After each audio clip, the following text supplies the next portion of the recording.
ng campus partner, school partner. This meeting is being recorded. Local media partner natin, ang Digital News Exchange. Maraming salamat to Julius, Mariveles, and Hannah for helping us coordinate. And STI and Sangguniang Kabataan. Ayun po. Okay, sige. Can we turn on our cameras, please, our videos for a photo op. First photo op natin before we start the program. Ayan.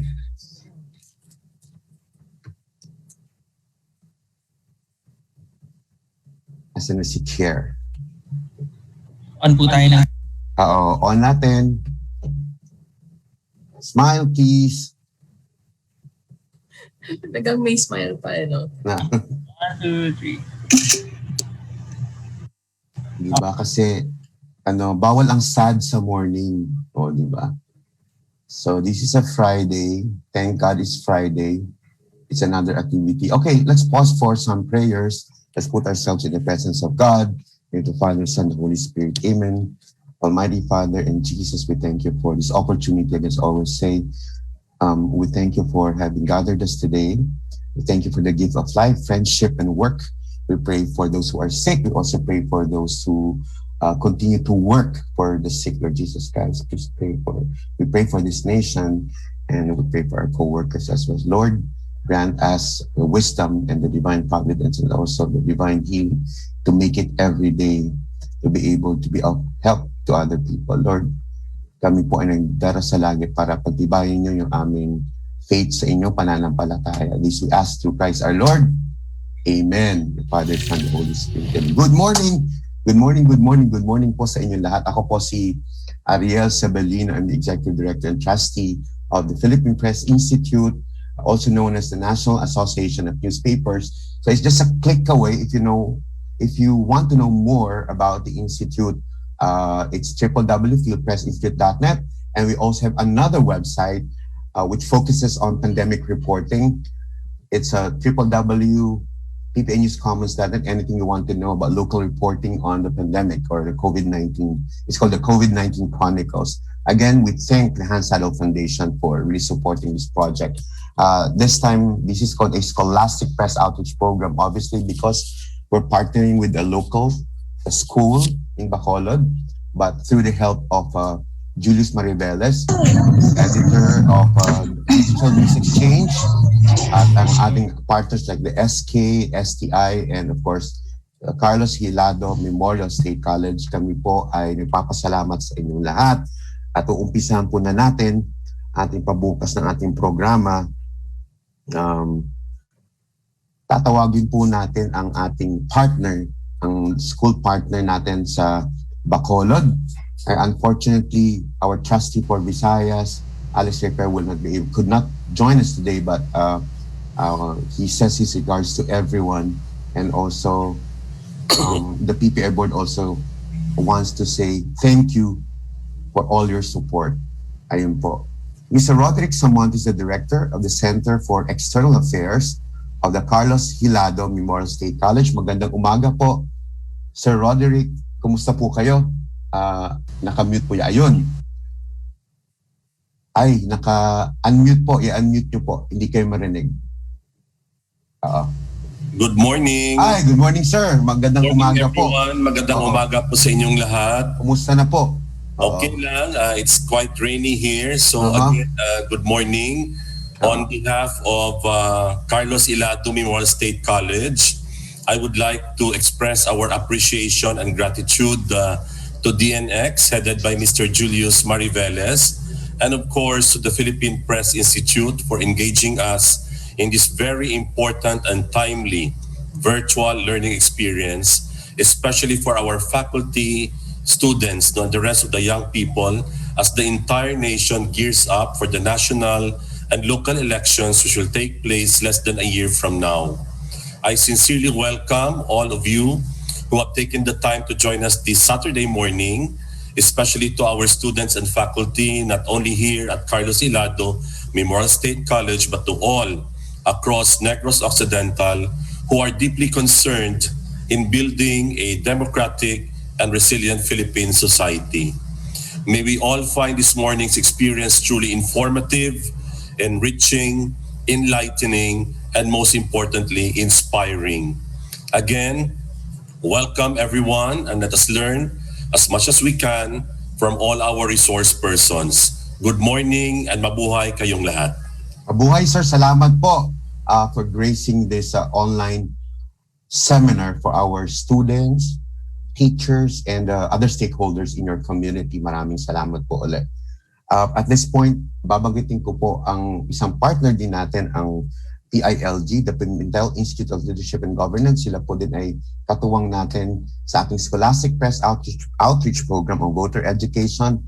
At sila po ay nakikipag-coordinate din sa iba't ibang mga eskwelahan all over the Philippines para po mabigyan namin ng importansya ang voter education sa pamamagitan po ng ganitong klaseng engagement sa public, hindi lang sa mga schools pero sa publiko at large. At this point, I'd like to call, or let's listen to the video message of Attorney Gwendolyn Pimentel. She is the president of PILG. Okay, let's watch this.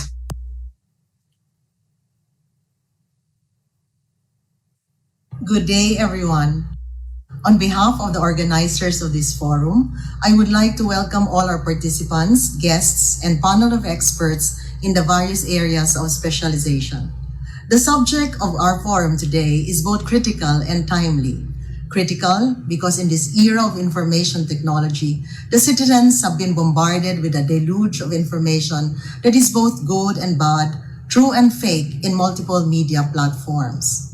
There is a need to discuss how the stream of information in unfiltered formats should be accessed, processed, and evaluated by the people, especially the young, so that they will be armed with the proper tools in making informed and intelligent decisions. The subject is also timely because in a year or so from now, our nation will once again choose its next set of political leaders. The time is now to seriously develop a cohesive strategy to make the voters equipped and educated on the proper way to consume information that will enable them to wisely choose their leaders. As another national election cycle approaches, we expect various media platforms to be drenched in a flood of propaganda, political messages, advertisements, and agenda-driven press releases. That is why media and information literacy is crucial, because this set of skills will empower the people to make informed choices. Democracy thrives when people engage in a free flow and exchange of information that yield to a well-informed society. With media literacy skills, the people will have the power to think through and decipher which ones will truly enable them to make sound choices. Today, we look forward to our panel of speakers and our guests to deepen our understanding and appreciation of the importance of media and information literacy in strengthening our democracy. Once again, welcome to this forum as we journey towards a common goal of empowering our people through the proper access, processing, and consumption of information in today's media landscape. Maraming salamat po, good day, and God bless us all. Maraming salamat, Attorney Gana. Maraming salamat, PILG.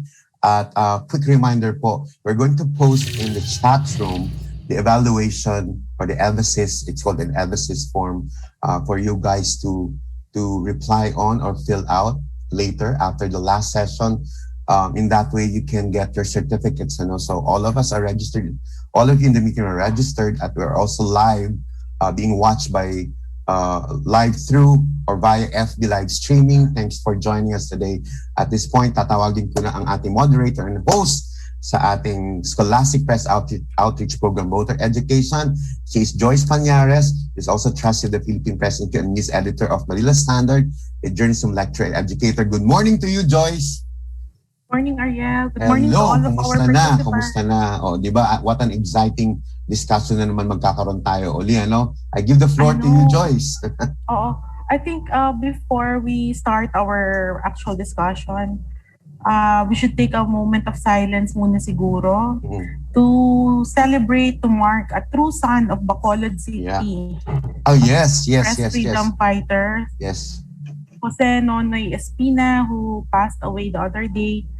Ayun, let's just take a moment of silence for his life, to celebrate his life.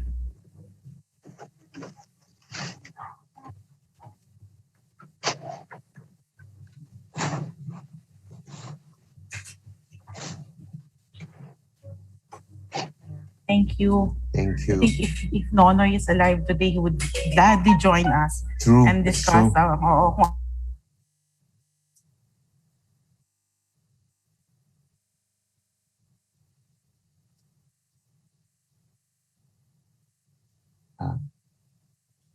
Nawala yata si Joyce. to proper access to information. Maraming salamat po, Attorney Gana. At this point, we'll have the first session of our forum today.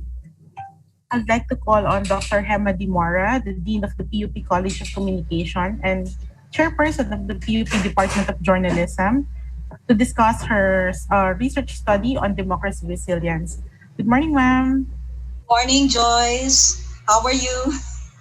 Maayos naman po. Hello. Good morning, Dr. Mora.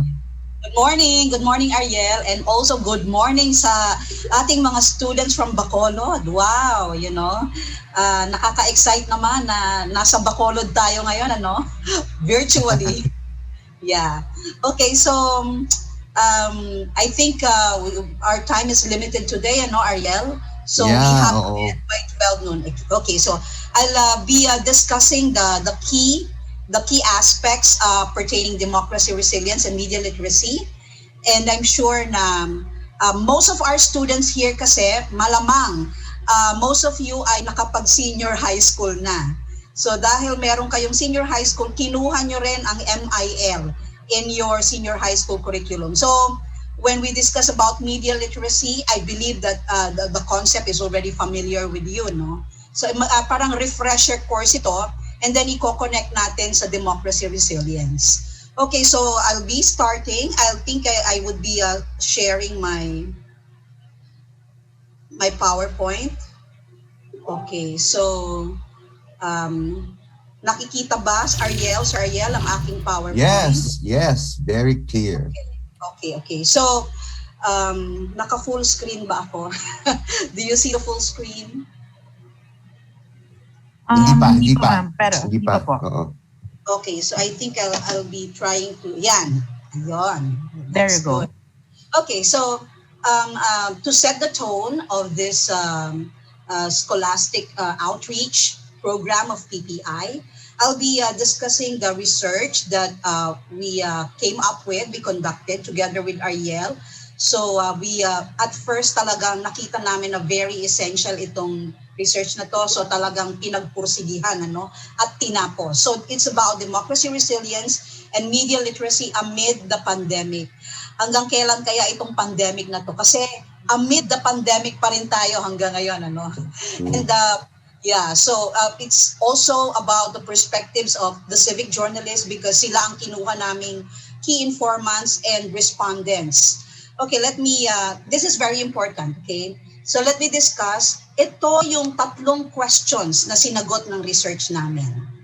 Okay, so first and foremost, what are the thoughts and insights of our civic journalists? We're referring to Luzon, Visayas, and Mindanao civic journalists. I'm sure meron ding taga Bacolod, Ariel, right? Diyan sa Mindanao and Visayas, meron lahat. On media literacy and democracy resilience.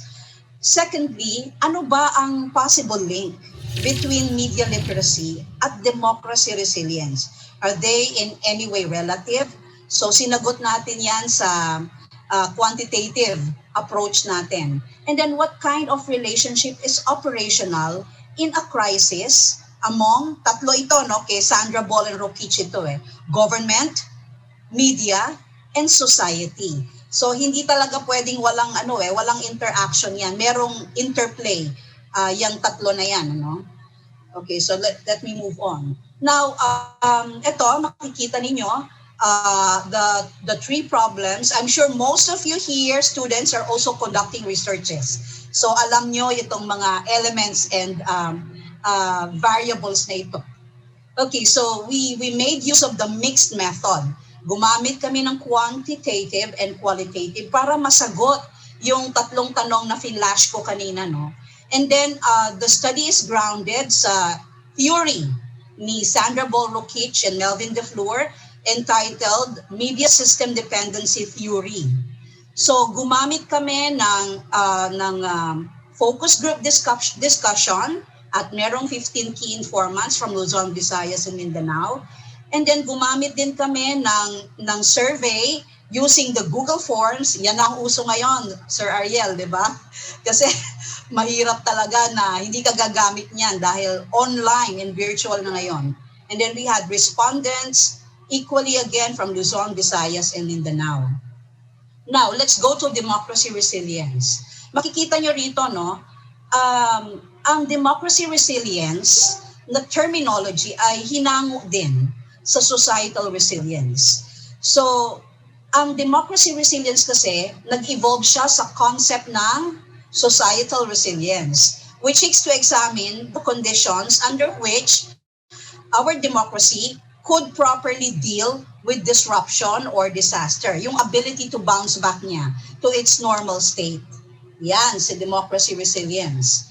Now, ang democracy daw kasi, according to Baruch and Mordecai, paano mo masasabi na resilient ang democracy? It qualifies as resilient if its attributes of, these are very important guys, so you need to listen dahil meron akong pa-Zoom poll after nito, no? Ang democracy natin ay resilient daw kung nasa kanya ang attributes of recovery, flexibility, adaptation, and innovation.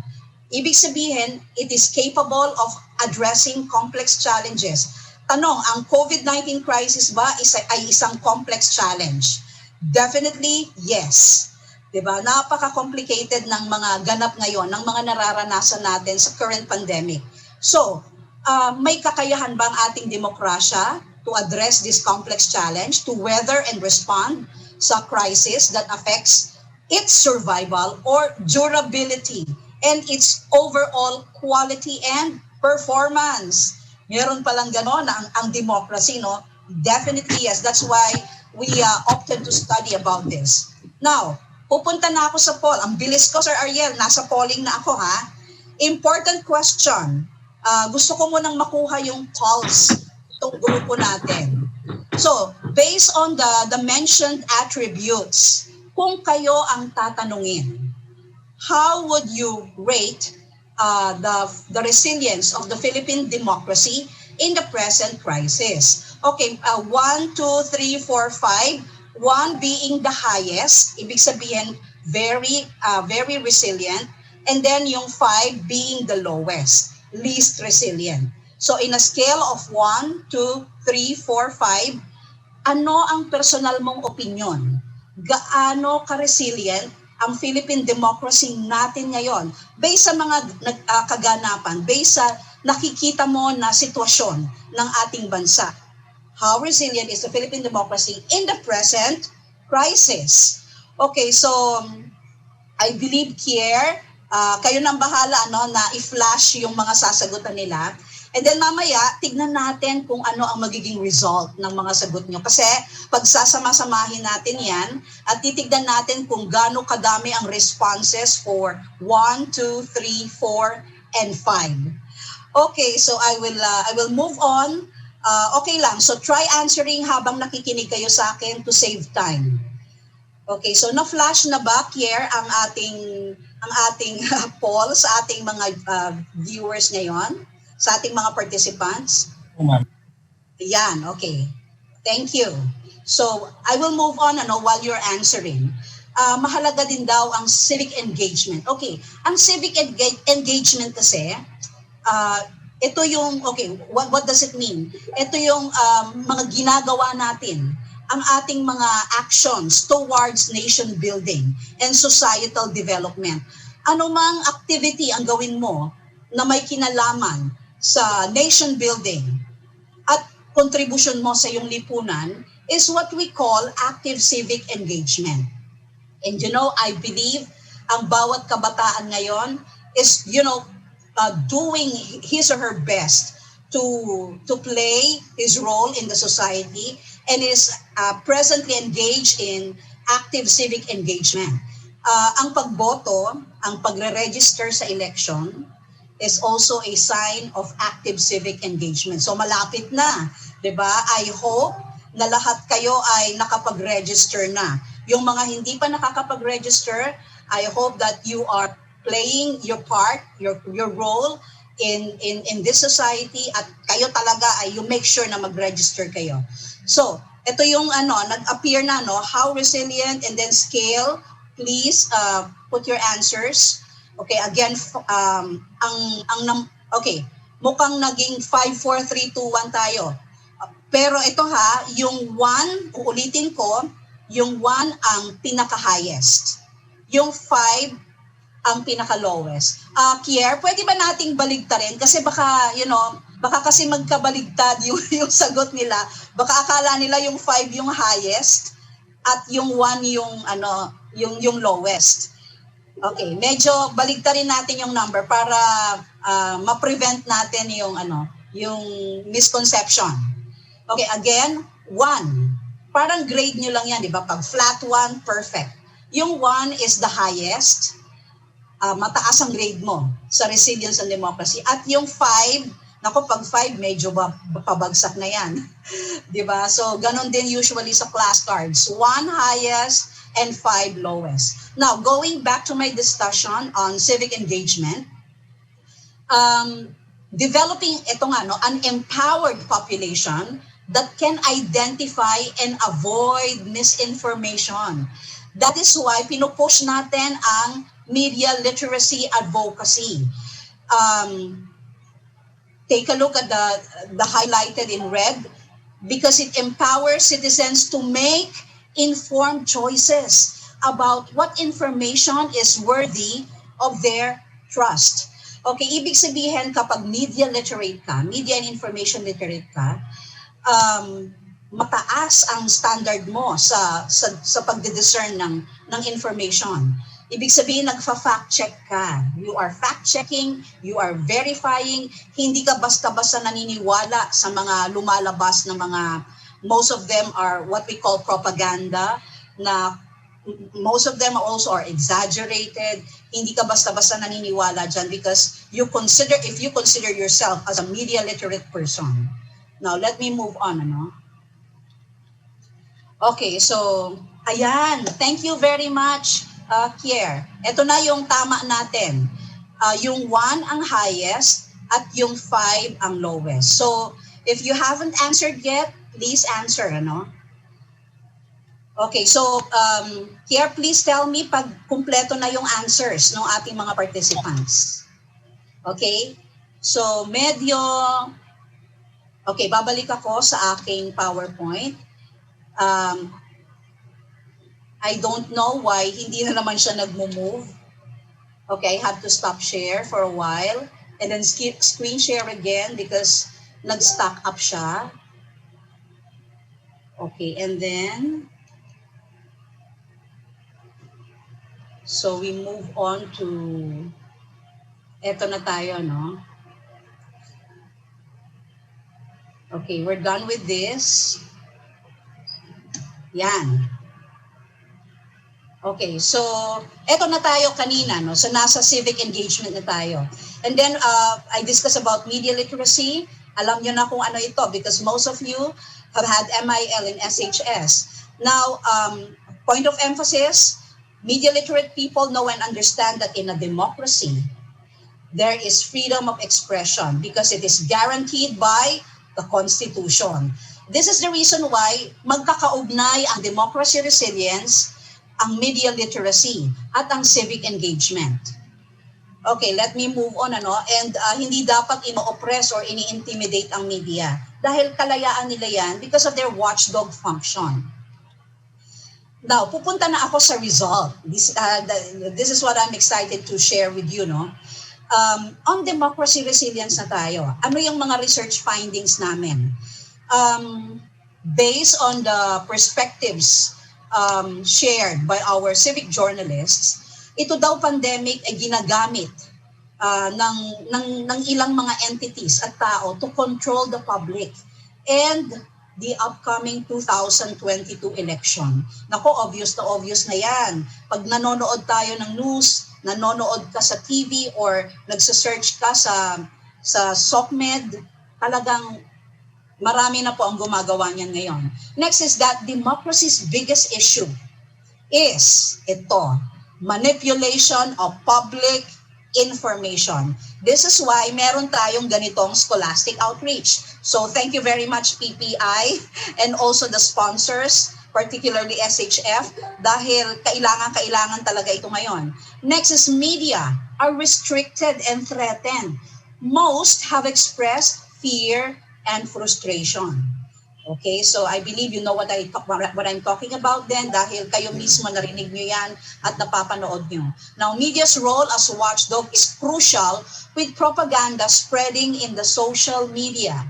Next is that public trust in media and government is affected with various dichotomous contents in the social media. Next, the public needs to be, bahagi kayo nito ha, you need to be more critical with the media restricted, totoo naman, kasi ang media ngayon is restricted pa rin. And the government's manipulation of information daw, may mga ganyang aspeto, no? So dapat maging discerning tayo. Meron nga ba talaga sa papaanong paraan? Okay, as shared by our civic journalists. Next is that media and public should be vigilant of human rights violation. When we say vigilant, mapagbantay, mapagmasid. Democracy resilience is continuing to speak against abuses in power, human rights violation, and curtailing propaganda and false information. So isa daw ito sa indicator ng malusog na demokrasya. Ibig sabihin may boses or may tinig against these kinds of abuses. Next, punta na tayo sa media literacy research findings. Ang media literacy has to be an institutional advocacy, not just a personal advocacy. So ito ngayon ay advocacy ng PPI, advocacy din ito ng PUP, and I suggest ang eskwelahan niyo po, ang mga schools niyo sa Bacolod ay magkaroon din ng ganitong klase ng advocacy dahil kailangan po natin talagang i-preserve ang ating democracy. Next is that media literacy is crucial in fighting propaganda and false information. The popularity of social media, particularly ang pinakasikat po sa Pilipinas ay Facebook. It has contributed daw in the problem of propaganda and false information. Bakit? Siya kasi yung prevalent platform.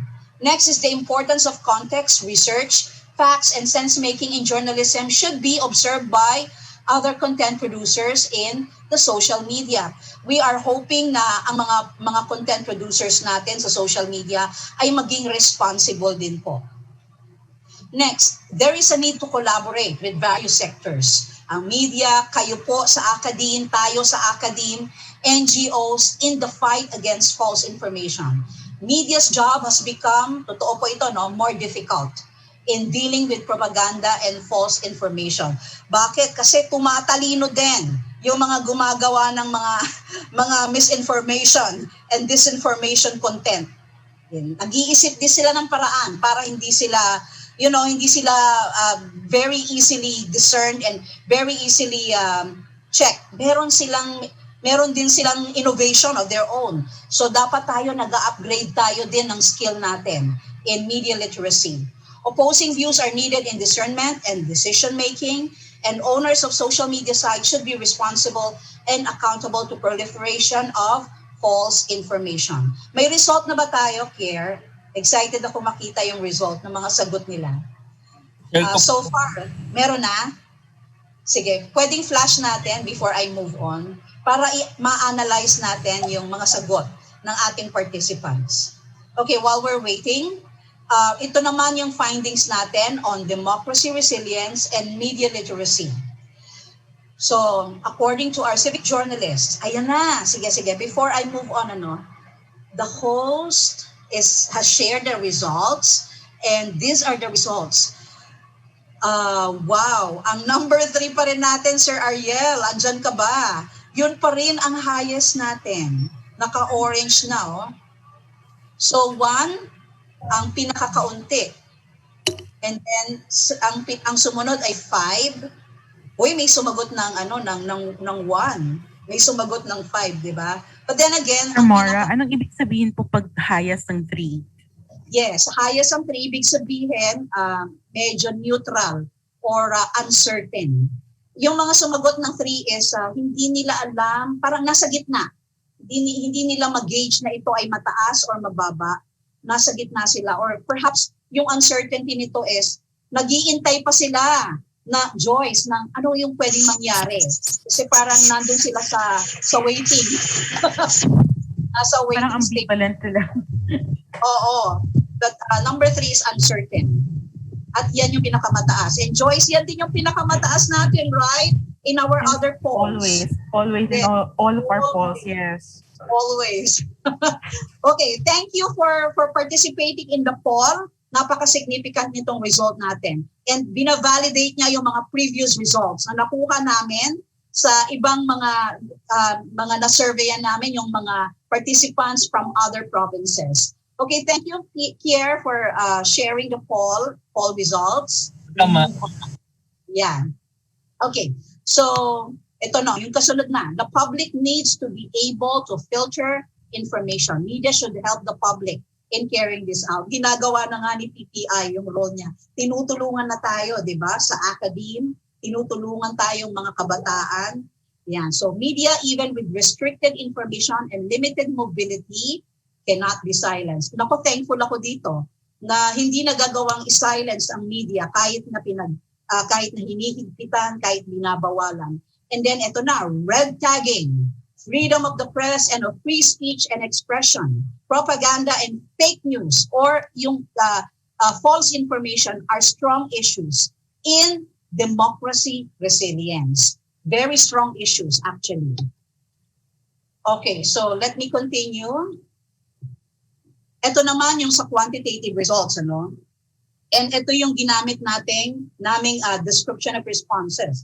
Gumamit din kami ng Likert scale. Okay, summary chart na ito for democracy resilience. Makikita ninyo, ito yung opinion, practice, impact. Yung blue ay democracy resilience, yung orange ay media literacy. So kapansin-pansin na sa practice, hindi sila nagkakalayo. Okay, for the interpretation. So, sige, pupunta na agad ako sa result, ano? Para mamaya makapagtanong pa kayo. Conclusion. The public's dependency on media and government in times of crisis ay hindi daw ganon ka-evident. But factors such as false information and propaganda seem to affect the supposed dependency of the public to media and government during times of crisis. Sa papanong paraan? What appears to be evident is the public's relying on social media for information. So napakataas daw ng reliance ngayon ng Filipino public sa social media. So if that is the case, nakakatakot kung hindi ka discerning sa mga information na nakukuha mo sa SOCMED. No? As observed in the qualitative part of the study, in a pandemic where media is restricted with mobility and information, and when the government is perceived as manipulating information, the public relies on social media for information. Yan. So nagre-rely siya sa social media. Ang taas ng reliance. So what do we do about this? Kailangan ma-educate ang public sa paggamit ng social media. Okay, let me move on to the second result. Interdependencies between media and government, media and society, and government and society in terms of public information, public order, social integration, and mobilization are, okay, ito, medyo nakakagulat, limited. Pero ideally, dapat daw strongly operational siya in a crisis. I believe this is something we found out which is very significant. Pag nasa crisis kasi, dapat interdependent ang media, government, media, and society, no? Pero sa result, very limited daw. So hindi ganon ka-coordinated yung tatlo, media, government, and society. Merong nagaganap na tunggalian.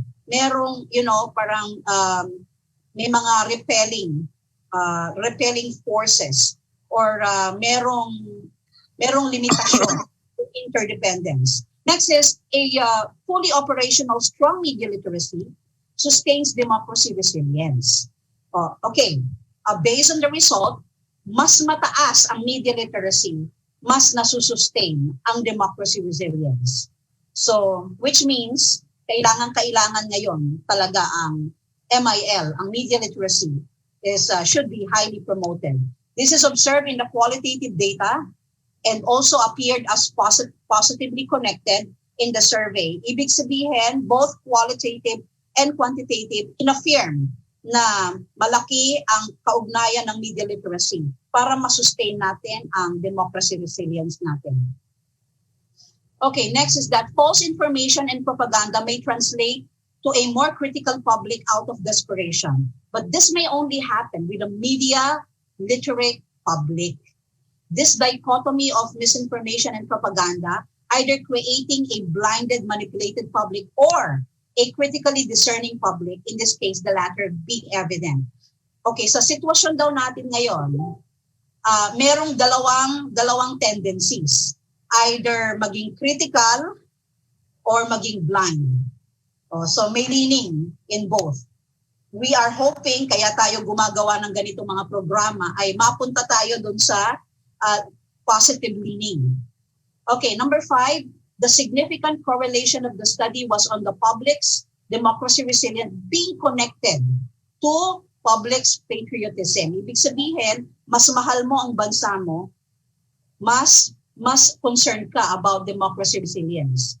Trust and optimism, which is based largely on their trust in media and government, which validates the principle of yung kaninang kay Sandra Ball and Rokich MSD theory natin on the public's dependency and need for government and society in times of crisis. However, the dependency, of course, model natin is grounded on perceived trust dahil kapag walang trust sa government, kapag walang trust sa media, nare-reduce daw ang dependency of the public in these two institutions. So mahalaga na ang public sana ay nagtitiwala sa ating pamahalaan at malaki din ang tiwala sa ating media para mag-work yung interdependency. But then again, ang result natin is limited. Limited. Yan, napakahalaga na tandaan natin yung mga results. Okay, so recommendations na tayo, no? It is suggested, of course, na i-promote natin ang democracy resilience and media literacy. Ito nga po ang ginagawa ng PPI. And sana kami po ay may panawagan na kayo din ay mag-initiate, mag-spearhead ng ganitong mga activities which will promote media literacy and democracy resilience in our nation. So other institutions and organizations that promote media and MIL and democracy resilience should conduct projects geared towards educating the people to make informed decisions on prevailing democratic issues. Ano po ba yung mga democracy issues like yung vaccination program natin, yung pagkiklaim ng mga ayuda na ginarantiyahan naman ng ating pamahalaan. Ito na, yung democratic issues in the upcoming elections dahil napakalapit na niyan. Discerning propaganda and disinformation in the current political landscape. Also, itong evaluation, itong Scholastic activity is highly recommended. A similar study, perhaps, kayo po sa inyong mga eskwelahan, we encourage you to conduct related researches, no, on democracy, resilience, and media literacy. And number 5, a study on the readiness. Gaano tayo kahanda for the upcoming elections. This study is also highly recommended. Wala pang masyadong gumagawa pero kailangan na po din. Okay, so with that, I would like to end my lecture for today on democracy, resilience, and media literacy. Ariel, Joyce, take it away. Thank you, Dr. Mora, for that discussion. Very interesting yung findings ng study. I'll just summarize them before we go to our next speaker. Ang nakaangkla yung entire study sa media system dependency theory at ipinakita niya kung paano ideally democratically resilient na state and media information literacy and civic engagement are all intertwined. First, Dr. Mora defined democratic resilience. She said that the conditions would include, of course, being able to recover, being flexible, being able to adapt and innovate during times of disruptions or disasters. And of course, wala na sigurong masigit pa na disaster or disruption other than the pandemic that we're all facing right now. Very interesting yung results ng studies. The pandemic is being used by people who want to control the public and the outcome of the 2022 elections, or what other people would say that the pandemic is being weaponized. But that's a term that we commonly hear. Democracy's biggest issue is the manipulation of public information. Media remain restricted and threatened, as always, or even more pa siguro ngayon under the pandemic. The public needs to be more critical.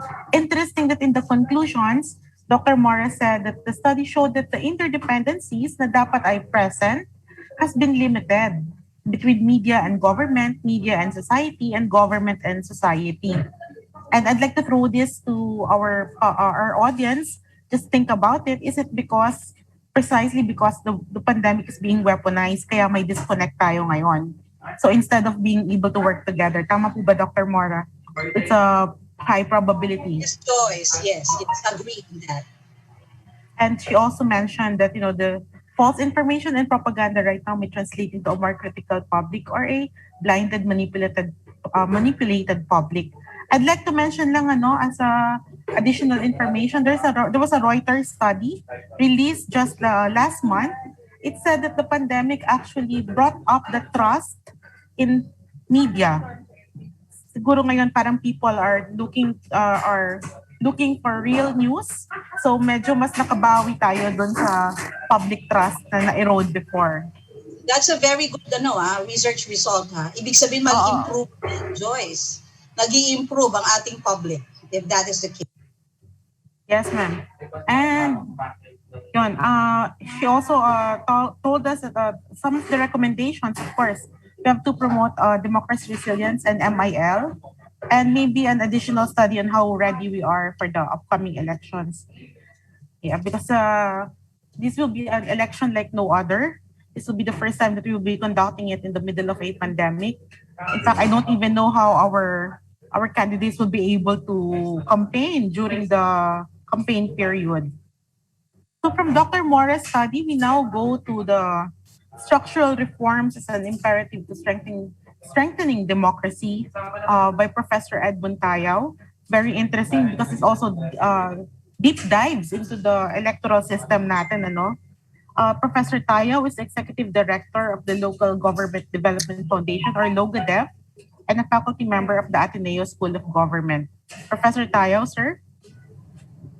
Thank you, Joyce. Thank you, everyone. And I'm glad to join you this morning. If I may just request, perhaps this is being recorded anyway. So, but as was requested, I will be giving more examples, as I move forward. But I mentioned about the recording because each time that I give a talk, I give concrete examples because what I am presenting to you is actually not just a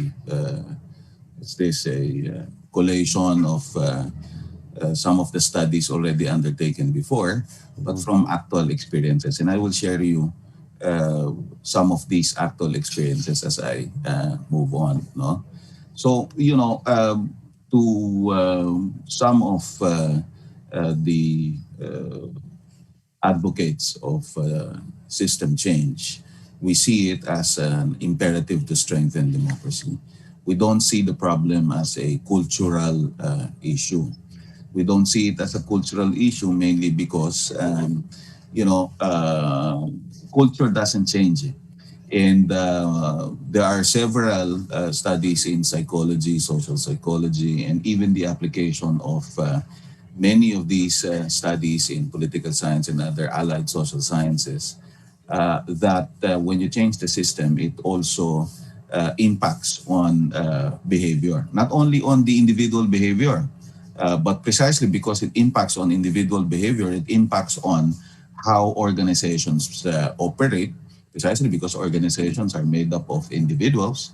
And perhaps pwede nating pag-usapan yung nangyayari ngayong intramurals in the administration party. I've also written a number in this regard, no? I hope Clarice you don't mind, no? Pero ano lang naman to, very very objective discussion, no? As Yeah. we move on, no? And I'm sure, of course, those who have seen me make some commentaries and write opinions publicly. You've seen that as much as possible we try to be objective, but I don't what's this assume that anyone or even myself can be absolutely objective, because at the end of the day we come from particular perspectives and background. No, but as academics, of course, we have to operate on facts and figures, no?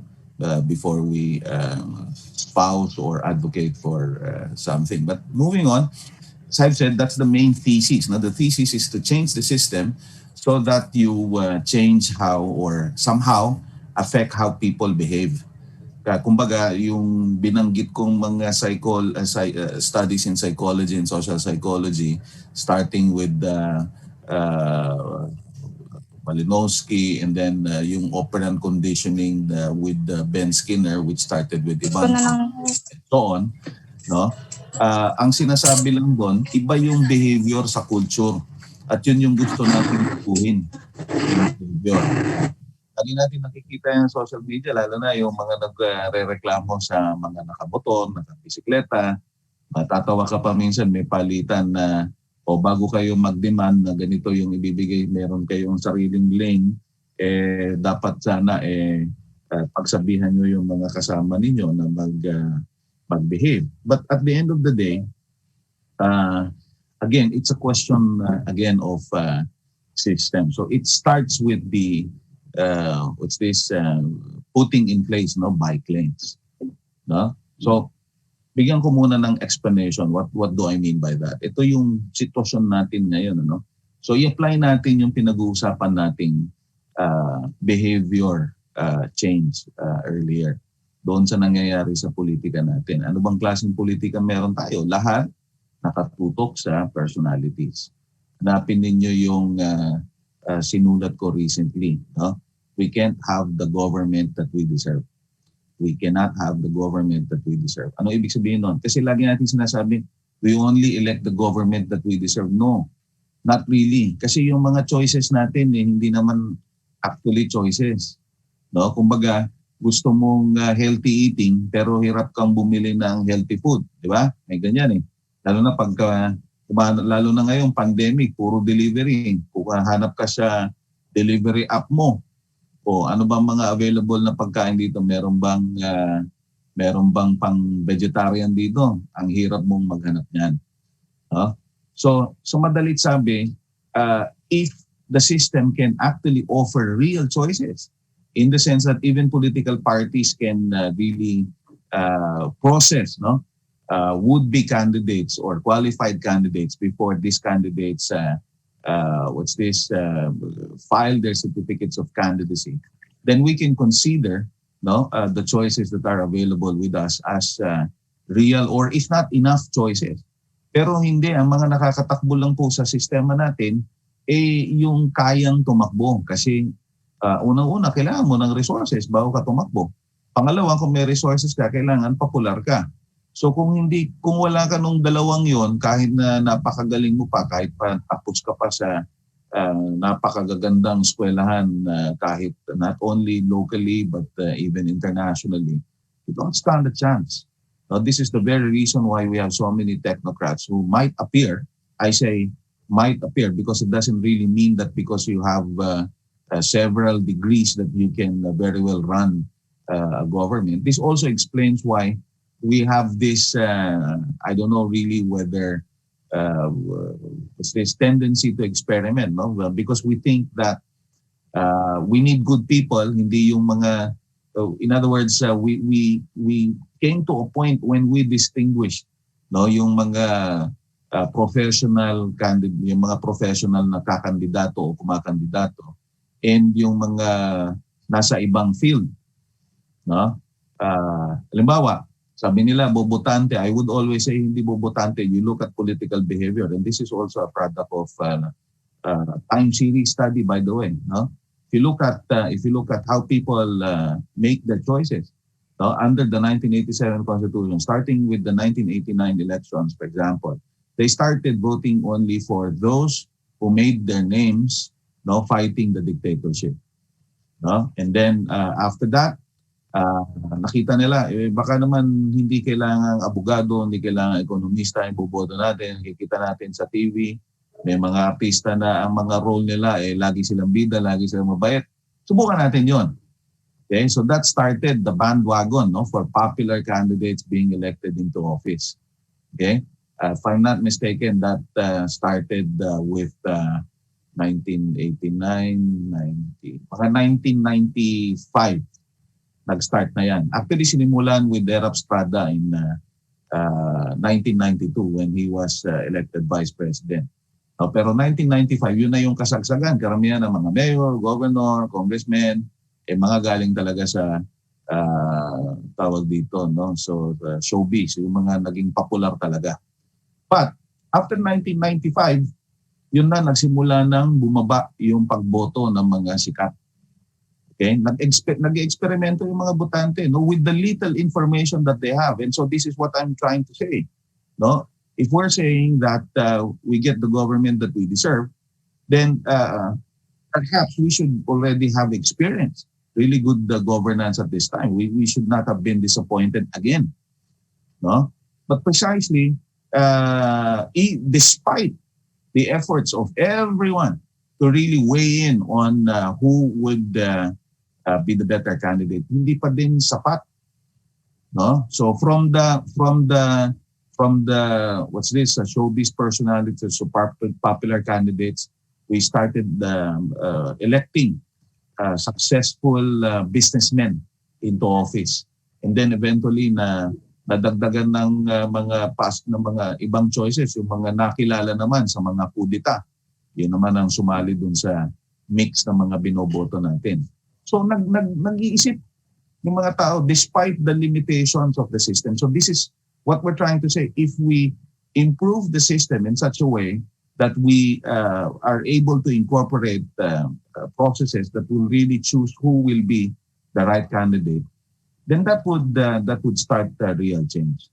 And so this is the reason why, and this again is not only me speaking, no?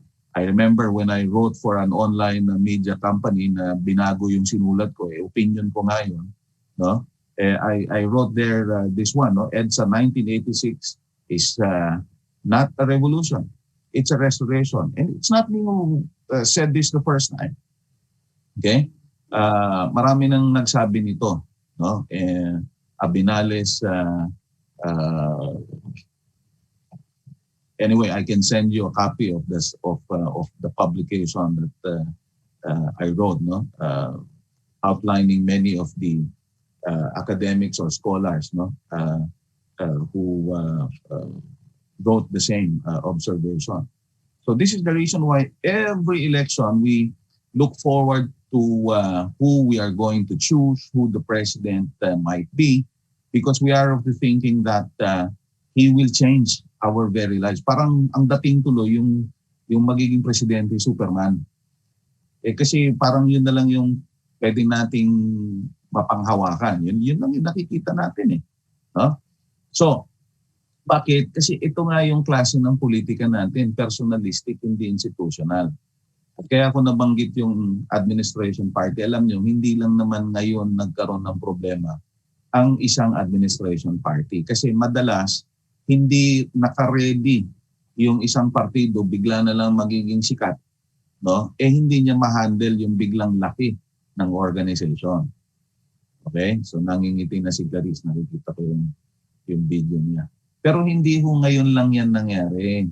Ganito po ang story niyan. Kaya tuwing merong magtatanong sa akin, Prof, can we not have a two-party system? In the first place, we cannot legislate a two-party system. We cannot even, what we can legislate simply is a system that political parties can follow and in fact should follow. And this is one of those system reforms that we've been pushing for. In fact, there was this, we thought it would really pass muster, a really good piece of legislation called the Political Party Reform Law, in the previous administration. But suddenly, when it na-approve yan sa lower house, and when it went to the Senate, for some reason, it was already at the committee level, pinipresent na, biglang merong misteryosong tawag at hindi natuloy yung Political Party Reform Act. Okay? So, so sa madalit sabi, hindi lang ngayon nangyayari yan. Nagsimula pa ho yan, panahon pa nila Quezon. You guys, you are students and I'm sure you have heard of the Hari-Harvest Cutting Act, and the Tidings-McDuffie Act. Okay? Nauna yung Hari-Harvest Cutting Act kasi yung OSROX Commission kung tawagin, si Osmeña and Manuel Rojas went to the US to secure a law that will allow us to proceed with the preparations for independence and of course eventual independence. That was 1933. Okay? Again, I published this just recently. You can look it up in the net. Why we need positive and responsive politics. I tried to have a snapshot of our political history. Okay? So, pagbalik nila Manuel Rojas, kasi precisely because it's a law that will pave the way for our independence, and there was a Philippine Senate by then already, yung Commonwealth natin, it had to be ratified by the Senate, but Senate was led by the Senate President, Manuel Quezon. And Manuel Quezon knew that if Rojas will be credited for the independence, siyempre sikat siya. So, hindi ni-ratify ng Senado yan. Bumalik si Quezon mismo, nagpunta sa United States of America and secured the Tidings-McDuffie Act. And this became the basis of our preparations for independence. Why am I saying this? Because the so-called two-party system that we had was only when the Nationalista Party was fighting it off with not the liberals, the Federalista. Because the very issue then that defined political organization at that time was independence. Ano bang gusto ng Pilipino? Magiging independent o magiging estado ng Estados Unidos? Yun yung Federalista Party. Siyempre, ang gusto ng mga Pilipino, maging independent. So sumikat si Nationalista Party na wala si Federalista Party. Now, fast forward. Before Americans can officially and physically leave the Philippines in 1946, the Liberal Party was formed. The Liberal Party came from the liberal faction of the Nationalista Party. So doon nagsimula yun, nanganak. May mga members ng mga administration party, eventually hindi sila napipili, lumalabas sila, bumubuo sila ng sarili na political party. So ganun ang naging istorya natin, hindi na nabago. Precisely because there is no setup where a political party can be organized and kept organized in a professional way. And I don't mean to say that all party bureaucrats are not professional. Clarice again is there as an example. But there is no incentive for political parties to really develop real professional political party bureaucracy. Yun ang naging problema sa atin. Lahat ng mga political party staff, madalas, yung mga staff mismo ng mga leaders nila. O hindi doon natapos yun. No? Fast forward, Cory Aquino Day na. LDP, hindi din nila na-maintain yung kanilang administration clout. Bumuo si Ramos, natalo sa LDP convention, bumuo ng lakas CMD. No, nung panahon ni dating Pangulong late Pinoy himself, no, towards the end of the term, nagkaroon din ng division with the Liberal Party precisely because this is the kind of politics that we have. Very personalistic. It's parochial. It's based on personal influence. And it's run by your own resources. And so this is what I was trying to say. If you don't have the resources, you don't have the popularity, then huwag ka nang mangarap. Sabagay, libre naman mangarap, no?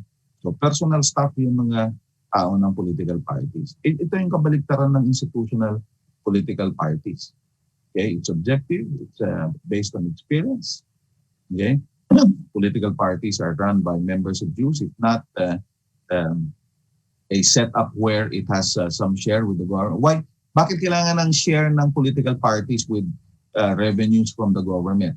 Kasi po, political parties in other countries have this setup because the political parties in other countries are also treated like public organizations. They follow the same accounting and auditing procedure. So pagka ginawa mo yan, halimbawa, nagtayo ng political party, require mo na, yung sinusunod ni PLLO, yung sinusunod ni Department of Agriculture, yung sinusunod ni City of Manila na auditing and accounting procedure, susundin mo din yun. Kasi meron kang share ng fund coming from the government. Meanwhile, yung mga tao within the political parties will not feel that they owe something from the political leaders na nandun sa kanila. Because they know for a fact that the funds of the party are the funds of the party, not the funds of Pedro, not the funds of Juan. Okay? So that's how important having an independent political party is. But that's just the tip of the iceberg. Okay? I'm telling you this because, okay, I don't have to give you my CV, but I served as the expert in Cambodia, in Vietnam, in Thailand, in Indonesia, in Kingdom of Jordan, in Khyber Pakhtunkhwa region in Pakistan. I served as the Pacific expert of the European Union assessment of its democracy related initiatives. And recently, I was a fellow of Hanns Foundation in South Africa, and fellow also of Konrad Adenauer and of Leibniz University of Hanover. I'm saying this just so that you know the basis of what I'm saying. Okay? When we were pushing for federalism, they must have thought that we don't have real concrete basis. Natawa pa ako, merong isang congressman sabi, kapag daw nag-federal tayo, magiging para tayong mga African countries. Sabi ko, napaka-racist naman itong mamang ito. Actually, pag tinignan mo ang literature, yung akala natin mahirap pa din na Ethiopia, isa na ho sa mga progresibong bansa sa Africa yun. 1980s pa yung sinasabi ng congressman na merong famine at sobrang hirap ng mga tao. Alam niyo kung anong ginawa nila? Binago ho nila yung sistema nila. Hindi lang sila nag-federal. Binago nila pati political system nila. Okay? So if you're interested, I can share you tons of literature in this regard. Sana lang basahin ninyo. South Africa is the same thing. South Africa was not the kind of powerhouse that it is in Africa now, without its starting many of its reforms, particularly, again, the federal setup and the manner by which state leaders are elected. Argentina is the same case in point, although it took so much time for Argentina to do its transition, but Argentina has benefited so much from many of its political reforms that were introduced. Okay? Again, I've mentioned to you the Khyber Pakhtunkhwa region. It's one of the states in Pakistan. You know, Pakistan has been a federal setup since the 1950s. In fact, the centralization started since the 1950s. But again, precisely because they have to empower further the local governments, sakalang nag-pick up yung systemic reforms. But precisely without these changes in the system, it could not have afforded actual concrete changes at the local level. The same thing with Cambodia and Vietnam. Vietnam has in fact overtaken us in terms of per capita GDP just recently. Again, precisely because the local communes, okay, yung counterpart ng mga LGUs natin, communes nila sa Cambodia tawag nila sangkans, okay? Nagkaroon na ng autonomy, so to speak. But it cannot compare with the system change, for example, in Indonesia. Sabi natin, walang kinalaman yung sistema. You know, Indonesia is 6 times bigger. Tama ba? No. The Philippines is only 15.4% of the total, if I may be more specific, 15.4% of the total land area of Indonesia. The Philippines has 82 provinces, including NCR. 82 ba? 81. Okay, do you know how many provinces Indonesia has? 33. That means each province of Indonesia is 6 times the size of, on average, of the size of our provinces. Size matters. We have a very fragmented local government setup that we need to amalgamate this. And again, system change is the strategy for this because you can't do piecemeal reform because these are all political. Papayag ba yung mga governor halimbawa ng Misamis Occidental and Misamis Oriental na maging isang probinsya na lang sila?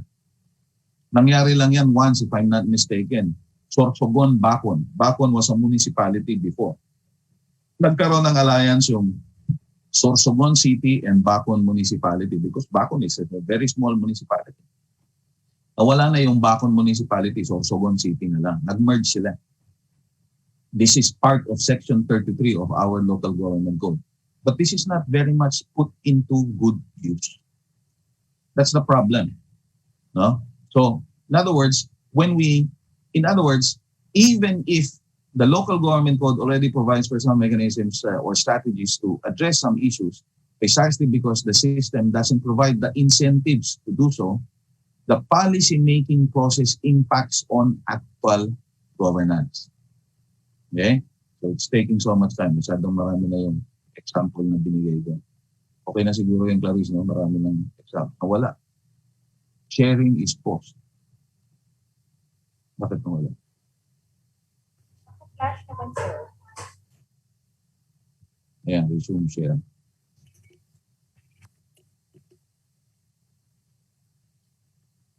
Mahirap talaga kapag technically challenged ka. I'm inclined to think I'm still young, but when it comes to computers, I'm already old. That's You why can see your screen, sir. No worries. Kita I'm po. using PDF because kasi nga at least naghahang kapag there you go. Okay. Saan ba tayo? Yan, dito na tayo. Yan yung mga example natin ng mga klase ng political party na actually puro personalidad. Lakas CMD, naging kampi. Tapos, yan, Liberal Party, nagkaroon ng Aquino Rojas, Kiko Pangilinan. Before, meron pa yung Atienza wing. You now have the Nationalista Party and so on. So these are all examples. You will be given copies of these anyway. No? So just to emphasize to you, dear students, that these are the kind of political parties that we don't have real political parties where each member pay their dues regularly. We have one example of which, PDP Laban, pero yung mga original member kinalimutan na eh. So yun yung naging problema dyan. No? But it could have, the PDP Laban is a really model political party, so to speak. But again, the influx of other members have made it a very huge political party. And it is now experiencing the same difficulties or challenges that were faced by previous administration parties. Okay?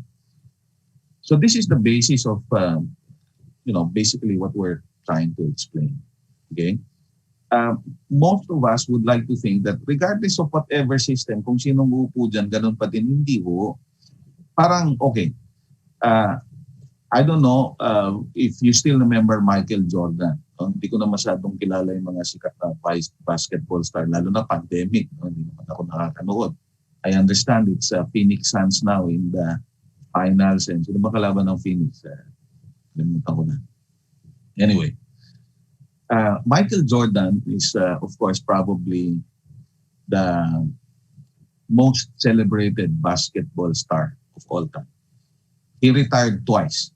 Tama ba? Twice lang ba or thrice?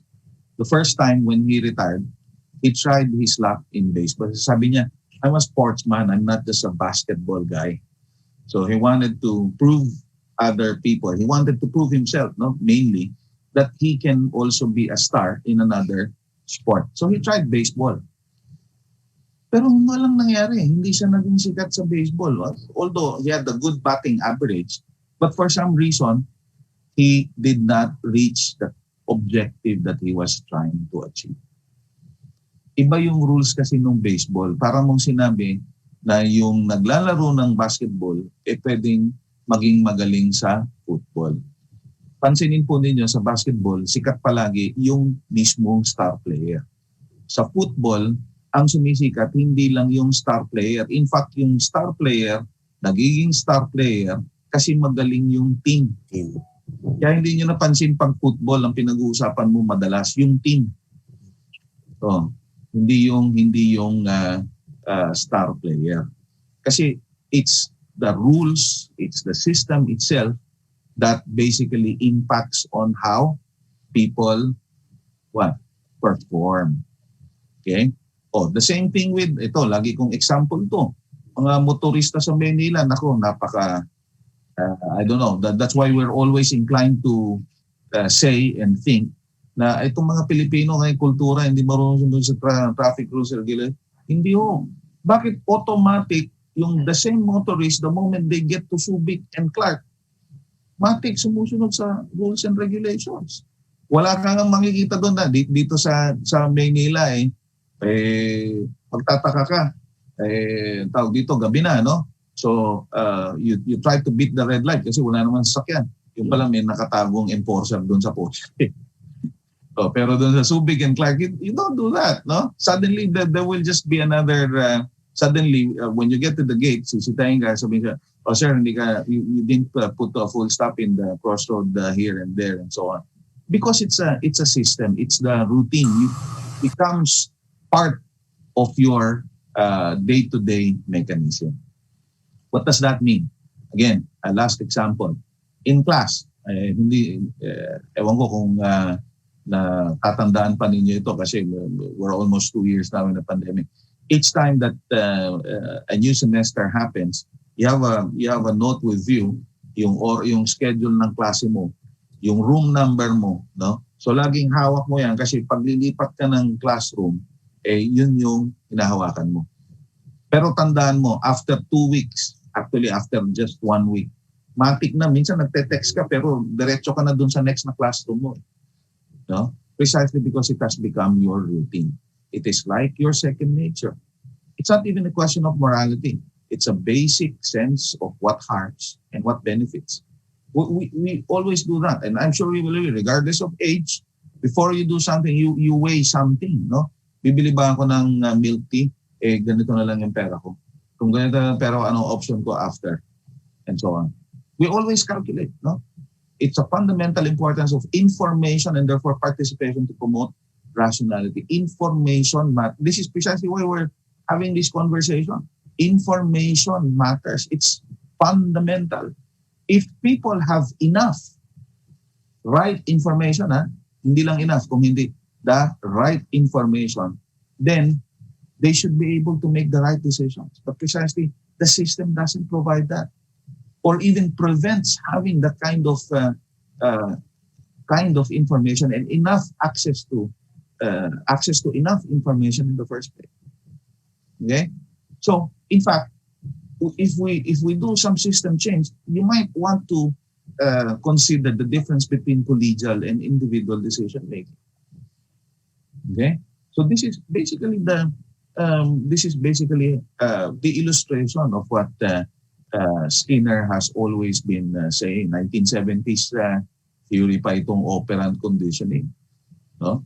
So yun ang sana makonsider ng karamihan sa atin, no? Kasi that's the reason why people like me, Monca Siple, Julay Tihanki, Clarita Carlos, we've always been participating in system change advocacy regardless as to who is the sitting president. Fine.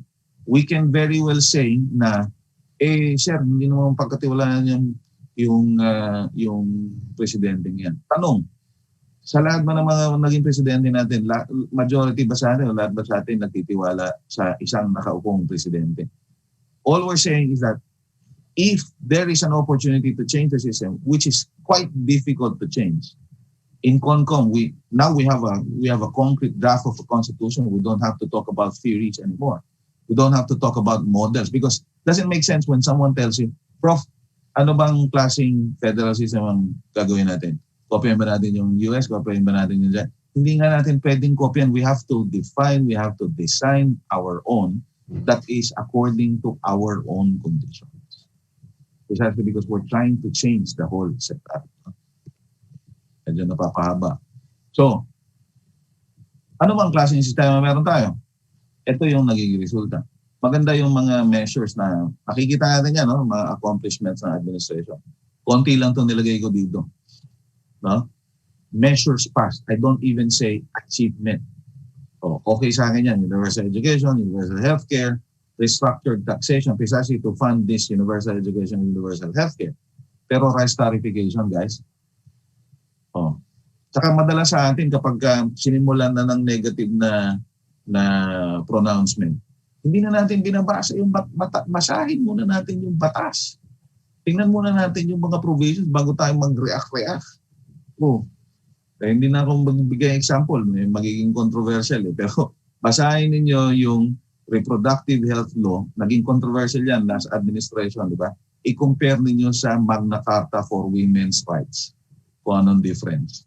Basahin ninyo, no? Bago mag-react.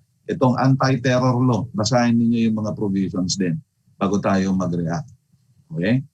Now, I agree with the Bangsamoro Organic Law. Finally, no? We have the what's this concrete law that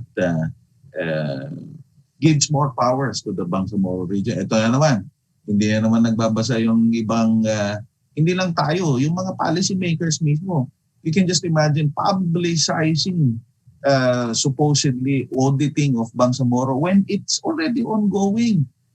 Part of, I forgot the provision in the Bangsamoro Organic Law, there is such a thing as intergovernmental relations. Matik ang auditing, in fact, and it's not done by BARM itself. It's done at the national level. Kompleto. Meron ding CSO participation doon. In fact, up to now, there is an international participation, no? Kasi hindi pa naman kasi ang tawag doon yung meron pa silang completion mechanism, no? Before the negotiations, the actual negotiations can be officially declared concluded, no? Yung mga batas na pwede nating makonsider na system change, hindi palagi nangyayari. Yan yung Land Use Act. Meron na ba tayong Land Use Act? Hanapin din ninyo yan, basahin ninyo. Bakit mo kailangan ng Land Use Act? Napakalaking issue niyan, no? Di ba lagi ka nagrereklamo? Bakit pagdating ng gabi, halimbawa, wala ka sa village, no? Matutulog ka na lang, pero maingay pa rin kasi meron sa tabi mo, nagkakaraoke yung pala, meron palang inuman doon. Hindi lang dahil party, kung hindi, meron palang maliit na karinderya na ginawang beer house. So, tanungin mo ngayon yung LGU, ano bang zoning meron kayo? Kung meron man zoning. Yung zoning, ang basis niyan, yung Comprehensive Land Use Plan. Yung bang CLUP, Comprehensive Land Use Plan, updated ba yan? Yun ngayon yung basis ng zoning and so on. Mahaba yung example ko. Sabi kasi ni Clarice, lagyan ko yung example. So, long delayed revision of the local government code. Ay, nako. Meron na nga tayong Mandanas Garcia ruling ngayon. Kasama din po tayo doon sa trabahong yan. Ako, pwede natin pagkwentuhan minsan pag wala kayong magawa. Yung Administrative Act, meron tayong problema sa water, gawa tayong Department of Water. Meron tayong problema sa OFW, gawa tayong Department of OFW. At dami na nating ahensya. We have a very top level heavy bureaucracy. Ang daming pinapasweldo niyan. Hindi lang yan. Kung ikaw ay presidente, mag-appoint ka ng libo-libo. If I'm not mistaken, last count was like what? 35,000 officials. Can you imagine that? Paano magkakaroon ng continuity if that is the kind of system that they have? Yun nga, ang daming mga professor dito. Yung bang 30 or so students ninyo every semester, natatandaan ninyo lahat? I doubt that. Yung pang i-appoint mo ng ganong kadami, kilala mo ba lahat yan? So, meron pa nagre-reklamo, hindi daw qualified, hindi daw college graduate. Guys, experience, lalo na pag sa government, pag hindi naman secretary level, in fact, sa secretary level, baka mas kailangan mo nga sa experience. Pero yung confidence kasi nung appointing power, napakalaking bagay nun. We always harp on that. But yeah, of course, in terms of qualifications, it's everybody's guess. But I'm not about to say, I'm saying this because I'm satisfied with how this government has been working. Definitely not. Yung nilabas ni Manny Pacquiao na corruption sa Department of Health, to be honest with you, I'm inclined to think there really is corruption, not only in the Department of Health, but in so many different agencies. Kasi bakit? Nung nagkaroon ng pandemya, biglang tumaas yung presyo ng face mask. So, Ginoo. Biglang naging automatic, naging konti na lang yung supply ng face mask. Hindi man lang naghintay ng ilang buwan. March last year. I've experienced that. So requirement ng face and so on and so forth. So, yeah, political party development act, I already mentioned to you why it has to be changed. Now, we have to break the vicious cycle. Okay? Meron ako nakitang social media post. Naniniwala ba kayo na wala na daw yung oligarchy dito sa Pilipinas? Ginoo. Paano mabuti nga, hindi pa nagbe-break yung aking connection eh. Lagi kong nire-reklamo. My Facebook is public, so you can very well see most of my posts have always been complaining against Globe. So, meron pa nag-DM sa akin, Prof, you're campaigning for smart. Sabi ko, meron din akong smart. Ang problema yung smart ko sobrang mahal, sabi ko, Infinity. So, meron kang tatawagan kung may reklamo ka. Yung Globe, kung wala kang ganon, walang magre-respond sa iyo. Yung smart, kahit pa pag nagreklamo ka, merong nagre-respond sa iyo. Pero, to make the story short, both telco, hindi nagpa-function. Kung merong dito, tingnan natin kung magpa-function. But basically, we have to change even the economic setup. Because if there's nothing wrong with our economic system, okay, why is it that, the rich are becoming richer and the not so rich are becoming poor and the poor are becoming poorer? Not only with this pandemic, guys, but even before, way before that, in fact. So, may makikita kang nagdadrive ng Ferrari dyan, pero dumadami naman yung mga nakatira sa gilid-gilid. You might want to ask why this is the kind of setup that we have. If at all, we are in a real capitalist system where there is real competition. Okay? Why is it that the family that owns your cable, your electricity, in other words, all utilities, halos all na utilities, okay, na binabayaran mo, ang nagmamay-ari dyan, ilang family lang din, if not the same family. Now tell me if you can have real competition in that regard. So, why is it that we don't have real competition? Because we don't have enough capital, for purposes of operating additional companies, including media, for example. I don't want to go to media because you guys are from the media. Medyo hahaba na naman debate yan. Ano? Kasi nakita ko na naman yung news kahapon about the anniversary of the ABS-CBN shutdown. We might want to ask how the process of giving franchise happens and when the franchise were supposedly renewed. Is the franchise supposed to be only renewed now? Yung mga ganong questions, again, as much as possible for us to be really objective, we look at the facts and figures before we make decisions. So these are some of my suggestions. There's a need for institutional approach. We're looking at it now with the rollout of the Mandanas-Garcia ruling. Baka gusto nyo ding i-search on students para mas maintindihan ninyo. Yung social welfare, talagang local government yan supposedly, pero weird dito sa atin. Social welfare, nilagay pa nga natin sa batas. In fact, if you look at other countries, hindi mo makikita sa batas na yung social welfare local. Matik kasi sa kanila. Yung say social welfare, yung say basic services, local yan. Pero tayo, nilagay pa natin sa batas, hindi man natin sinusunod. In fact, yung 5 devolved functions, matatawa ka, yung mga ahensyang yan, lumaki pa na dapat sana streamline na kasi karamihan yan inabsorb na ng local government, supposedly. Pero hindi nga nangyari. Now, you want to ask, yung bang Climate Change Commission, how does it coordinate with the NDRRMC? Perhaps I don't have to explain to you why they have to coordinate. Did you know that they only cooperate on the basis of a memorandum of agreement, which was even advocated on? In other words, they were assisted by UNDP just to have that MOA.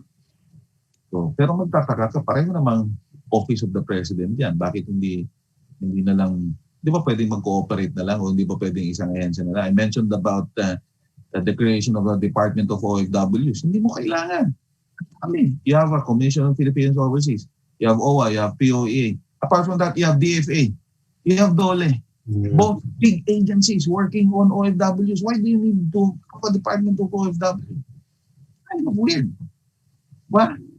Oh, and yun nga, may problema ka sa water, gawa kang Department of Water. We always do that, Tingnan natin yung mga ahensya kung kulang pa. We need a national map. Wala tayong national map. We need to reform the justice system. Is the Judicial and Bar Council working? You might want to ask Justice. I've been working with retired justices for God knows how long, and Clarice knows that. And they will always tell you how it's politicized. Supposedly, pag tingnan mo yung discussion ng members of the Constitutional Commission 1986 that wrote the 1987 Constitution, their intent is supposedly to shield the would-be members of the bench from politics. But actually, the reverse happened. All the more they become subject to politics. Kasi magbibigay ng isa si Judicial and Bar Council o list of 5 na pagpipilian ng Presidente. Sabihin ng Presidente, hindi ko gusto yan eh. Kumbaga, wala doon sa listahan yung gusto niya. Back to drawing board si Judicial and Bar Council. Until such time na yung gustong i-appoint ng Presidente, lalabas doon sa 5. Now, asan ang objectivity doon? So, we need to review that. At least just, and not only that, how close is the, again, systemic relationship from investigation to, ang tawag doon, yung, kasi pag nag-investigate, magpa-file ng cash, may padadaan sa fiscal yan, and so on. Hindi ganon ka close yung relationship nung step by step. Madalas nga yung fiscal bigla na lang may kasong ilalabas, hindi naman galing sa investigation. Anyway, masyadong mahaba na. Why we need constitutional reform, yan lang. I outlined some of the key provisions in the Constitution that are very good provisions, by the way, including especially the social justice provisions. Pero hindi naman na-implement. hindi mo ma-implement na maayos yung local government code kasi it conflicts with several other laws. IPRA, Indigenous Peoples' Rights Act, conflicts with the Mining Act, conflicts with several other laws. No? Did you know that our telcos have been deregulated since 1989?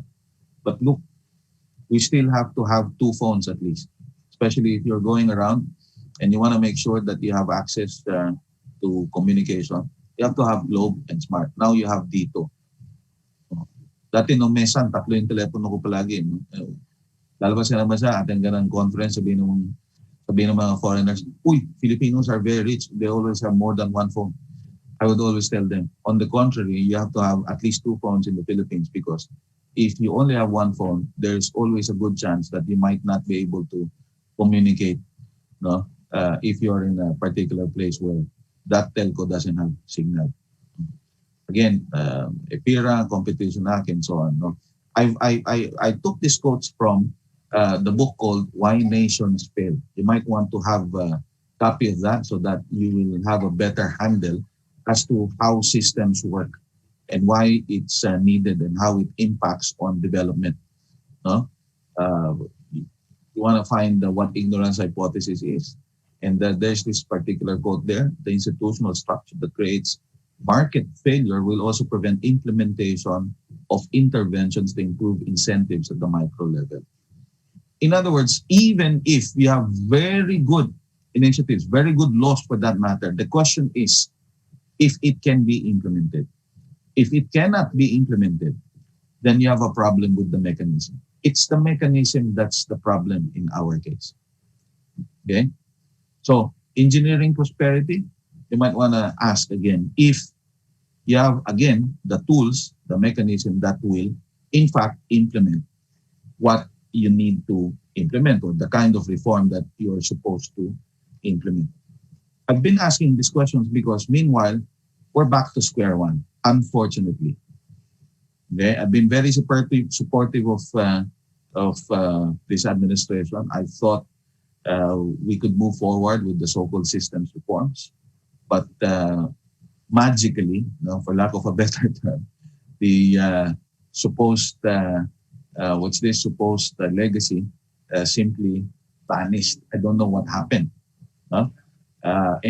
You cannot even say that the initiative was politically colored from the very start because we have members in the CONCOM who are just like my shirt, so-called yellowish, no? Merong iba-ibang mga iba-ibang mga political leaning yung mga miyembro ng CONCOM. So you can't say what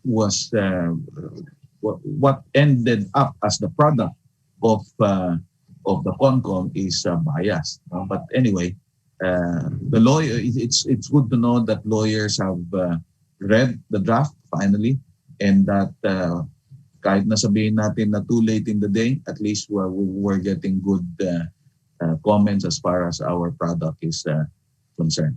So I hope I've given something at least for you guys to ponder, no? And hopefully there will be more occasions for you to sit down and reflect on many of these needed reforms. Magandang umaga. Magandang umaga po. Thank you, Professor Tayo, for that discussion. Just to sum up a bit, sinimulan po ni Professor Tayo yung discussion by saying that, we may have to acknowledge that we don't really have, or we don't really get real choices when it comes to elections, because yung mga nakakatakbo lang under our system are those who have the resources to do so, or those who are popular, di ba? Maybe artista or somebody na kilalang kilala. Sinabi rin po niya na if you improve the system, you might be able to effect real changes. So systemic change po talaga yung kailangan natin. But right now, there's no incentive for political parties to develop real political bureaucracies. It's a vicious cycle. We keep on voting for personalities, mga traditional politicians natin, very parochial, instead of focusing on programs and projects ng political parties.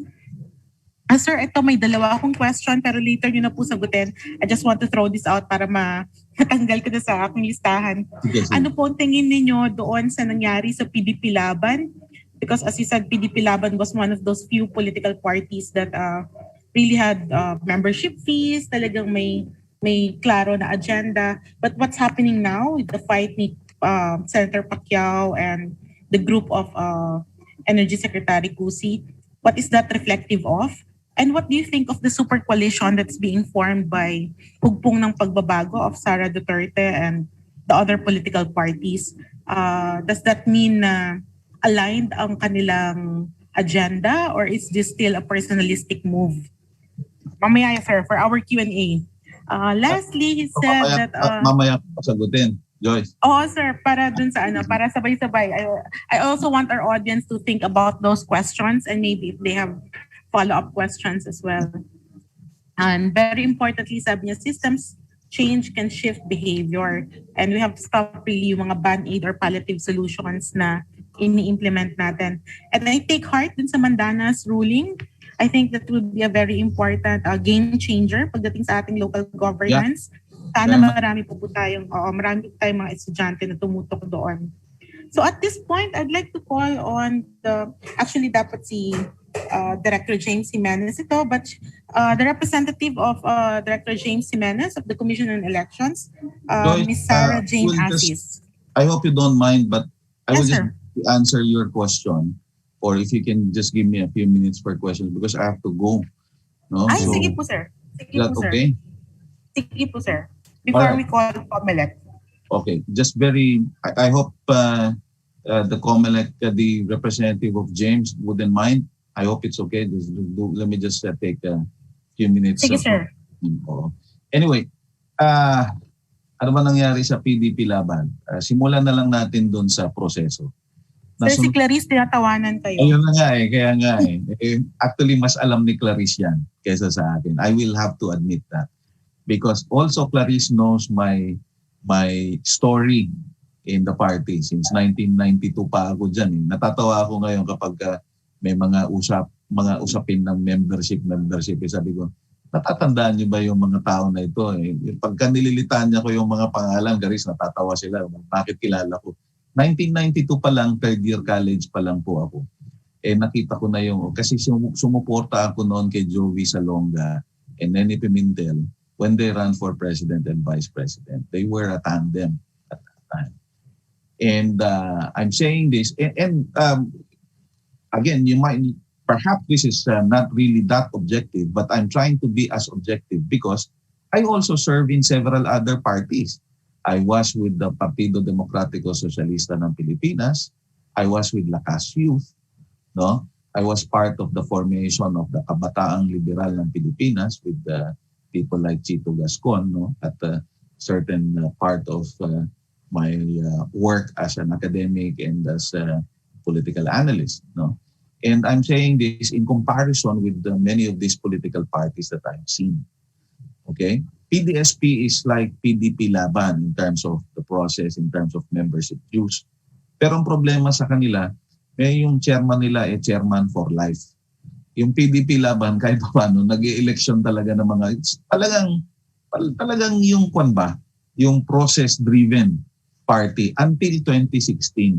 Pagdating ng 2016, wala nang National Council, wala nang National Assembly. Doon na nagsimula yung nagkawardi-wardi. No?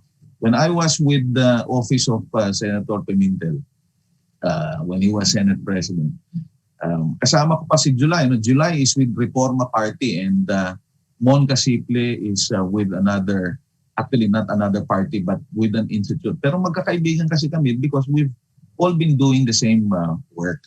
And we suggested for free, no? Because anyway, we were working for federalism together. Sabi namin, we might be able to at least assist in the strengthening of the party. Kasi ang dami, dumami bigla yung members. Di ba sabi ni Presidente nung unang sona niya, isa lang yung congressman niya, ngayon ang dami na. No? So, hindi na-accommodate na. Ang nangyari, maraming mga proseso na naisang tabi para lang ang dami kasi yung pumasok. So doon na nagsimula yun. Let's just put it that way. Kasi yung mga hindi malaking bagay kasi yung hindi original sa original. Kasi yung original, alam mo yung proseso, alam mo yung rason bakit susundin yung proseso. Pero yung hindi original, siyempre, kumbaga, batikan na sa politika yung mga yon, yung mga hindi original. So hindi nila naintindihan yung proseso. Yung Mandanas Garcia ruling, pagbabalang ng additional funds yan. Pero nagiging complicated because yung pagkukunan ng pondo, madedefund yung mga programs and projects na pagkukunan ng pondo. So ang intindi ng national government agencies yung PAPs, programs and projects, ang ida-download. Hindi yun ang sinasabi ng Mandanas Garcia ruling. And in the first place, hindi mo pwedeng ibaba yung mismong programs and projects kasi yung pagka-formulate ng programs and projects at the national level, ibang konteksto pagdating mo sa baba. Ulitin natin na ang dami, alam nyo, ang munisipyo lang natin, we have 1,490 something municipalities, if I'm not mistaken. We have 170 or 60 something cities. We have 81 provinces, as I've mentioned. So you can just very well imagine the extent of the adjustment that needs to be done. Okay? If it's okay, I can accommodate one or two more if the time allows, or Sensya na, I have to go. Prof, there's one question in the chat box, sorry. Okay. From Martin Joshua Oy. If ever we had a federal system of government in the Philippines, wherein each province will have their own power like that in the US, do you think that system will flourish since we have so many provinces? Good question, Martin. That's why in our proposal, and I am the chair of the committee itself that created the federated regions. We're suggesting 18 federated regions, consistent with the existing regions, not provinces. Hindi ka po, saan ka naman nakakita ang liit-liit natin tapos meron kang 81 states.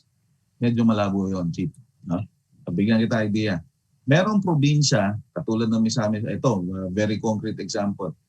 Ang big provinces natin, Pangasinan, Cebu, okay? But we have not so big, medium-sized provinces. Hindi na natin ganun. Misamis Oriental, for example, is bigger than Lanao del Norte. Misamis Oriental has 26 municipalities, if I'm not mistaken. Lanao del Norte has more than 40. Can you imagine? Mas maliit yung Lanao del Norte. In other words, huwag nating komplikahin pa yung explanation ko sa'yo. Ang liliit na mga LGUs natin. Hindi po pwede yung nabanggit mo na province ang magiging state. Hindi talaga magiging effective.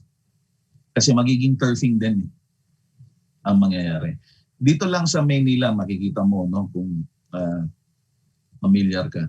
Tatawid ka lang, iba na yung traffic enforcer. There are so many governance needs or basic services which go beyond political boundaries. We have to have bigger jurisdictions and do away with very small and fragmented local government units. Our municipalities are only as big as villages in other countries. Ang average size ng municipalities natin, 80 square kilometers. Ang liit. Pero alam mo ba meron tayong city na 27 square kilometers lang, vegan? Ang liit.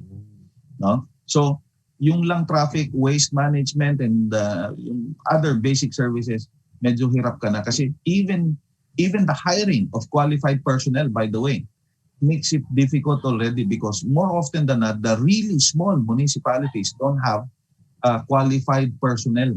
Nag-hire sila, mga taga-ibang probinsya pa. So you can just imagine how it impacts on the day-to-day services of the municipalities if your technical people are not from your place. We need to amalgamate. Now, last, hindi pwedeng babaguhin mo lang yung yung federal kasi, yan yung vertical structure. You need to also change the horizontal structure. Kaya ang tawag namin dun sa bayanihan draft ng CONCOM, ang tawag dito, the grand bargain. Why? Because if we don't do political system change and we just do the administrative change, there is no assurance that you will be able to address the issue of dynasties, for example, of abuses in governance. Yun lang, very short. But you can You can search. I always have what's this snapshots, discussions, no, published and videos. Okay, you can just search it online so that you can have further discussions on this issue. Salamat.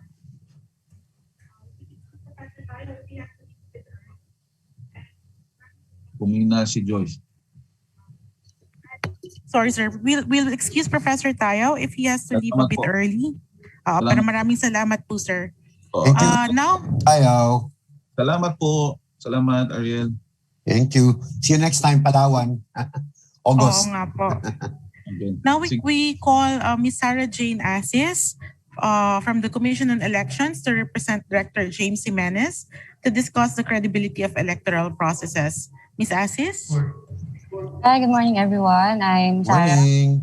Yes, good morning po sa mga students natin and to our two speakers. I'm Sarah Jane Assis from the Education and Information Department.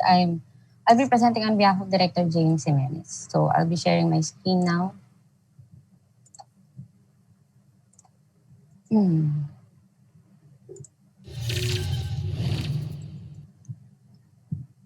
Okay, so I'll be talking about credibility of electoral processes. So when we speak of credibility in this context, for the purpose of this presentation, we are talking about the credibility of the Commission on Elections.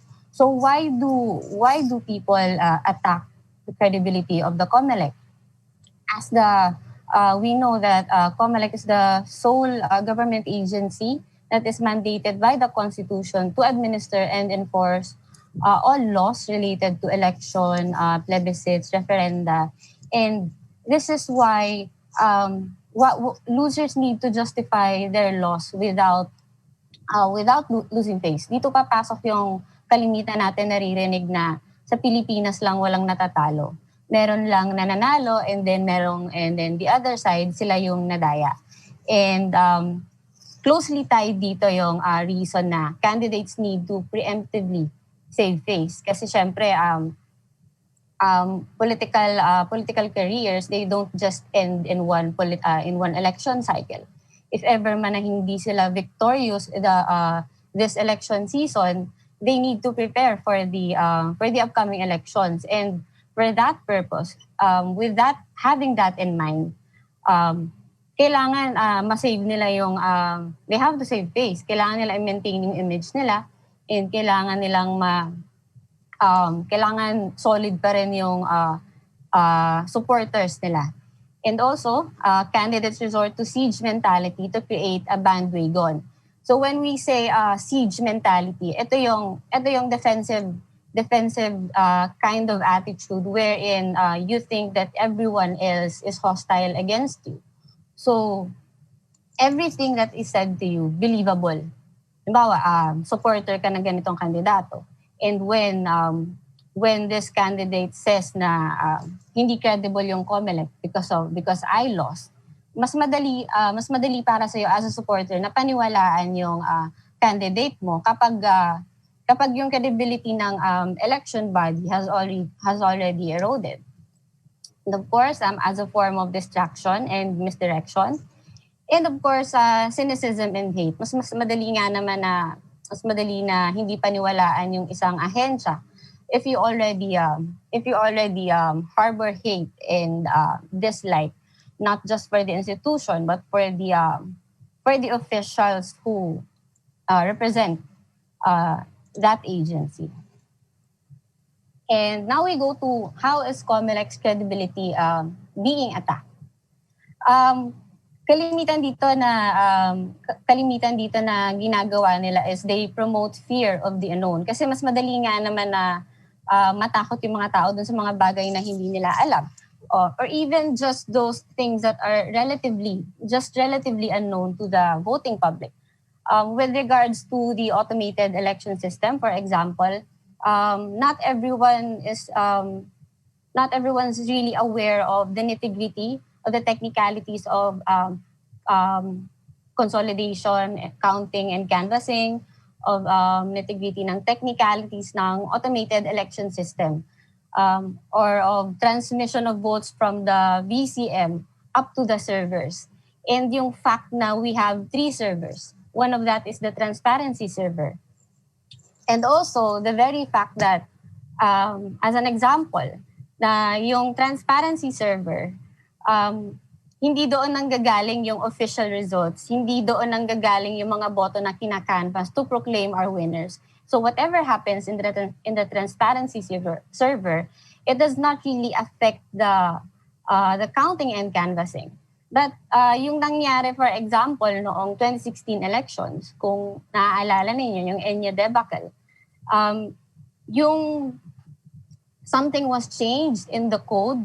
So in order to reflect the Enya letter, pero because of that, that was only implemented in the transparency server.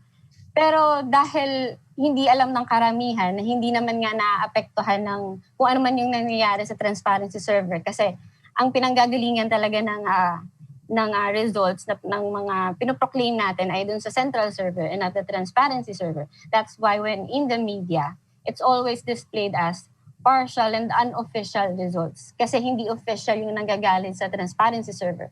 Pero dahil dun sa hindi magandang nangyari sa transparency server, naapektuhan yung credibility ng not just of the COMELEC but of the election results itself. And so parang optics eh. That's what happened. And also what they do is they conduct a long-term, low-intensity delegitimization campaign. This includes coordinated inauthentic behavior.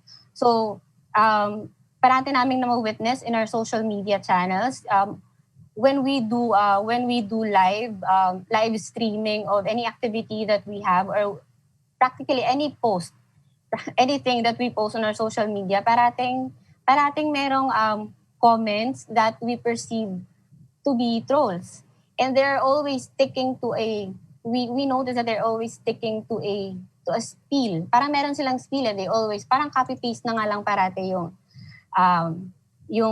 mga kino-comments nila. And from that kind of behavior, we see na hindi organic yung nangyayari. Kasi parang copy-paste lang talaga yung mga kino-comment nila, and that reflects on the kind of agenda that they have. Also, this includes the use of celebrity mouthpieces. For example, this includes yung mga, not just celebrity in the sense na artista, pero sa age natin ngayon na technology, yung mga media, including yung internet personality. So may mga sarili silang pages and napakarami nilang followers. And usually, sila yung nagiging mouthpieces for whatever that a certain personality wants to propagate. No? And also, of course, they amplify COMELEC's own mistakes. Kasi hindi naman fallible ang COMELEC. We do make mistakes. We make missteps. Katulad ng nabanggit ko kanina, yung nangyari sa ENYE, that was indeed a misstep on COMELEC's part, but these malcontents just love to keep going back to that, even if we have already addressed a certain kind of issue. And next is, we go to who is attacking COMELEC's credibility. Of course, people who lose in elections and people who claim to be motivated by altruism. Ito yung mga tao that we have to be really careful about, as opposed to those people who are at least forthwith dun sa kanilang dislike or even hate of COMELEC. And people who do it for money, plain and simple, yung nabanggit natin kanina na trolls. And COMELEC itself with its own missteps. So how do we fight back against that? So we have TRAP. That's the acronym for our key strategies: transparency, reporting, access, and assessment, in order to correct mistakes and a persistent repository of information. So the first step that we have to take is to be transparent. Kasi misinformation thrives in the absence of reliable, accurate, and relevant information. So how do we address that? Even before magka-pandemic, we do regular press briefings na talaga. if there are important dates in the calendar of elections, if there are important events, and if there are important announcements that the COMELEC needs to make. And we do this through regular press briefings. Pero we shifted to almost completely digital kind of press briefings. Natry namin ito unang-una nung Palawan plebiscite nitong March lamang. And we live streamed what was happening not just on the ground nung election but weeks before the March 13, 2021 plebiscite. Nag-conduct na kami ng press briefings in order to inform the stakeholders kung ano ba talaga yung magaganap na plebiscite doon sa Palawan. So, isa doon sa mga importanteng ihatid namin na informasyon, hindi lang doon sa mga constituents ng Palawan na nag-participate doon sa plebiscite, but for everyone else, national, not just local but also national, who are interested and who are watching the results of the plebiscite, na-update natin sila, for example, na yung delivery of ballots to Kalayaan was delayed. Kasi the municipality of Kalayaan, it's an island municipality, napakalayo niya doon sa center ng Palawan. So yung delivery ng ballots, kailangan pa talagang I think they used, I'm not sure what kind of aircraft they used, but by the mere fact na sobrang layo niya, nagkaroon ng delivery of ballots. But because we were able to report on that immediately, because we were able to deliver the information immediately, hindi nagkaroon ng fear of the unknown, na what I mentioned earlier. Kasi na-inform agad natin yung mga tao, hindi lang yung constituents, but everyone interested of what was happening on the ground. And also related to the island municipality of Kalayaan, sila din yung huling-huling nakapag-transmit ng kanilang election results, ng certificates of canvass, noong counting and canvassing na. And we were also able to update that kasi meron tayong live streaming during the counting and canvassing itself. No? So hindi lang din yung regular press briefings yung nila-live stream natin. In relation to the 2022 national and local elections, napaka-importante ng public biddings. For example, we have SBAC AES, which stands for Special Bids and Awards Committee for the Automated Election System. Kasi ibibid na naman natin kung sino yung magsusupply ng iba't ibang election equipment and paraphernalia for the upcoming 2022 election. So we need to be transparent with that para alam ng mga tao na dumaan sa proseso yung pagpili ng provider na mapipili natin in the end. And this is live streamed, actually online bidding, purely online bidding ang ginagawa natin ngayon because of the pandemic, and that is also streamed live on our official Facebook pages. Number 2 is reporting. We don't allow misleading information to go unchallenged. And in order to address that, we use the reporting systems provided by social media platforms. For example, noong 2019 elections, we have a close relationship with Facebook, and they have this mechanism, a government casework channel, wherein hindi na namin kailangan na i-mass report kapag ang isang malicious post, ang isang for example, we had there was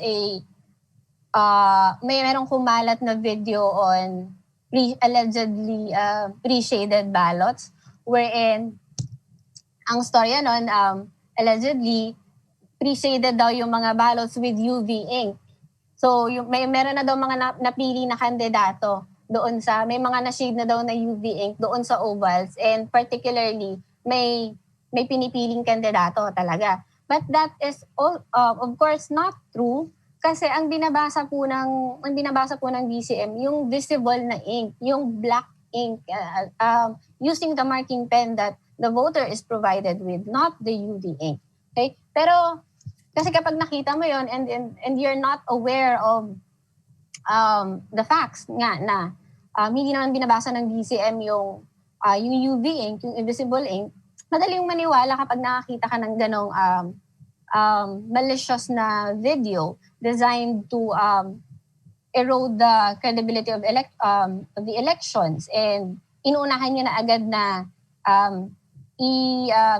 i-attack yung magiging election results. So what we did was we utilize that government casework channel in order to take that post down.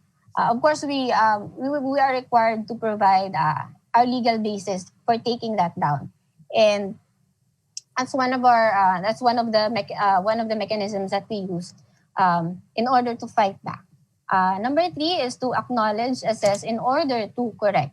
So as I mentioned earlier, yes, we admit our mistakes. In 2016, ang nangyari kasi doon, the people on the ground, doon sa transparency server, they were authorized to make the changes as they see fit. Kasi sila yung nandoon mismo sa server eh. But then, because of that, dahil hindi na umakyat yung decision making doon na lang sa baba nangyari, hindi na umakyat, that's what happened. And we learned from that lesson. So we committed to correct that. So in 2019, the COMELEC tightened up things.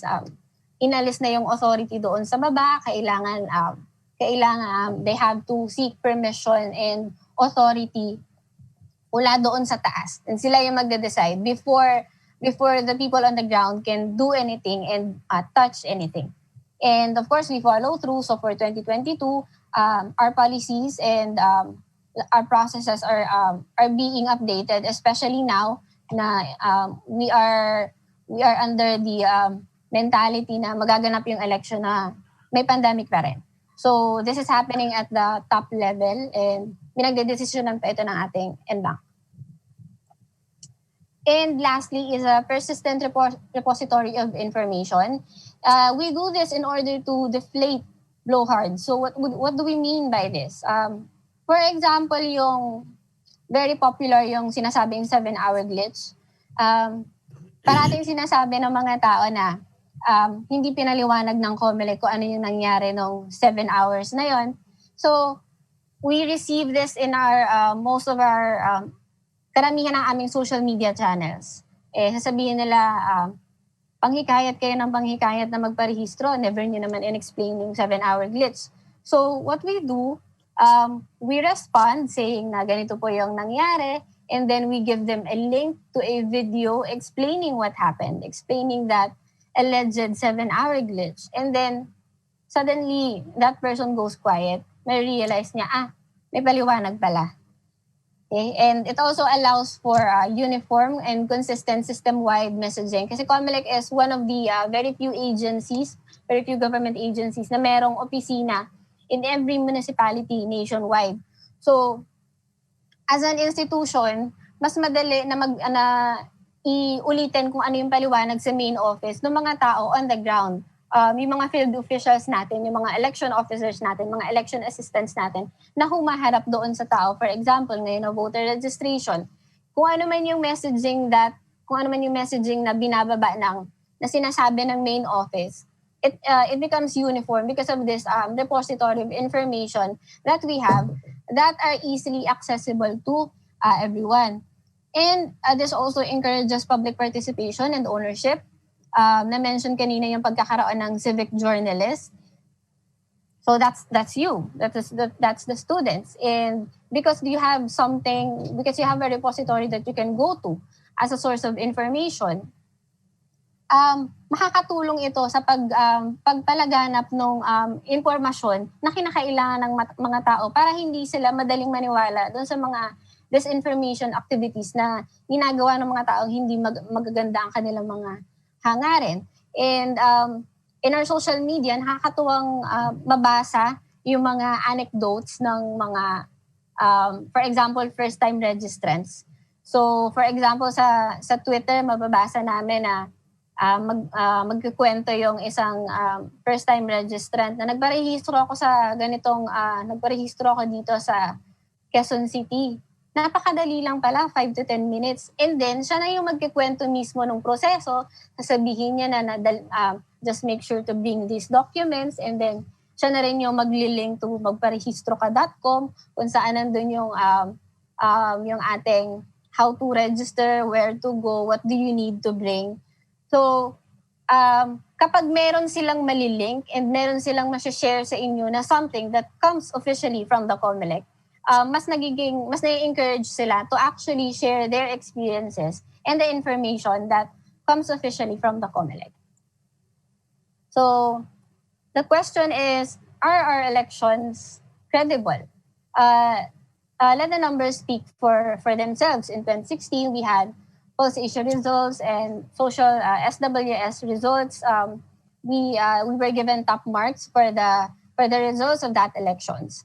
Upwards of 80. It was 80 to 90% yung naging resulta nung survey, and it shows that the people trust the results of the elections. They said that the VCM was voter friendly, and that to a certain extent it kind of showed that they trusted the automated election system because they still want automated voting in future elections, and they felt that results were faster, and because of that mas madaling pagkatiwalaan yung results kapag kita mo kaagad, as opposed to nung manual election na abutin ng araw yung bilangan. And an average of 86 voters also said that election results are visible and that they are in general satisfied with the conduct of the election. In 2019, same thing also. They still want automated voting to continue. For them, mas madali pa rin bumoto gamit ang VCM as opposed to manual.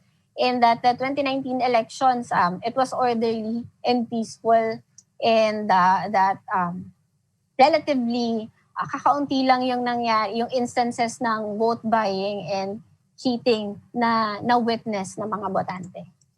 So, pag-usapan naman natin yung allies of truth. Nasaan nga ba sila? No? So, perhaps we can learn from the American experience, presidential, yung elections nila doon noong 2020.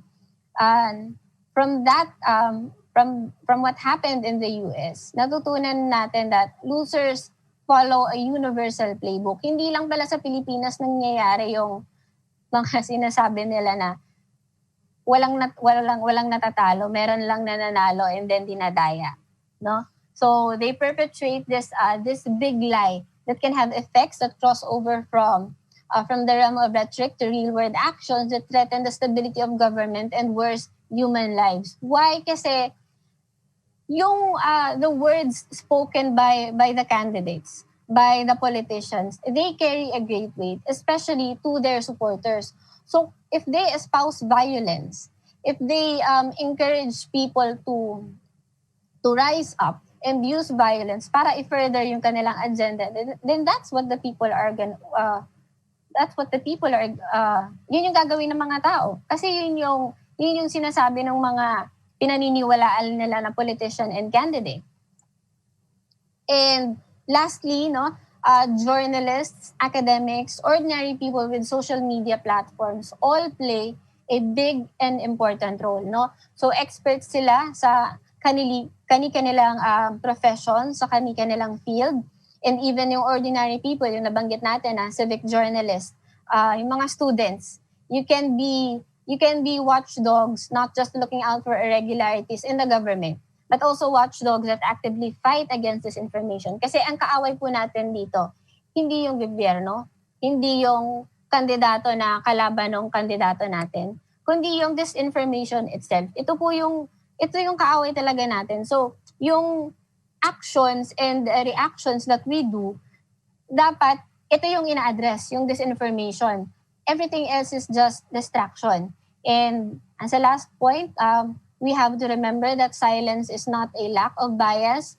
It is instead complicity to the status quo.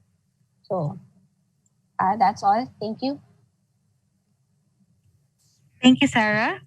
I think in your presentation, you clearly showed that the credibility of COMELEC is also under attack by those who seek to undermine the poll body's authority, those who want to diminish the public's confidence in the electoral processes, and perhaps those who lost in the elections, and just could not accept what happened. So there's really a drive to delegitimize the elections. It's good that you acknowledge, that there are also internal reasons, including COMELEC's own mistakes, which you acknowledge and you're rectifying. So, and journalists, of course, will play a big role in fighting against the big lie. Sabi mo nga, hindi lang pala dito sa atin nangyayari yon na walang kandidatong natatalo pero nadadaya. Yun yung lagi nilang claim, ano? So now we go to the Q&A portion of our first session. I'll throw the first question to Professor Dr. Mora. Ma'am? Si Dr. Mora. Joyce, can Yan, you oo. state again the first question that you were Yes, asking? ma'am. I was just checking that you're Oo. online. So the question, ma'am, is how young should we start teaching media and information literacy? In Malaysia, for example, they have a game on disinformation and fact-checking that can be played by kids as young as 8 years old. Perhaps, PUP or STI or other academic institutions that have joined us can also work on this, something similar. Yeah, Joyce, I'll be answering you not just as an educator, but also as a mother. Pwede ba yun? You know what? Pwede, ma'am. Oo, ito ang conviction ko kasi ako may mga anak ako. The moment na marunong nang maghawak ng computer at gadget ang bata, turuan na. As early as the child knows how to navigate. Ito nga 3 years old pa lang marunong na mag-navigate. Marunong na. Nagugulat tayo, di ba? So, slowly, in a way na maiintindihan nila, kailangan umpisahan na. Ako, yan ang conviction ko. They have to understand na you don't just use these gadgets. You don't just go into online, but you have to be a responsible digital citizen. Kasi the moment na nakakapag-online ka na, automatic digital netizen ka na, di ba? So you have to be educated as early as possible. Yan ang sagot ko, Joyce. Thank you, Dr. Mora. Ariel, baka it's something that PPI can also consider, in partnership with DepEd or I think DepEd as early as elementary students pa lang. Yeah. For Miss Sarah, from Richard Mariveles, actually his first question was on the 7-hour offline ng server ninyo ng 2019. I think this shows that baka kulang pa po yung pagpapaliwanag or baka hindi naka-reach dun sa lahat ng tao. Pwedeng pa ng COMELEC yung inyong paliwanag. And ang second question po niya, if any glitches happen to COMELEC servers, can the public view its activity log or can the COMELEC publish its technical findings? Doon sa 7-hour glitch po, to expound on that, on what happened during that 7 hours na hindi alam ng publiko yung nangyayari because it was not really reported by the public. Kasi nga, di ba nung as I've mentioned earlier, nung 2016 kasi, yung authority nasa baba. They can, pag may nangyari, may authority agad sila to do the actions that they think that they need to do. Pero nung 2019, binago natin yon. Biglang wala nang authority yung nasa baba, kailangan mo nang umakyat sa taas. And during that time na pumapasok na yung results from all over the Philippines, ang decision making nasa unbank. And at that time, kalat-kalat na po sila. Hindi sila magkakasama sa isang lugar. So kailangan muna silang ipunin, kailangan muna silang paliwanagan isa-isa and to apprise them of what happened. And from that information, saka lang sila makakagawa ng kanilang decision to address the problem. So part of that really, that 7 hours na hindi alam ng general public yung nangyayari was that ina-update pa kasi natin yung top level people who need to decide on the problem that happened on the ground. Kasi nga hindi na pwedeng umaksyon yung people on the ground. Tinanggal na natin yung authority sa kanila. But updated po yung, kasi doon sa transparency server may mga nakabantay doon. Nasa PIC, it's somewhere in a UN Avenue. And yung transparency server, may mga nakabantay po doon na media. As in, nandun sila 24 hours. So, they knew what was happening. They were updated. Nakikita nila kung ano yung nangyayari, na-update sila, and kung ano yung actions na ginagawa ng COMELEC to respond to the problem as the problem evolved. And updated po yung media, and they were able to report on that. And actually, marami pong news articles na nagbaliwanag kung ano talaga yung nangyari on that. And as to the second question, if any glitches will happen again to the COMELEC servers, can the public view its activity log or can the COMELEC publish any technical findings? So on this, binuksan po natin yung activity log natin nung nangyari yung 7-hour glitch. Doon sa mga experts na makakaintindi at makakapagbasa ng activity log. So yes, those were open. Those were open to the PPCRV and doon sa mga technical experts ng political parties and candidates who wanted to view the activity logs and to see for themselves kung meron nga bang anomalya na nangyari. Sarah, just a quick question. How prepared is COMELEC to conduct the next year's national and local elections? Of course, we've had experience in Palawan, but that's just one province. Now we're talking of a nationwide electoral process amid the pandemic. From the campaign period to the actual day of voting, how can we ensure that you prevent super spreaders? Ano ba yung mga protocols that you will be putting in place? So wala pa pong at this point, wala pa talagang napagdidesisyonan na concrete yung ating Commission and Bank. And as the months go by, maglalabas po ng resolutions declaring officially kung ano yung rules and regulations and yung policies ng commissions. Pero isa sa mga napag-uusapan and developing pa ay yung pagre-require halimbawa ng antigen test results doon sa filing of certificates of candidacy at the national level. No? Kasi it has been a practice na magdadala ng entourage yung kandidato na magpa-file ng kanyang certificate of candidacy, particularly dito sa Palacio del Gobernador sa Intramuros where the national candidates file their COC. So i-require po na pinag-aaralan po ng COMELEC na i-require na they undergo rapid antigen test na ipoprovide po ng COMELEC on-site, and they have to undergo that. That's mandatory before they are allowed entry into the building of COMELEC para maiwasan natin yung super spreader event, and ililimit din yung number of entourage na pwede nilang isama. Kung hindi na pwedeng isama yung buong barangay, yung buong pamilya, siguro isa or dalawa na lang kasi kailangan nating ibangga yung right nila to file their certificates of candidacy with people that they want to bring with them.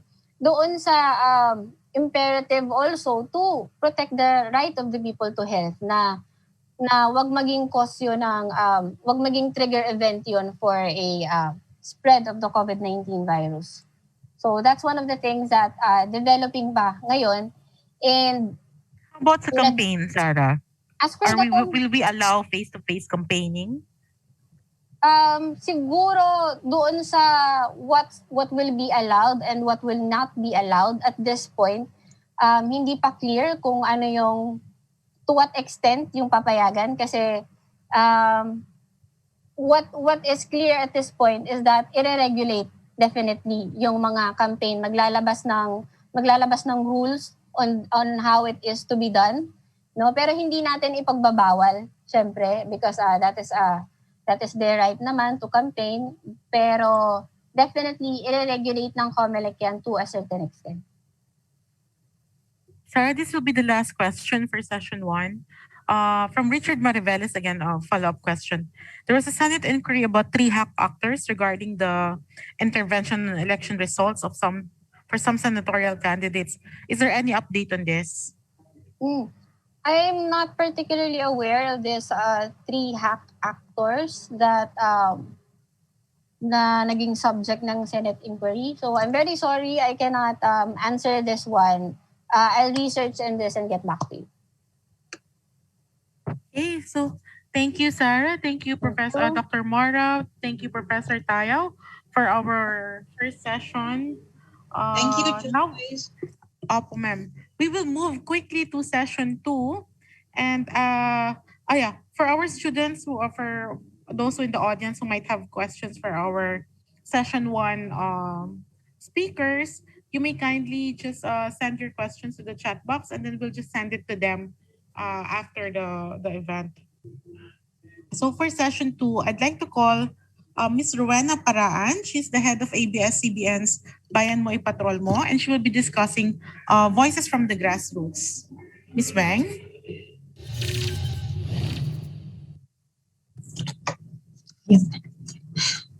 Hello everyone. Clear yung audio? Yes. Yes, good morning. Good morning. Good morning po sa ating lahat. Let me share my screen.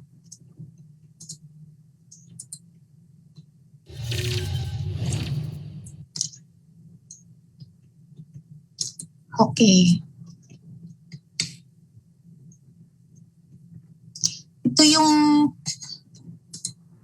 for those who I have not met before. Ito po yung trabaho ko sa ABS-CBN, and I've been doing this for more than 8 years now. It's a job that I really love and I appreciate what it does, no? Kasi yung citizen journalism, napakaganda niyang venue para makapag-encourage ng participation. Bagamat marami tayong problems sa social media, sandamakmak yung natatanggap nating mga tinatawag natin na fake news, no? Pero we don't like really the term fake news because it means that news which should have undergone the process of verification at iba pa, no, sa atin na mga nakakaalam pa paano ba ginagawa ang balita. To call it fake is actually oxymoronic. So there's contradiction in the term. So hindi talaga siya bagay. And even globally, it's actually a term that is being discouraged even by UNESCO and other institutions. So ako personally, and also some journalists, most of the journalists I know also don't like the term. So let's call it disinformation. So sa panahon ngayon ng tinatawag na fake news or disinformation, napakadali, no, na maloko or malito sa ano ba yung totoo at hindi totoo. Tingin namin citizen journalism is a very good antidote to disinformation. Lalo na the way we do it in Bayan Mo Ipatrol Mo, which is the citizen journalism platform of the network. Bayan Mo Ipatrol Mo started as Boto Mo Ipatrol Mo in 2007. So ipinanganak siya para sa pagbabantay ng eleksyon. It's intended to encourage people to participate more, no, in monitoring the election campaign and election day itself. It was actually the birth of Boto Mo Ipatrol Mo was driven by an incident that happened in 2004. This was the Hello Garci incident. Kung alam natin yon, siguro yung mga bata dito hindi pa nila alam. This was the recording between then President Gloria Macapagal-Arroyo, who was running for president, and an election commissioner, si Garciliano. And the conversation started with, "Hello Garci." Di ko kaya yung boses ni President. So, yun. Started with the "Hello Garci" greeting, and then it went on to discuss 1 million votes.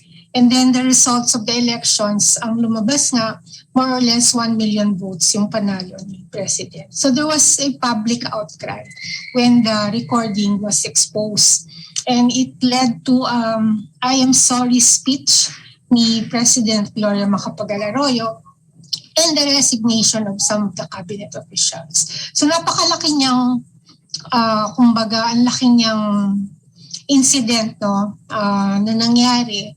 And it led to the network thinking of how do we get people involved in the elections. So naisip nila yung citizen journalism, yung boto mo ay patron mo. And the response was, and it started in the following election. So Hello Garci happened in 2004, and then in the 2007 elections, ginawa yung boto may patron mo.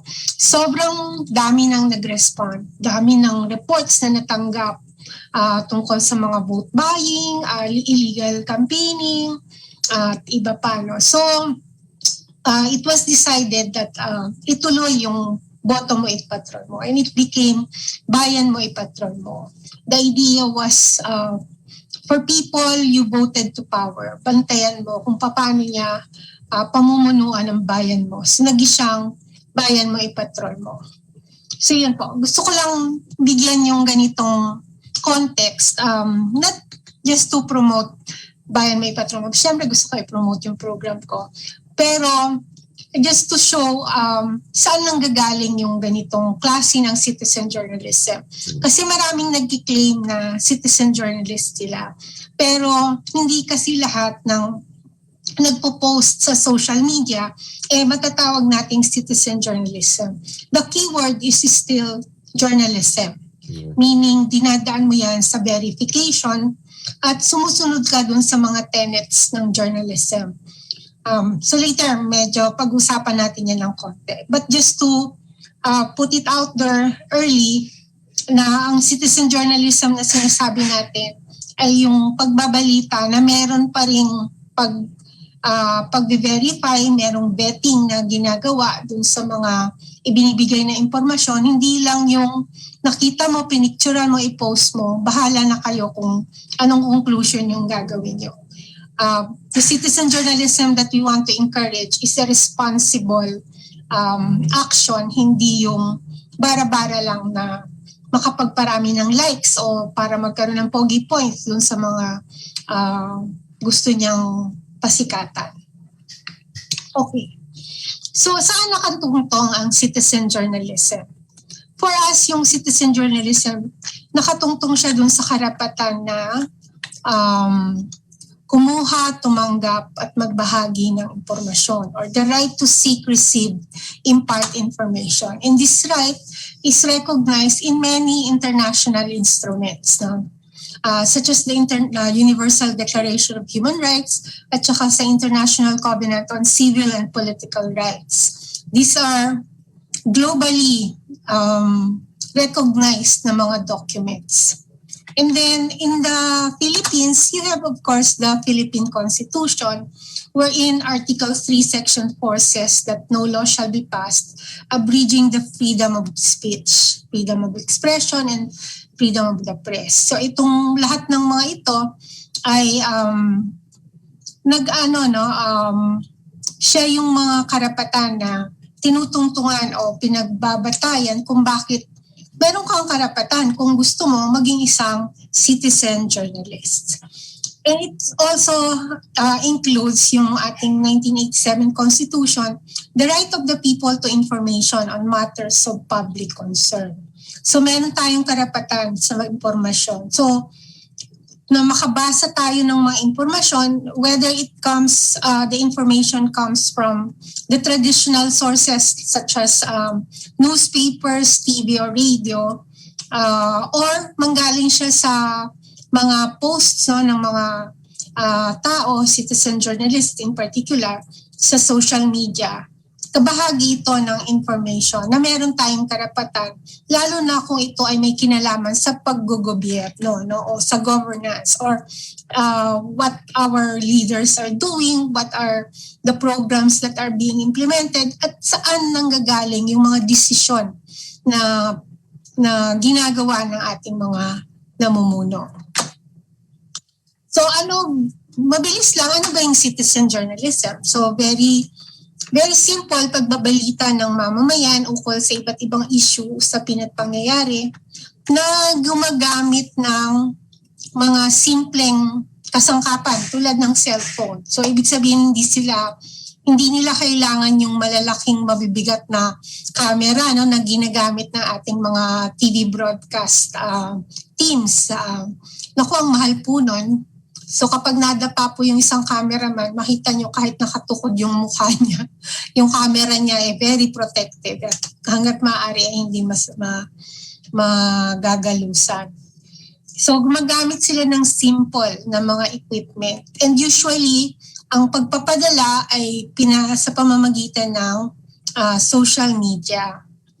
Merong panahon nung bago ako sa Bayan May Patrol Mo, when people were still sending reports via email na nakakatuwa kasi doon sila nagpapadala ng documents saka ng mga pictures. Pero unti-unti nabawasan na ng todo hanggang sa talaga ngayon, sobrang dalang na nakakatanggap kami via email.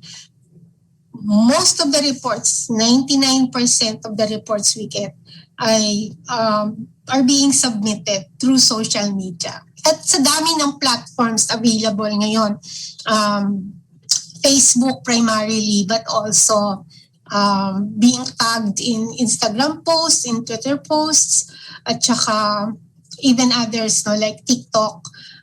Yun lahat ngayon ay nagiging mga daluyan na ng reports ng citizen journalists. Ayan. So ano yung what gave rise to citizen journalism? Madali naman to, no? When we ask these questions, kahit sa mga elementary kids, when we do workshops, alam nila agad yung sagot. It's technology, it's social media, and then because there are prevailing issues or sentiments that people want to express or they want others to know about. So, ito yung tatlong bagay na nagtutulak. Bakit ba nauso yung tinatawag na citizen journalism? Teknolohiya, social media, at saka yung need to express or to inform of certain issues. Ito, alam na alam to ni Ariel. Nung araw po, kailangan pa bumili ng film para makapag-picture at kailangan mo siya ipa-develop. At ang dami nasasayang. Yes. Parang post kayo ng post. Tapos pag na-develop, makikita mo nakapikit ka, putol ang ulo mo, kaya blurred. So, maganda ngayon, meron ka ng isa lang ang gadget na kailangan mo. And you don't need to go anywhere else kung gusto mo siyang ipakita sa buong mundo. You just need to post it. And before posting it, you can even edit it. Pwede mo lagyan ng filter. Merong app na pwede ka na mag-lipstick kahit wala kang lipstick nung kinuhanan ka. So, ang ganda ng technology and kung pag-iisipan natin kung paano siya gagamitin para sa mas marami, para sa nakakabuti sa ating community at sa ating bayan, ang dami nating pwedeng magawa because of technology. And it's not just the technology of being able to get better photos. It's also the technology of distribution, yung sobrang bilis na sa isang igla para si Thanos. Matagal ko ng pangarap yan. Pwede mo nang ipaalam sa uncle mo na nasa Saudi na ang iyong kinain ngayong umaga ay Jollibee. Na malalaman niya na kung anong ginagawa mo, na nanggaling ka na sa na ito na yung pinuntahan mo, etc. etc. So, yung capacity, yung capability ngayon ng technology to record and then to distribute. Tapos even then, sobrang bilis kasi dati-dati meron ka may desktop ka, kailangan mong umuwi ng bahay o ng opisina para ka mag-online. Ngayon, hindi mo na kailangan yun. You just need your cellphone. Tapos dati-dati yung klase ng images that we can get with our cellphone, medyo pangit. Ngayon, broadcast quality na po ang pwedeng makuha sa mga latest models ng cellphones. Several years ago, talagang mapapansin mo kasi yung mga ads ng cellphones, hindi na siya about the quality of the calls that you can make. It became the quality of photos that you can take. So makita mo ngayon yung change sa ano yung gamit na ng mga cellular phones para sa mga tao. So yeah, technology, and then of course social media. Just to give you a snapshot of how social media is in the Philippines. So 110 million Filipinos, 67% are internet users, or meaning we have a 67% access, no? Internet access. Malaki pa rin yung wala, no? We don't, and it's, I think it's for us who want to inform people. It's something that we need to think about, how to reach the remaining 30 plus millions na hindi nakaka-access. But in the meantime, those naman who have access, the time spent using internet devices, maganda itong tingnan na dalawang statistics, no? Kasi dito sa January 2021 report, ito po itong We Are Social report na ito. Ito po yung madalas pagbatayan, no, ng mga organizations when looking at the state of use of social media or the use of internet. Meron po silang report per country, and this is the Philippine report. Excuse me. So, sinasabi rito, ang time spent ng mga Pilipino sa social media is 10 hours, 56 minutes. I'm sorry, time spent using the internet, whatever device, is 10 hours, 56 minutes. Doon sa 10 hours na yon, 4 hours and 15 minutes are used using social media. So napakalaking ano yan. At dahil po dyan, ang Pilipinas ang number 1 sa daily time spent using the internet. Yeah. Nung una ko ito makita, hinahanap ko kasi inisip ko, nandito siya banda, pero wow, nandito na pala siya. Sorry. Tapos ang isang maganda pang figure na tingnan, yung mobile connection sa Pilipinas, meron pong 152 million mobile connections, meaning 152 million yung subscriptions, no? Doon sa iba-ibang telco. Pero pag titingnan mo ilan ba yung populasyon ng Pilipinas, it's really 110 million. So yung sobra dito, ibig sabihin meron diyang mga addict dalawa yung kanilang subscription. Meron silang Globe, meron silang Smart, because they are that anxious to be always connected, that they are willing to spend twice para lang masigurado na kahit saan silang pumunta na building or probinsya, sorry talaga, na sila ay laging merong connection. Okay. So yun yung usapin ng social media. Ganon karami ang Pilipino connected. And yung third, because there's a problem or there's a need. So ito yung mga karaniwang reports that we get, no? Kapag may calamities, kapag may mga aksidente, or may mga ganitong problema tulad ng mga problema sa kalsada. Excuse me lang po. Ayan. Hindi po ito patulastas ng Nature Spring. Okay. So again, tatlong bagay na nagpauso sa social media o naging factors that led to the pagkalat, no, ng citizen journalism. So una, technology, and then yung social media, and then yung pangatlo, because of problems or information that people want to share. So ito yung sinabi ko kanina, that everyone who posts something in social media is a citizen journalist. karaniwan po yung mga nagre-report sa amin ay gustong may ikwento tungkol sa kanyang community, tungkol sa kanyang eskwelahan, o kaya meron siyang hinahanap na solusyon sa isang problema, kaya gusto niyang sabihin. So what is the importance of citizen journalism? So ito yung mga nakikita namin, no?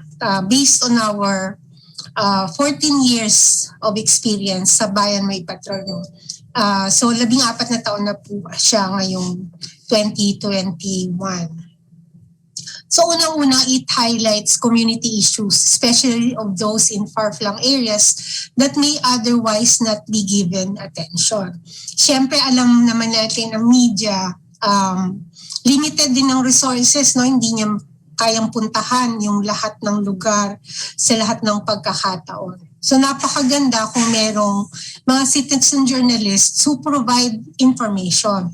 Ito pong picture na nandito ay isang bayan sa Cagayan, yung Gonzaga. Kung nakapunta na po kayo sa bandang Cagayan province, ito yung northernmost, no, na sa mainland Luzon na mga na probinsya, at yung Gonzaga ay isa dun sa nasa pinakatuktok na bayan, dun sa pinakatuktok na probinsya ng Pilipinas. Dito po sa report na to, yung pong kanilang lupa ay nababawasan. In fact, yung barangay na pinuntahan namin, may 10 hectares na nawala na dun sa kanilang barangay kasi kinakain ng lupa. So I'm just going to play a little bit. Nakakataka ang eksenang pagtigas at pagbaklas ng mga bahay sa isang bahagi ng Barangay Karawan, Gonzaga, Cagayan dahil sa pangambang labunin ng tubig ang kanilang mga ari-arian anumang oras. Noong nakaraang taon, nakatayo pa rito ang isang bahay pero unti-unting nagsilika sa mga residente dahil nilalamo na ng tubig mula sa Bugay Lagoon ang parting ito ng barangay. Sa Citizen Journalism Workshop ng Bayan Patrol sa Karawan, ito ang kinilapit ng mga residente na pangunahing problema. Karuguan sa bayan ng Gonzaga, unti-unting nabubura sa mapa. Ayon sa kagawad ng barangay, taong 2007 pa nagsimulang kainin ng tubig ang lupain na nagpahika sa may nasa 100 pamilya. Pag nakakawaan lang, ganito na lang, wala nang tutulungan mo rin. Sa gitna ng panganib, mahirap para kay Nanay Elsie ang umalis sa lugar. Ang gusto ko pa rin manatili dito po dahil nandito po ang kababayan natin. Pero para naman kay Lola Digna, mahalaga pa rin ang buhay. Napit ng dagat, pagka maakuan kami ng alon. Ayon sa Municipal Planning and Development Coordinator ng Bayan ng Gonzaga, natural phenomenon ito na nagpalubog na sa mahigit kumulang 10 hektarya ng barangay. Pero kasi mo kaya tubig, Ayon sa alkalde ng Gonzaga, seawall at riverbank protection ang naiisip nilang solusyon. Pero may milyon ang gagastusin at hindi kakayanin ng bayan. Ang plano namin there is to seek assistance from the government sa congressman din namin. Siguro sa national government.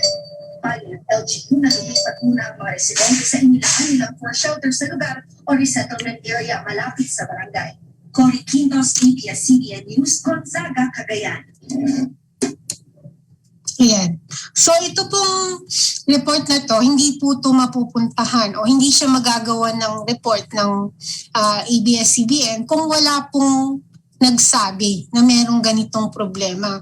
Imagine niyo yung layo ng lugar na to. Hindi to basta-basta kayang puntahan. At even if you are part of a news organization, kahit based ka sa norte, hindi pa rin siya madaling puntahan. Sa totoo lang, maraming issues na related dun sa issue ng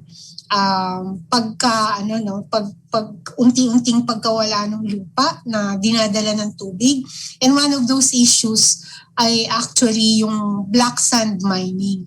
So that was not included in the report. But after talking to the locals, we actually had a report done tungkol sa black sand mining in Cagayan. So yung ganon, dahil sa pagre-report ng mga citizen journalist, nagawan siya ng pansin, and hindi ko alam kung nagpatuloy ulit, but for a time, talagang huminto yung black sand mining sa mga towns dun sa northern part ng Cagayan.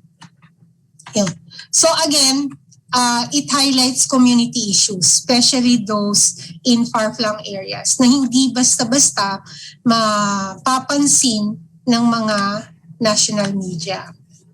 And then also, yung citizen journalism brings concrete solutions to problems. So hindi ka lang nagpasasabing, may problema dito, tingnan nyo.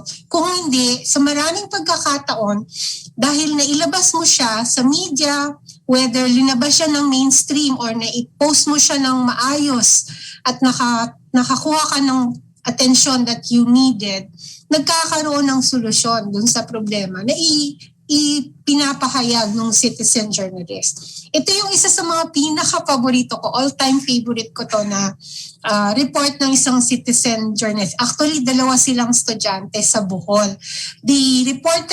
They attended a citizen journalism workshop in Tagbilaran. Tapos nung pag-uwi nila, kinuha na nila ng video yung eskwelahan nila na walang dingding, walang sahig, walang CR. Tapos pinadali nila sa Bayan Mo Ipatrol Mo. At nung nailabas siya sa TV, yung budget naging mas malinaw kung saan dapat manggaling yung para matapos yung eskwelahan. So ito po yung part of the report. Ito yung original na video na pinadala nila. Kaya mas gusto ko ito yung ipakita. Makita natin kung gaano ka raw at saka yung effort ng mga bata. Yung pong kumukuha ng video dito, nag-graduate na siya, no? And he became actually DRR, no? Napunta siya sa municipal DRR office, tapos eventually naging siyang environmental planning officer sa Bohol.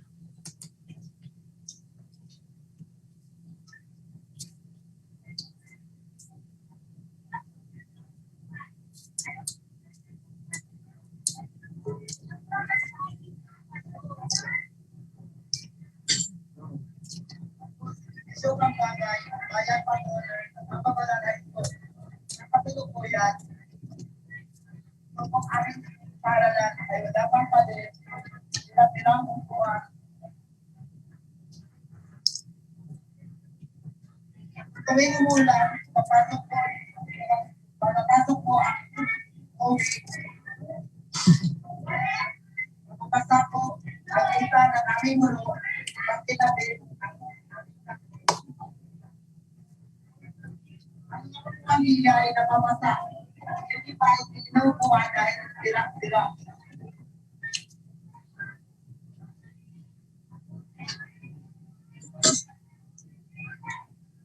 Makikita din natin ngayon ang sistema ng grade 7 patuloy mo muna. Ang ibang upuan ay hindi nila inuupuan dahil napamasa sa yung iba ay nagsisiksika na lamang at nagsisiksika na lamang sa isang upuan dahil hindi nila maupuan ang kanilang upuan kaya napapasa ito sa pag-umulan.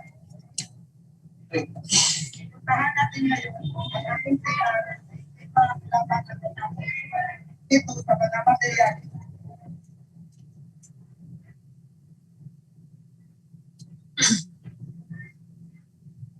Kung ang sistema ng aming CR na hindi pa lang magkakapapos. Ayan. So, ito yung raw na footage na pinadala nila. Tapos, ginagaya nila yung walk and talk style ng reporting na ginagawa ng ating mga reporters. Papakita mo ay nilalakad ka para maipakita yung buong lugar. Nung lumabas yan sa TV Patrol, as I said, nag-usap yung office ni Mayor at yung office ni Congressman kung saan dapat manggaling yung pondo. And after a while, ito na yung pinadala nila sa amin na video. Ayos na yung eskwelahan nila. Wow. Noong October 11, 2012, ay ganito na ang itsura ng aming paralan. May CR na At natapos na rin ang kanyang pader. May pintuan na may jealousy na rin ang kanyang bintana. At tuwing umuulan, hindi na kami nababasa at natutuloy na rin ang aming klase. Ayan. May jealousy na. So yun yung napakagandang pwedeng mangyari, no? Hindi ko naman sinasabi na bawat report nagkakaroon ng ganitong klaseng solusyon, no? Sa minimum, at least sana magkaroon ng promise of a solution coming from authorities or people who can help.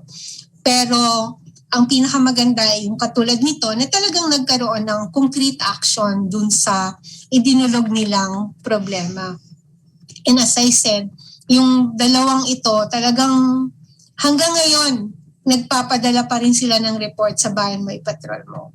At so ngayon si Maxwell Kutamura, the one who was taking the video, siya na ngayon yung tumutulong sa amin mag-organize ng mga workshops sa Bohol. And lalo na sa Ubay kung saan taga doon silang dalawa. Yun. Next is citizen journalism serves as a bridge between individuals in need of help and concerned government agency. Baka lang maubusan ako ng oras, so hindi ko na ipi-play tong video na to, no? But this is a video of an OFW na naka-based sa Saudi na nagsara yung kanilang kumpanya tapos hindi siya dapat kasama siya sa ni-repatriate, no, pabalik sa Pilipinas, pero he opted to remain kasi for whatever reason, no, baka marami siyang kailangang bayaran or ano pa man, hindi siya sumama bumalik kasi he was hoping na magkaroon siya uli ng ibang trabaho. Kaya lang, hindi siya nagkaroon ng trabaho. So he ended up na nagkangalakay siya, no, kakalkal siya ng mga basura, naghahanap siya ng kung anong pwedeng ibenta para meron siyang makain. So yung mga kaibigan niya at yung mga dati niyang kasamahan sa trabaho, sila yung nagpadala nitong video na to. Yung video ng kaibigan nila na kinikwento kung paano na yung buhay niya ngayon sa Saudi. And after we received this, kinausap namin yung POEA at saka yung ating embassy at ginawa ng paraan para magkaroon siya ng exit visa. Wala rin kasi siyang exit visa na kailangan mo ng kumpanya mo para makuha. And then yung mga Pinoy nag-ambag-ambag sila para makabili ng plane ticket at makauwi siya sa Pilipinas. So again, it's citizen journalism serving as a bridge to help an OFW. Ang hirap po magkaroon ng problema sa ibang bansa. Sobrang lungkot, tas hindi mo alam ang gagawin mo kasi yung choices mo ng kung saan ka hihingi ng tulong ay napaka-limited. So yung makauwi po siya ay napakalaking bagay. Again, citizen journalism encourages people to monitor issues in their community and to be more vigilant. Ito po kung nakikita nyo yan, merong spaghetti dito sa taas.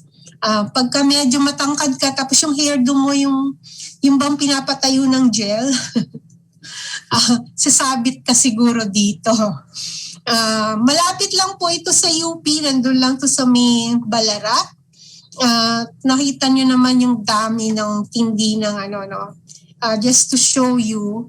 Naalarma ang isang bayan patroller na mapadaan sa Kainiguan, Barangay Pansol, Quezon City dahil sa nakita niyang mga nakalaylay at malasapot na itsura ng mga kawat ng kuryente. Ayun, sorry. So ganun siya kababa. Pag stretch mo talaga yung arm, madali siya. So yung ganito, yung mga tao nag-send ng ang nagpadala nito sa amin actually ay isang teacher.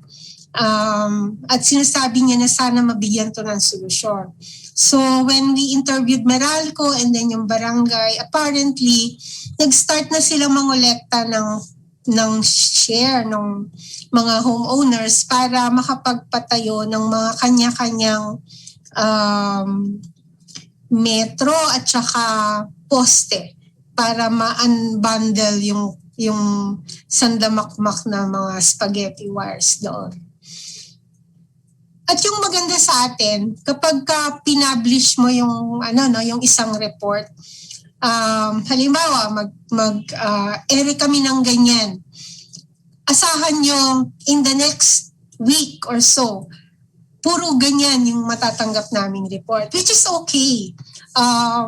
Ibig sabihin kasi nun, napanood nila, napag-isip sila, dito ba sa amin meron din ganyang problema?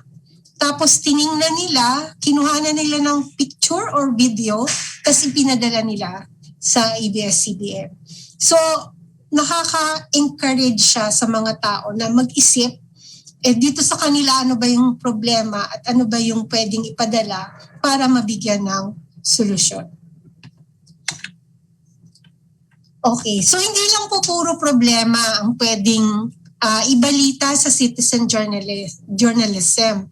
It also provides a venue for sharing positive experiences. Isa ito dun sa mga paborito naming example. Nangyari ito sa Bohol at the height of the earthquake, no?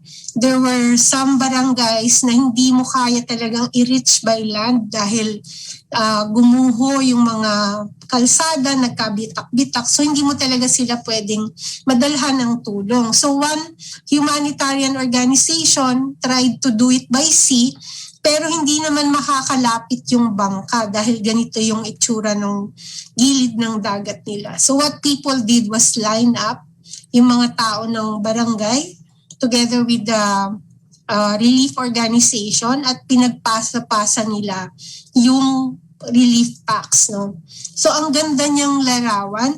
Yung video po niyan, binilang namin kung ilan yan. Umabot po sila ng 110 na tao na nagtulong-tulungan. Yung ganitong image, which is so Pinoy, so bayanihan, nakakatuwa po siyang i-share sa ating mga kababayan. Yeah.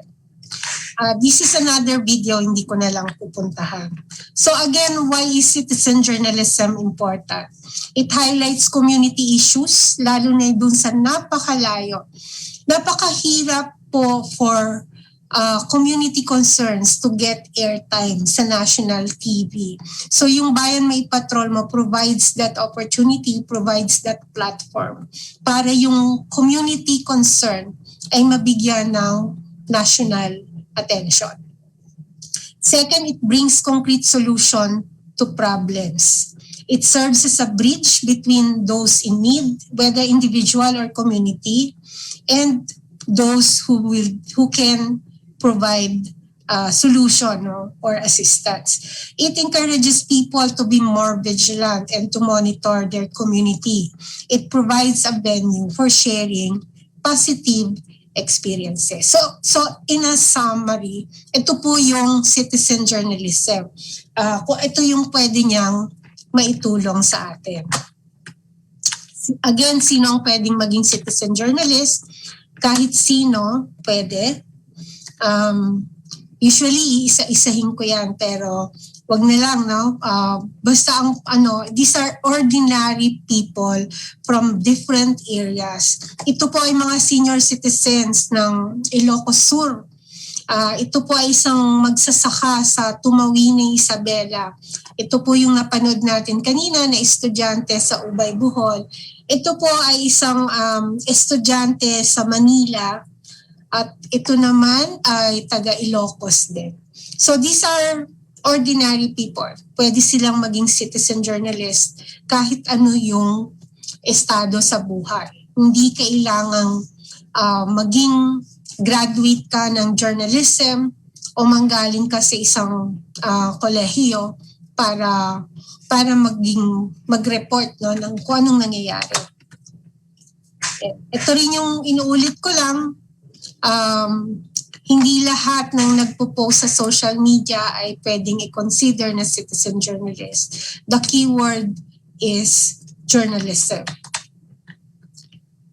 Ito, mga pamantayan sa pagbabalita kailangang totoo, wasto, patas, at independent o malaya sa impluwensya. These are the same principles of journalism that we in the media follow. So ganun din dapat sa citizen journalism. Ngayong eleksyon, ano yung pwedeng maging role ng mga citizen journalist? Una is magbantay ng EPAL. Ayan.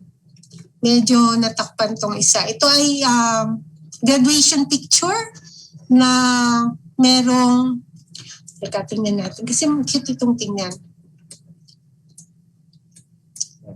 Graduation picture na merong picture ni Mayor.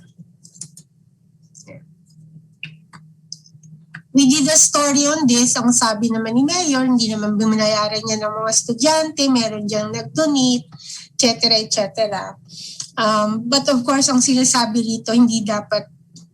Gusto niyo ba yon na yung graduation pic na ihahang nyo sa dingding nyo, merong asungot na nandun sa kanto? Ako ayoko. Baka ipo-photoshop ko yan or ikakrop ko yung picture. But anyway, yun, yung paggamit mo. Kasi sasabihin mo na hindi yan binayaran, that's still exploiting, diba? Exploiting the poverty ng mga tao dahil porque hindi nila kayang magbayad, magtitiis sila sa graduation picture na isiningit mo yung mukha mo. And then, ito napakadalas mangyari, yung mga ipinamimigay. Hindi po natin sinasabi na masama mamigay ng mga tulong. Sana lang wag siyang gagamiting okasyon para i-promote yung kanilang personal political agenda. Ito yung classic na senior citizen ID na kung saan si senior mas maliit pa kesa dun sa picture ni Mayor. And then yung kabaong na nandun yung pangalan ni Mayor. So pati patay hindi pinatawad. Meron pa kaming mga magaganda example dito. Nung last elections ng 2019, nakatanggap din kami ng picture ng panty, ng underwear, of all things, na may pangalan ni Konsehal. Yeah. So marami pong EPAL and election season is EPAL season. Election season is also disinformation season. So later on, yung ating speaker from Verifiles will talk more about this. But just to show you, this was a photo that spread in social media, posted by Sara Duterte for President 2022, claiming that this crowd ito yung nagpunta dun sa hugpong ng pagbabago rally. But actually, the original photo came from, was a photo of a march in the US, ng isang rally sa US, sa Florida. And this is a photo taken by or posted in the Getty Images. Inano po ito, pinak-check ito ng Agence France Press. Sila po yung naglagay ng mga bilog-bilog para ipakita yung similar points doon sa picture. And definitely, this is not a place in the Philippines. Tingnan nyo lang naman yung mga building na yan. So ayan po. Just one example, ng panahon ng eleksyon, merong mga ganitong iaasahan natin na mas dadami ngayong darating na eleksyon. And then also sa panahon ng eleksyon, citizen journalists can help provide updates on areas that particularly those that are difficult to cover para ma-pick up siya ng media at mailabas at mabigyan ng attention. So yun. Pero ang lagi po naming sinasabi, safety first, tandaang mahalaga ang kaligtasan, huwag ilagay ang sarili sa sitwasyong maaaring ikapahamak. Lagi po tayong mag-ingat. Kung maselan or sensitibo ang paksa, sabihin lang sa BMPM kapag pinadala nyo sa amin, we always respect if there are requests for anonymity. Pero kami, kailangan naming malaman because part of the vetting or the verification is knowing who the sender is. Iwasan ang violation of the law, yung sobra kang excited, nakarinig ka ng nagsisigawan, pumasok ka sa bakuran. Hindi po pwede yun, trespassing yun. Malice, plagiarism, betrayal of sources, as in other journalists or as in journalism, kailangan i-respeto, no, kung ano yung ng source, ano yung terms ng source mo. Kung gusto niya magpa-quote, gusto niya magpakita, gusto niyang i-name siya. Iyon po. So that's it. Just to wrap up, yung citizen journalism po, isa siya sa mga magandang bagay na idinulot ng advance ng technology, ng paglaki ng social media. At dahil marami tayong gusto laging sabihin, maganda po ang citizen journalism bilang maging platform para ilabas yung ating saloobin. But citizen journalism is still journalism. We need to follow the principles. We need to be fair. We need to be accurate. And we need to be truthful.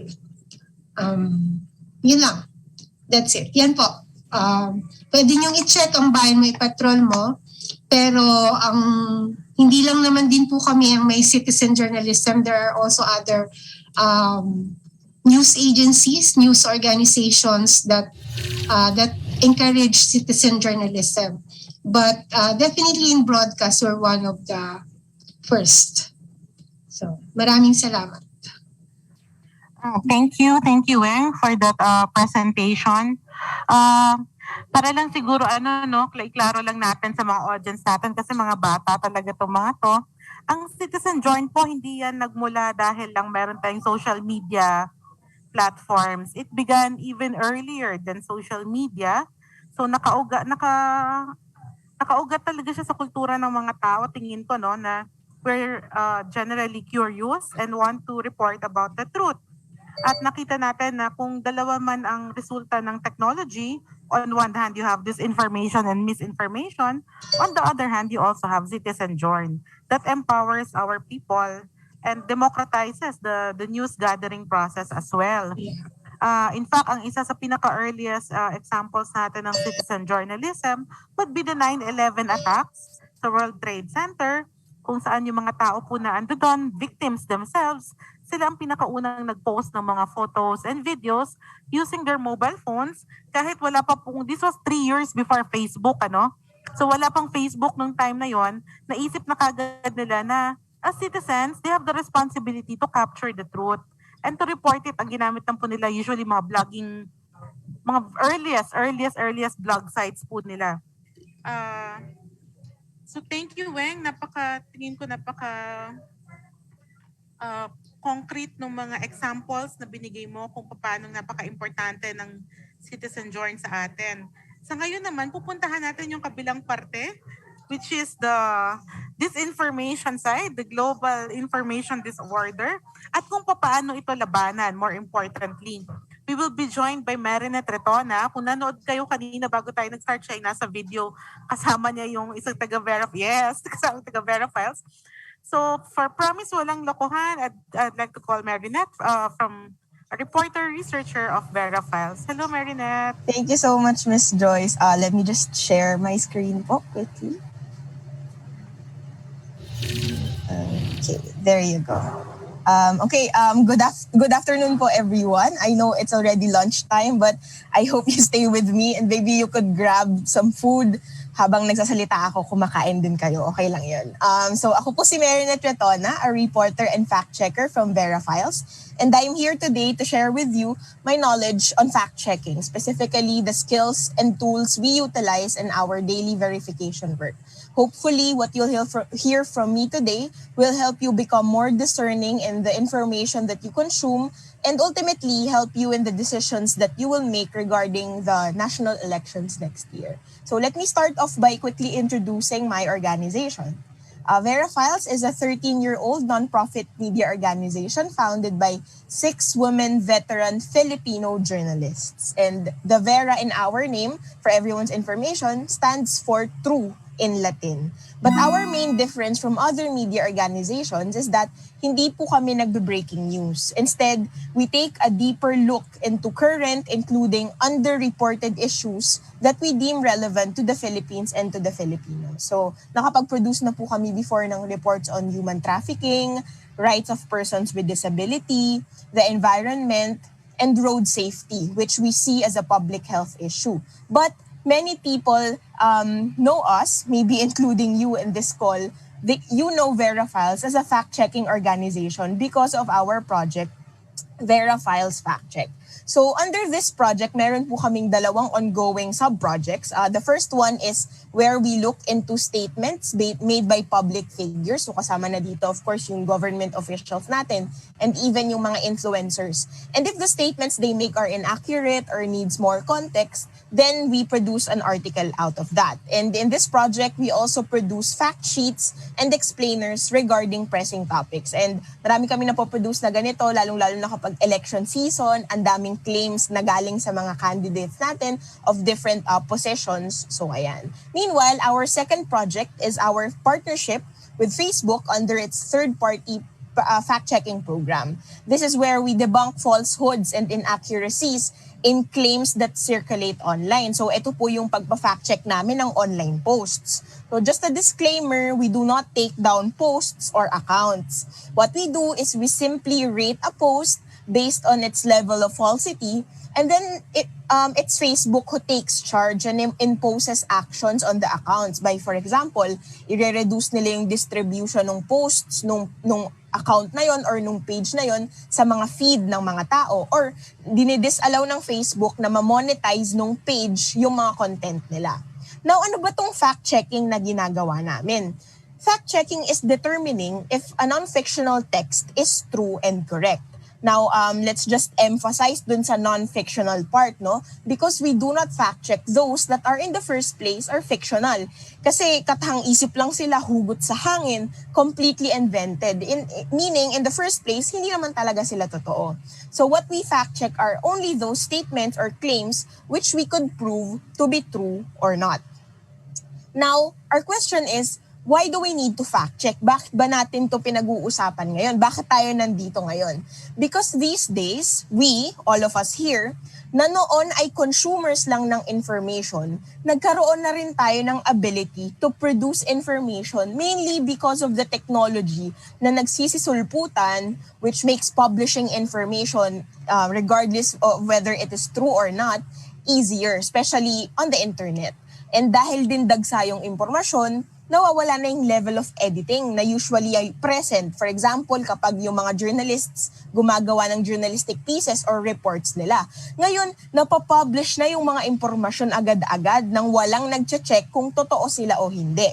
That is why, at the same time, the risk of spreading and peddling disinformation is also high. And kanina nabanggit ni Ms. Weng kung bakit disinformation yung ginagamit natin at hindi fake news, kasi oxymoron yon. It contradicts itself. So wag na natin gagamitin yung term na fake news. Encourage you din yung friends ninyo, wag na gamitin yung term na fake news, and instead refer to it as disinformation. So to counter disinformation, what we do is we fact check. So today I will discuss some skills and tools that we at Verifiles use largely in our fact-checking work, and which you could also use when you do your fact-checking yourselves. So first off is source checking. This is where instead of only verifying an information, you also evaluate the credibility and legitimacy of the source where the information you're verifying came from, para makita ninyo if it deserves to be trusted or not. And we usually do this by looking for what we call red flags in these publishers of information. So first off ay yung URL ng website. So we ask ourselves, does the website claim to belong to an official government office in our country? If yes, yung sagot ninyo, then that website should have the .gov.ph domain extension. .edu naman or .edu kapag educational institutions kagaya ng schools ninyo or universities ninyo.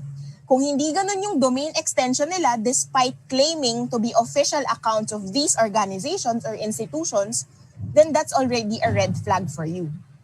Also, when we are evaluating URLs, it is extremely helpful that you are familiar with the URLs of the common legitimate websites, like for example, news organizations. Ganun nyo kasi madaling ma-recognize yung poster websites kung alam ninyo yung original website. So kagaya nito, yung mga fake URL na papansin namin or URL ng mga fake websites, they usually imitate or ginagaya nila yung URL ng legitimate news organizations. However, nagtutweak sila ng konti, iniiba nila yung spelling. Yung mga letters, ginagawa nilang numbers, yung mga numbers, ginagawa nilang symbols, mga ganyan. So, and at the same time, they also use what we call uncommon domains, yung hindi masyadong familiar sa atin, hindi natin masyadong nakikita, .today, .xyz, .ml, di ba? Hindi naman tayo familiar sa mga ganyan. And usually, ito yung mga binibiling domains ng mga disinformation peddlers. So, example of fake URLs are this one, yung mga nakalista dito.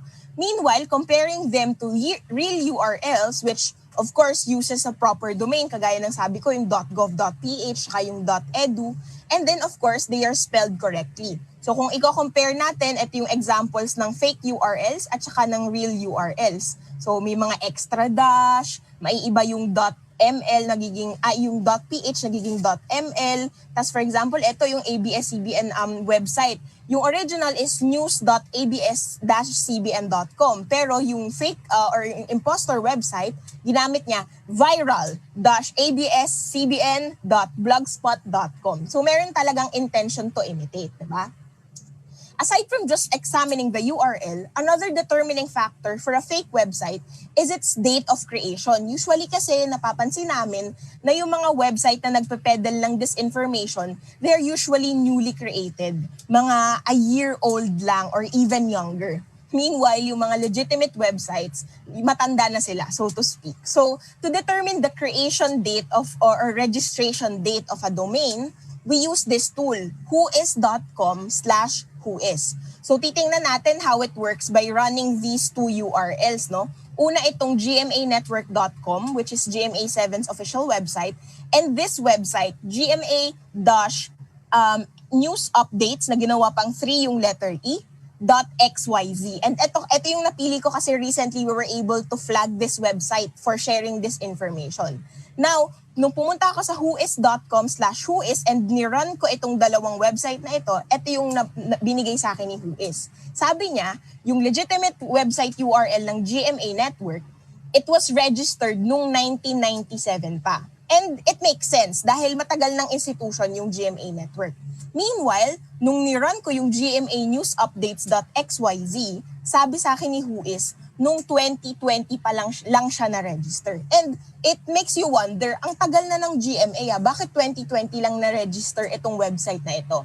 And that's already a red flag for you saying na, ay baka hindi yan yung legitimate website nila in the first place. Okay? Now, second red flag that we could look into is when a website's about page is missing or dubious or kaduda-duda. Yung about page, it tells us what the website is about, and most of the time, who are the people behind the website for the sake of accountability. Usually and ideally, these are well-edited text. Now, if the about page or the text in the about page is full of grammatical errors or capitalization errors, kagaya nitong pinapakita ko sa inyo ngayon, that's already a room for doubt for you. But let's still be careful because some imposter websites copy the about page of legitimate websites. They're that clever to get that false sense of authenticity. So kaya pati yun, dapat nating i-check. Aside from the about page, we could also check the contact us page. Mahalaga itong contact us page kasi this is the website's way of showing accountability. Kapag nagkamali sila ng pinublish, pwede ninyong i-message sila using the account details na nandito para i-call out sila. Now, if there is no contact us page or instead of providing you with their contact details, kayo pa yung hininga ng details, kagaya ng nandito, kayo pa yung hininga ng email, ng number ninyo, ng full name ninyo, start to think twice if you really want that website to be the source of your information. You could also look for red flags sa mismong articles published by the websites. Halimbawa, yung mga headlines na mali-mali yung spelling, o kaya ito masyadong madaming ganito, yung mga clickbait headlines that trigger people to click the link to the story. You'd be able to recognize these clickbaits. Madali lang sila i-recognize dahil gumagamit sila ng exclamatory words like shocking, o kaya lagot, huli, yung mga ganon. Or words that call for action, yung ma-encourage sila na mag-click. Kagaya nito, yung panoorin o kaya tingnan, yung mga ganyan. Yung mga clickbait websites, usually, ito yung characteristic ng mga disinformation na article. Another possible red flag is yung byline ng mga article. So, legitimate reports should be properly attributed to its writer or to the news organization. So, halimbawa dito, ito naka-attribute sa CNN Philippines, meanwhile, ito naman naka-attribute sa writer ng Rappler. Usually, websites that peddle disinformation use vague nicknames or straightforward, they just use the word admin. Yun lang, as the byline of their articles. Walang sense of accountability and transparency at all. Minsan nga wala talagang byline sila na nilalagay. Meanwhile, for social media accounts, we could examine the name of the page. Similar to the URL red flag a while ago, titingnan natin if the page is claiming to be the official account of a public office or a public figure. Kagaya nito, itong una nagpapanggap siya as the official account of DSWD, but the second one is the official account of DSWD. And as we can see, meron siya nung blue verified badge ng Facebook. So if it claims to be an official account of a public office or a public figure, then tingnan natin, may blue verified badge ba? Kung wala, then we could proceed to checking with the said public office or public figure kung sa kanila talaga yung account. Kasi meron din mga official accounts na hindi verified. Wala silang time magpa-verify, ganyan. So dapat talaga nating i-check directly dun sa office or person na involved. We could also examine the About tab of the page, ayan, dito, and cross-check them with the details in the official verified channels of the organization or the personality it claims to be. Another very useful red flag ay yung pag-check natin ng date of creation, this time ng page or ng account or even a group, a Facebook group. So nasabi ko kanina na usually yung mga nagpapakalat ng disinformation, di ba, mga bagong gawang accounts. Nakakapagduda naman na matagal nang na-establish yung institution, tapos bago lang yung account or page nila. O kagaya nito, yung paring DSWD, tsaka yung fake page, tsaka yung real page ng DSWD. We compared the creation date of these two pages, and as you can see, there is a stark difference. So yung date of creation ng fake DSWD page nung June 2020 lang. And ito yung around that time yung dinidistribute yung social amelioration cash assistance ng government. So biglang nagdagsaan itong mga pages na ito na nagpapanggap na DSWD na sila yung magdidistribute ng SAP, and then humihingi sila ng personal information ng mga tao, which is very dangerous. Meanwhile, yung official account ng DSWD, makikita natin, September 2010 pa siya ginawa. Okay? And pwede rin i-check yung history ng Facebook page or group kung nagbago ba yung pangalan nila. Ito favorite example namin. Originally, fan group siya ni Kim So-hyun, isang Korean actor. Pero biglang naging pro-Duterte group. Naging political group bigla siya noong 2018. So, this one, ayan Kim So-hyun, tas naging Davao City, tas naging President Duterte supporters. All about Duterte. President Duterte supporters. Bale, meron na lang mga nag-call out dun sa group, kaya nabago uli yung page into Kim So-hyun fan group. Okay, so ayan, red flag din yan para sa atin. And at this point, I would like to emphasize that a social media account's number of subscribers or followers or a group's number of members should never define its legitimacy and credibility. Hindi porket maraming followers, legitimate account na. And hindi rin porket mababa yung follower count ay poster account na or imposter account na. That is why it is important that we look at not only one but various red flags. Okay? So next naman yung tinatawag nating lateral reading. This one is a very useful skill that I personally believe everyone should possess. In simpler terms, ito yung kapag nakakita ka ng impormasyon, whether online or offline, ang unang instinct mo, imbis na maniwala agad, ay magbukas ng Google o kahit anong search engine na gamit ninyo at maghanap ng various legitimate sources that would either prove or debunk the information you saw. Okay? So kung yung information ay na-encounter mo online, lateral reading simply means opening new tabs sa browser mo to check two things. Una, the credibility of the source of the information you encountered, And second, the accuracy of the said information. So let's look at this example. Say you saw this on Twitter. It says na according kay Davao City Mayor and Presidential daughter Sara Duterte, our law does not require senators to be honest. You'll be doing vertical reading, which is not lateral reading, if you click this link and read the article and then stop there without even checking the veracity of Duterte's statement. But you will do lateral reading if you open new Google tabs and then you type what you think are necessary keywords related to Duterte's statement. So for example, these were the 3 Google searches that I did. Una, ano bang requirements ng isang candidate sa Senado or ng isang senador? Second, ano naman yung requirements para sa mga government officials? And lastly, gusto ko rin sana i-check sa ibang news reports yung sinabi ni Sara Duterte in case hindi pala kompleto yung quote or yung context dun sa unang article na binasa ko. And maybe kung sigurista pa kayo, you would also open another tab and search for information about the publisher website, in this case, Rappler.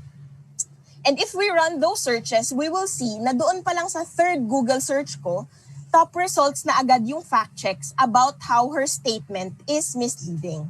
So let's try to open these fact checks.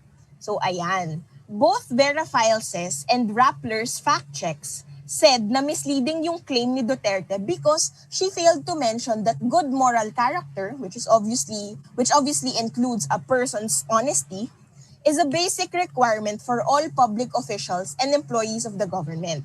With just these 2 articles, dalawa lang yung search results na kinlik natin, na-debunk na natin agad yung sinabi ni Duterte. But you could still level up, one level up pa, yung lateral reading ninyo by further asking, what exactly does our law say about the honesty of public officials? And to do that, you could check the links that are embedded sa fact-check articles na binuksan mo. And for this one, itry nating tingnan itong minention na sa Verifiles na Republic Act 6713. Clicking that would lead us to a page by the Official Gazette, which as we know is where the laws of our land are published.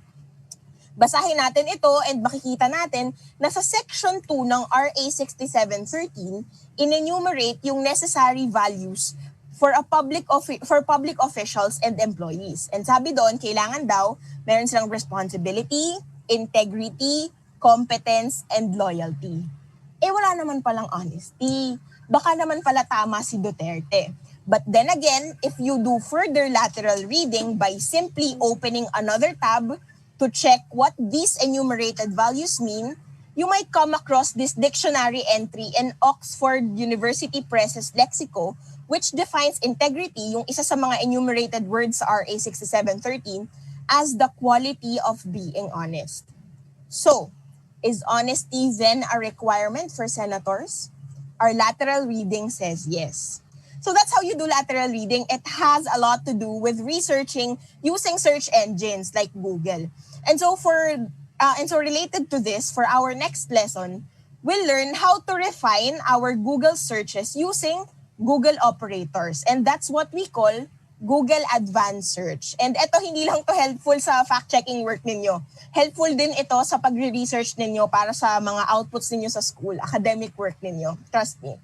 Okay, so here's a list of the most basic Google search operators that we use a lot in our online verification process. And marami pa to, but for the sake of our discussion, ito munang 6.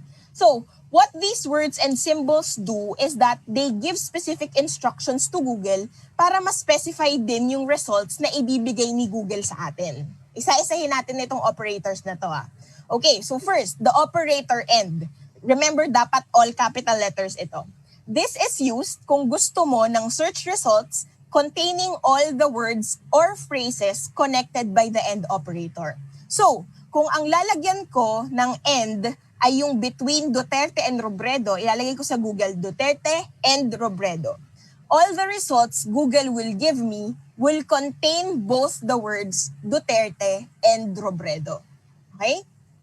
Next is the operator OR. So sa OR naman, all caps pa rin, gagamitin natin ito if you want all web pages containing any of the words or phrases connected by the OR operator. And it is usually used to look for several things at the same time. So para mas klaro, gamitin natin yung example.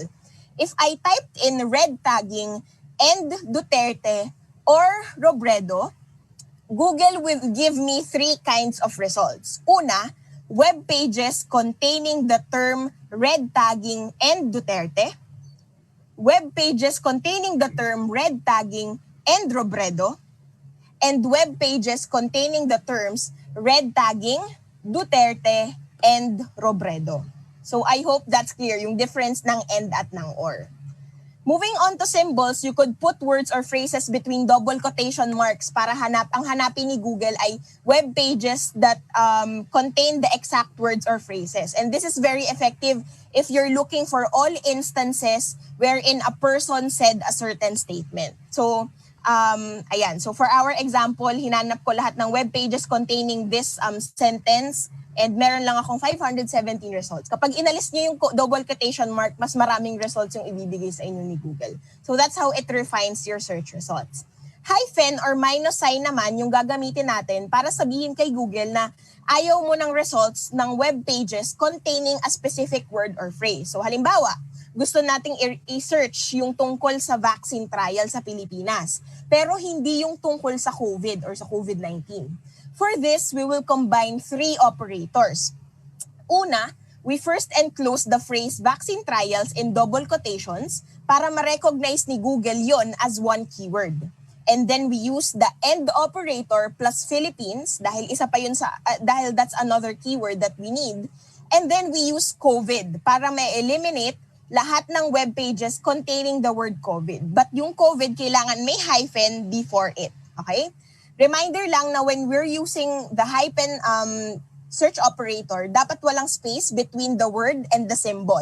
If phrase naman yung gusto ninyong i-eliminate, i-enclose nyo muna siya in double quotation marks bago ninyo dagdagan ng hyphen sa simula. So hyphen, quotation mark, word or phrase, and then quotation mark again. I hope that's clear. Next is the site colon operator. Ito yung ginagamit natin if we want Google to give us results from a specific website only. And again, wala dapat space between the colon and the website domain or the URL. Wala rin dapat yung HTTP or HTTPS. For example, gusto mo lang mag-search ng web pages sa verifiles.org, sa website namin, containing red tagging or red baiting. So ang ilalagay mo lang doon ay site colon verifiles.org. Diretsong ganon. Emphasis ulit na knowledge on legitimate sources or legitimate website URLs would come in handy for this search operator. And last but not the least, we use the file type colon search operator if we want results in specific formats like PDF lang, Word file lang, or even Excel file lang, MP3, MP4. And helpful to kapag naghahanap kayo ng scientific studies, for example, or journal articles na naka-PDF format. No? So wala uling space. Remember na wala uling space after the colon for file type colon. So again, these are just some of the search operators that you could use to refine your Google searches. And another useful feature of Google search is one that allows you to set a date range for your search results. So this is helpful in limiting your searches to a specific date range only. So what you do is you click the tools button below the Google search bar. Ito yung search bar ninyo. I-click nyo yung tools and then may lalabas na dalawang drop-down menus, yung anytime at saka all results. What we do is we click the anytime drop-down menu, select custom range, and then you set the date range that you want your search to be, okay? To be limited to. So that's how you use the date range feature of Google. And lastly, for our Google searching, yung news tab, very helpful din. You could use this kung ang gusto ninyong results ay news reports lang. Very helpful kapag you're looking for news reports to triangulate an information. Alright, so alam na natin kung paano i-level up yung Google search natin. Paano naman ngayon kung ang gusto nating i-fact check or i-verify ay photos? So, I will share with you 2 tools you could use in fact-checking photos. First is determining the metadata of a photo. Ano ba muna yung metadata? The metadata of a photo contains information about an image such as when it was taken or where it was taken, both the time and date, or even what camera was used to take the photo. And sometimes it even includes the very caption of the photo that will tell you what the photo is about. Pero please remember, that not all images online have their metadata. Social media sites like Facebook, for example, they strip photos uploaded on their platforms of their metadata. Inaalis nila yung metadata ng mga images sa platform nila. So kung yung photo ay from social media, yung chine-check ninyong photo, nakuha ninyo sa social media, medyo negative yon. Hindi natin makikita yung metadata nila. Okay, so let's look at an example. Kunwari, sa mismong election day sa 2022, nakita nyo tong photo na ito. The website article claims na ganito kahaba ang pila sa polling precinct kung saan dapat ka boboto. E di ikaw, you start to think, oh my God, ang haba ng pila. Hanggang sa tinamad ka na pumunta kasi you assumed na maghihintay ka ng oras-oras para makaboto. But if you are more discerning, which is what we're trying to achieve here, hindi ka agad maniniwala sa claim ng article kung saan nakasama itong photo na ito. What you would do instead is to check if talagang kinunan ito nung mismong election day sa voting precinct mo. And one way you could do that is by checking the photo's metadata. And we could do that by using this website called Photo Forensic. So let me just stop my screen share quickly para ito yung i-share ko sa inyo. Ayan. Yeah. So, kung ito yung photo ninyo, what you would do is you right-click on the photo, you copy the image address of the photo, okay? And then you go to photoforensics.com. Ito po yung URL niya, ayan. And then paste lang natin yung URL or yung address ng photo. Pwede nyo din i-download yung photo and then i-upload na lang natin sa Photo Forensics dito.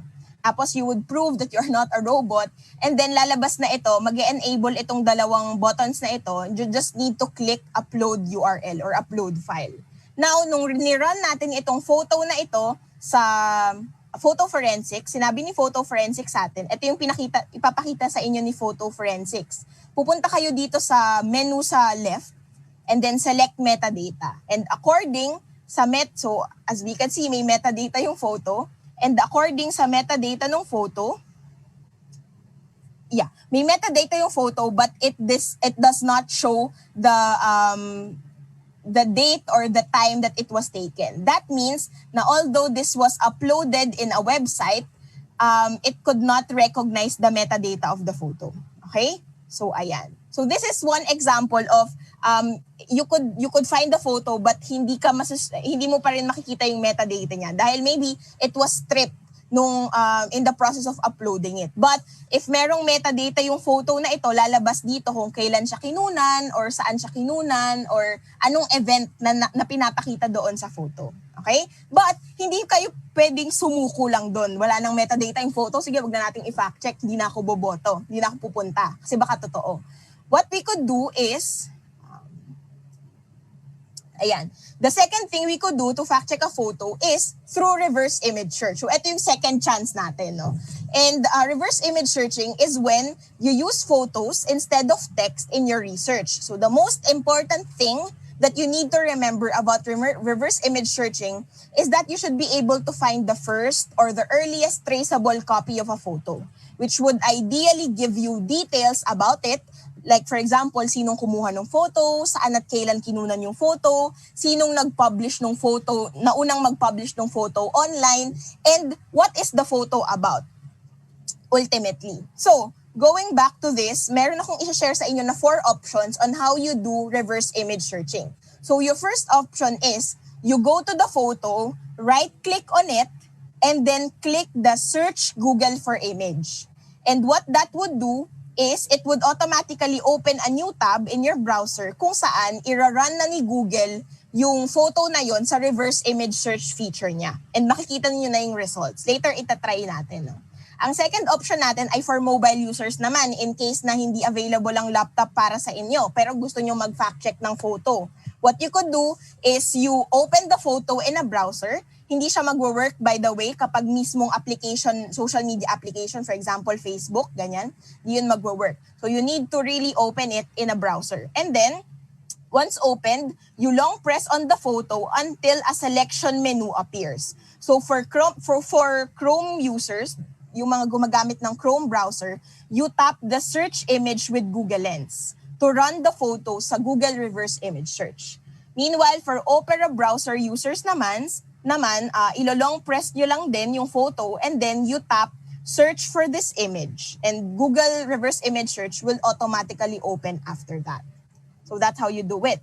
Now, a third option wherein you could do Google reverse image search ay pupunta kayo directly sa Google Images. Ay, hindi. Pinakita ko na pala ito. Okay. Pupunta kayo directly sa Google Images. So, that's google.com/images. And may makikita kayong camera icon. Ito yung important na tool dito. What you do is you click the camera icon dito sa search bar and then you copy the address of the photo ulit. So, right-click ulit tayo and then copy image address. Tapos, and then, you would paste the image URL or the image address dito and then you just click search by image. Another option is pwede ninyong i-save yung image tapos i-upload siya sa Google Images para mag-run yung reverse image search. Okay? For mobile users naman, ang gagawin nyo lang ay kailangan yung i-make sure na yung browser ninyo ay naka-desktop mode. Kasi kapag hindi siya naka-desktop mode, hindi lalabas yung camera icon. Ang mahalaga ay lumabas itong camera icon and then you proceed to the same steps na pinakita ko kanina. After ninyo, mapindot itong camera icon. Okay, so going back to this. So hindi natin siya na-verify using metadata, di ba? Now let's try to find the original or earliest copy of this photo instead. Para malaman natin kung talagang kinunan yan sa poll precinct ninyo at kinunan yan ng 2022 elections. Kunwari nandun na tayo sa timeline na yun. So punta tayo kay photo. What we would try is itong right-click and then search Google for image, okay? And then it will open a new tab as you can see. Tapos, ayan, na-reverse image search na ni Google yung photo natin. And meron tayong, ito yung mga mahalagang results, itong nasa baba. Kasi nandito yung listahan ng mga web pages containing that photo that you are looking for. So again, remember, ang hinahanap natin earliest or oldest copy of the photo. And titingnan natin yung mga dates dito. May mga nakikita naman tayong dates. So dito sa list na to, madaming inquirer, no? Ang ang oldest or earliest date na meron ay yung January 13. So try natin siyang i-open. Ang sunod na earliest copy ay yung in-upload nung May 19. Okay, so there. May 19, January 13. So i-open natin yung January 13. Nung in-open ko yung January 13, wala naman yung photo. And usually this happens kapag that photo appears sa same website. So in this case, Inquirer. So na-read niya na nandito yung photo na hinahanap natin kahit wala talaga. So that means we could just reject this page. So ibig sabihin wala dito yung earliest copy ng photo natin. So we check yung May 19 copy. And eto na, nakita na natin yung photo natin. Eto siya. And it says na it was taken outside the Prince Hotel in Ermita, Manila. So hindi yan sa poll precinct mo, kundi sa Manila yan. And it is a line for vaccination, sa vaccination site. So that way, na-debunk mo na agad yung claim ng article na nakita mo na sa polling precinct yan at nangyayari yan ng election. Hindi. Vaccination po yan. And you could do further lateral reading actually by searching for this person kasi sa kanya nakag-credit yung photo.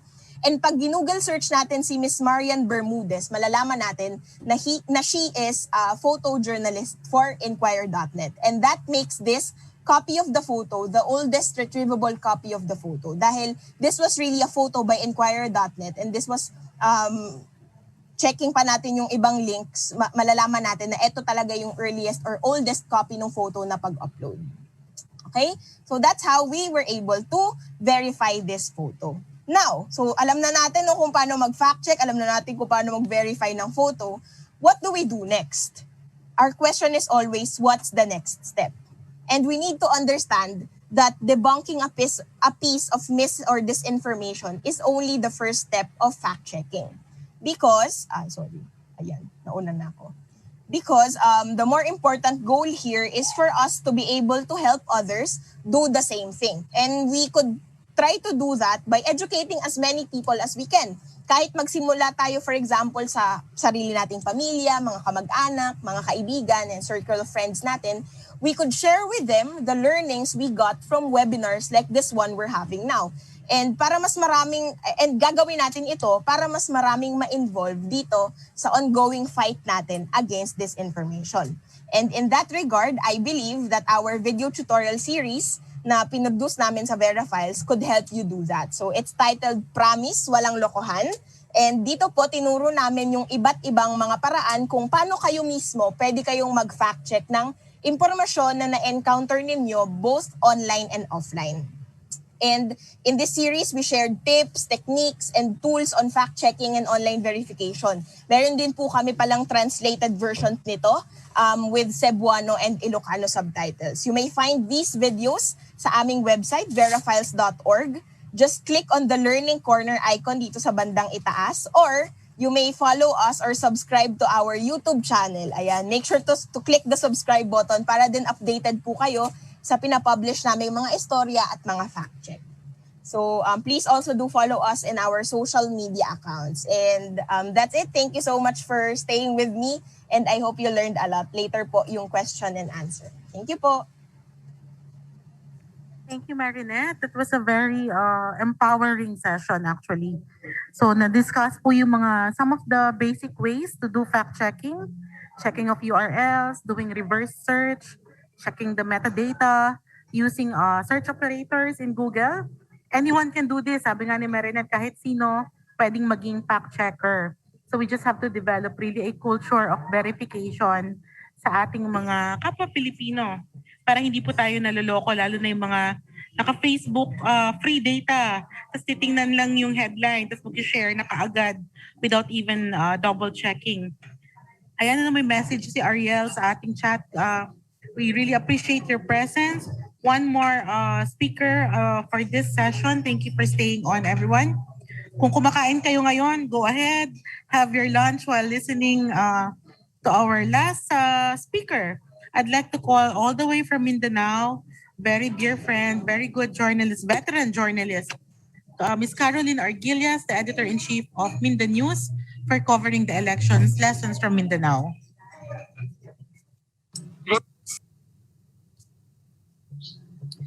Mayong buntag sa atong tanan, gikan dinhi sa Davao City, Mindanao. Daghang salamat, Bacolod, for producing a press freedom fighter like Nonoy Espina.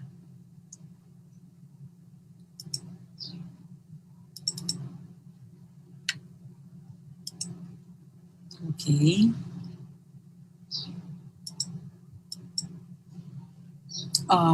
Some people think that covering the elections should focus only on the campaign and the run-up to the actual balloting and the proclamation of winners. These are definitely important, but it would really be a great leap forward if in covering the elections, we also think beyond. In fact, we should always think beyond Election Day. I'd like to include also the importance of mapping the political dynasties around us. And political dynasties thrive not only in Mindanao, but all over the country, even in Bacolod, in Negros. I will attempt to touch on these issues in the time allotted. I come from Mindanao, an island grouping composed of 27 provinces, 33 cities, 422 towns, and 10,084 barangays. Among the islands Luzon, Visayas, and Mindanao, we are the second largest and the second vote richest, although in terms of numbers, our population represents only 23.9% of the total nationwide. And our voting population as of 2016 represented only 23% of the total nationwide. In the national consciousness, we are the country's war zone. Nationwide, we are home to the most number of communist guerrilla fronts, all the Moro liberation fronts, although peace agreements have been reached with the Moro National and Moro Islamic liberation fronts.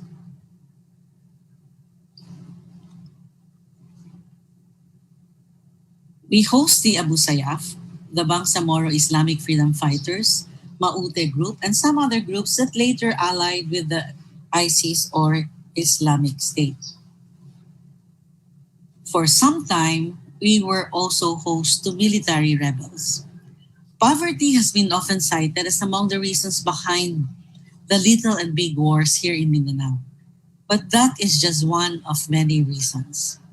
Think neglect, think corruption, think injustice, think asserting right to self-determination, and think of Mindanao's rich natural resources: gold, silver, copper, nickel, natural gas. We even have uranium, they say, rich fishing grounds, we have rich agricultural lands, etc. 5 years ago, on May 9, 2016, the country elected our 16th President of the Philippines, Rodrigo Roa Duterte, the first Mindanaoan to lead the nation and the first to claim to have moral roots. Like previous presidents, Duterte promised change. He promised to change the status quo. He vowed to push for a shift to a federal system of government, but he is ending his term in 355 days on June 30, 2022, without seeing that system in place. He is being judged on the basis of his war on drugs, human rights, response to the pandemic, heavy reliance on the military, handling of the West Philippine Sea issue, among other major issues. He is the most hated president for some and the most loved president for others. On Monday, May 9, 2022, we will again troop to the polls to elect a president, vice president, 12 senators, party list representatives, governors, vice governors, mayors, vice mayors, members of the provincial board, city or municipal councils, and the first regional election of 80 members of parliament of the Bangsamoro Autonomous Region in Muslim Mindanao, although there are bills in both houses of Congress seeking to extend the Bangsamoro transition period, which is supposed to end on June 30, 2022, until June 30, 2025. The bills want to reset the date of the first election of the 80-member Bangsamoro Parliament from May 2022 to May 2025. From today, July 10, 2021, until Election Day, May 9, 2022, we only have 303 days. A year from today, July 10, 2022, we would already have a new president 10 days in office. We only have 2.5 months, 83 days actually, until October 1, the start of the week-long filing of certificates of candidacy. But we only have 82 days left until September 30, the last day for voters' registration for the May 2022 elections. I hope you have registered. The forms can actually be downloaded from the website of the Commission on Elections. There are instructions there. If you have not registered, please register. And we are still under various levels of community quarantines due to COVID-19, a pandemic that has changed our lives since 2020. In Mindanao, several community papers have written 30, some radio stations have closed, and the shutdown of the regional stations of ABS-CBN have made the media landscape bleak, leaving those that have survived with even more challenges in bringing and explaining the news to the public. But while COVID-19 is changing our lives, is it going to change the way we choose our leaders? I do not mean here the actual balloting. I mean the way we decide on the leaders we would elect. Will we be more discerning than we were in 2019, in 2016, in 2013, in 2010 and the previous elections, for us journalists covering the May 2022 polls, it will be different than previous elections precisely because of the pandemic. Discussions on covering the elections as we used to cover them may not be applicable in the May 2022 polls. It will be, as spokesperson of the Commission on Elections, James Jimenez said, very different. We will need to make the necessary adjustments in coverage plans once everything is finalized. Which brings me to the point I wish to bring out here. To this day, I wonder why every election there are trainings on covering the elections, and I am sure PPI will also conduct one on this very different electoral exercise in 2022. But after the elections, when the elected leaders start a new term of office, there are very few trainings on pushing for transparency, on making the elected accountable for every taxpayer's money spent. It would be best if PPI can schedule this training, rather this series of trainings, just before the elected leaders are sworn in on June 30, 2022. And while we await the final word on how the May 2022 polls will be conducted, there is so much work we can do, journalists and citizens, even from within the confines of our offices and homes. I will cite only two because these are linked to other issues in our respective areas: the COVID-19 pandemic and the epidemic of political dynasties.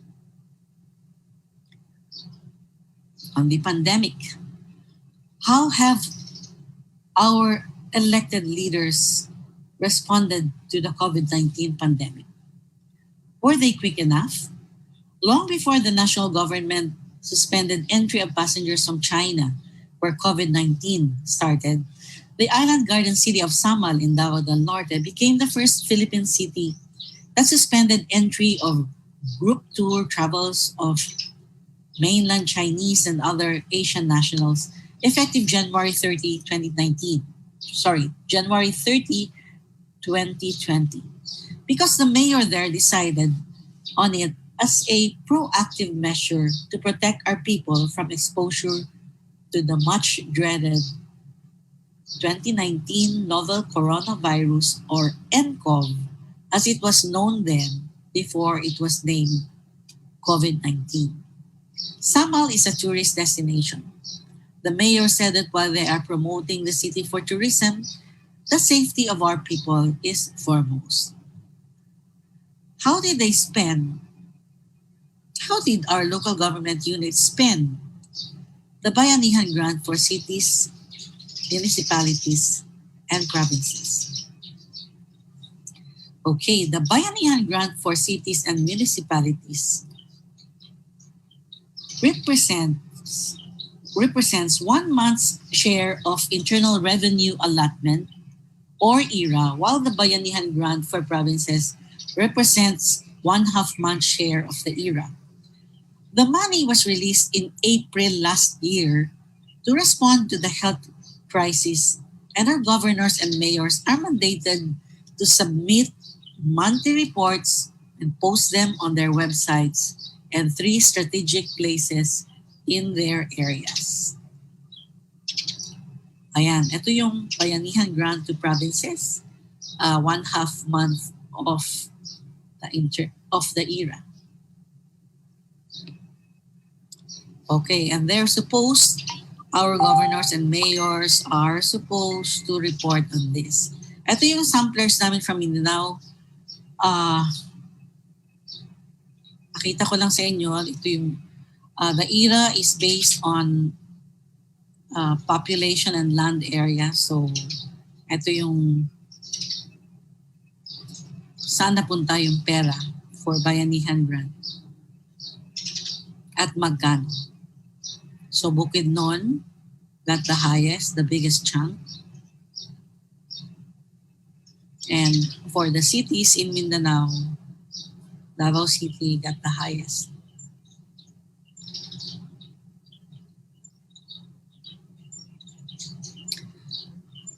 The BBM Local Budget Circulars 125 and 126 actually mandate the mayors and governors to prepare a monthly report on fund utilization and status of implementation of the projects using a format described by the DBM and post the accumulated reports on the local government units and in at least 3 conspicuous public places. Can you check around? You might want to check the websites of your local government units if they actually posted where the money went, where the money they received went. You might also want to check if they posted it in 3 other conspicuous public places in your area. You will be surprised to find out how many actually posted their monthly reports. Okay, so we go to the FAB political dynasties. Who are we electing in May 2022? Question or questions. Is he or she a new candidate? Or is he or she the son, daughter, husband, wife, uncle, aunt, grandfather, grandmother, grandson, granddaughter of incumbent or previous officials? Don't go far. Look at your own city, province, or town. Who were elected in 2019? In your listing of incumbents, who are relatives? In a number of instances, you have mayors ending 3 terms or 9 years in office with relatives who are ending 3 terms as House representatives. The mayor now runs for representative and the representative now runs for mayor. Here are samples from Mindanao.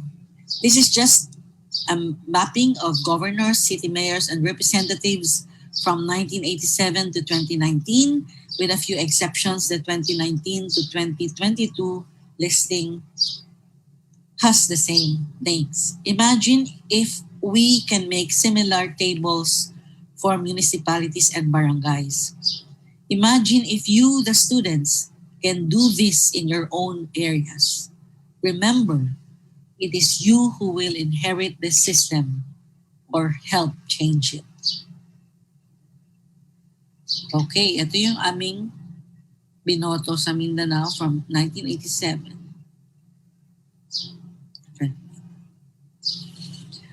We start with Davao City. If you see on the second column, 1998 to 2000 lang, to 2001 lang ang hindi Duterte. 2019 to 2022, the mayor is Sara Duterte. The representative of the first district is Paulo Duterte. The vice mayor is Sebastian Duterte. Second district representative, it's back to Vincent Garcia and back to Isidro Uma. This is Camiguin. It's Romualdo country. And Bukidnon, same family names. If you look at the representative of the 3rd district of Bukidnon, Subiri Jose Maria is the father who is now governor. Juan Miguel is, of course, Senator Migs Subiri, and then a brother, etc. Lanao del Norte is a Dimaporo country. So it's the mother, Imelda, is now governor, 2019 to 2022. The father and son team of Abdullah and Muhammad Khalid, they represent the 2 districts of Lanao del Norte. Agusan del Sur is a plaza country, although in 2019 to 2022, residents there voted for Salvador Cane, but another plaza won for representative. and the plazas are likely to return and seek election again in next year's election. This is Sarangani. It's the Chongbian family dominating. And of course, you see the Pacquiaos are emerging also. Okay, and this is Lanao del Sur. Same family names. This is Zamboanga Sibugay, Hofer, Palma, Kabilao, Hofer. Okay. So these are the dynasties that have ruled their areas for at least 5 decades, 3 decades, 2 decades, and there are emerging dynasties as well. Question: have the lives of their constituents improved, or have they remained mired in poverty? The 1987 Constitution is supposed to ban political dynasties. Ayan, if you see on screen, that's Article 2, 1987 Constitution, Section 26. The state shall guarantee equal access to opportunities for public service and prohibit political dynasties as may be defined by law. But how can an anti-dynasty bill pass in a Congress dominated by dynasties? Covering an election does not mean covering only the run-up to the elections, the candidates, the campaign period, election day, and the oath-taking of officials on June 30, 2022. Democracy demands that we, the citizens, exact accountability, that we push for transparency from day one of their administrations until the end of their term. The 3 or 6 years in office, or for some, 9 years in office. After all, the leaders we elect are supposed to be our servants. Daghang salamat.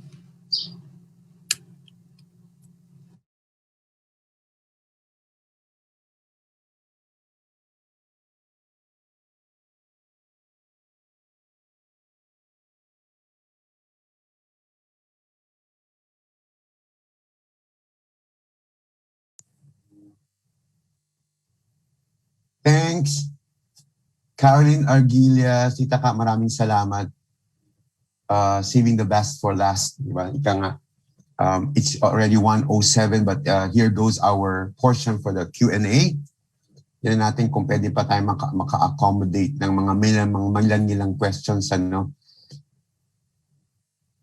Oo, kasi it's, yun nga, baka sa inyo gutom na. Okay, who wants to?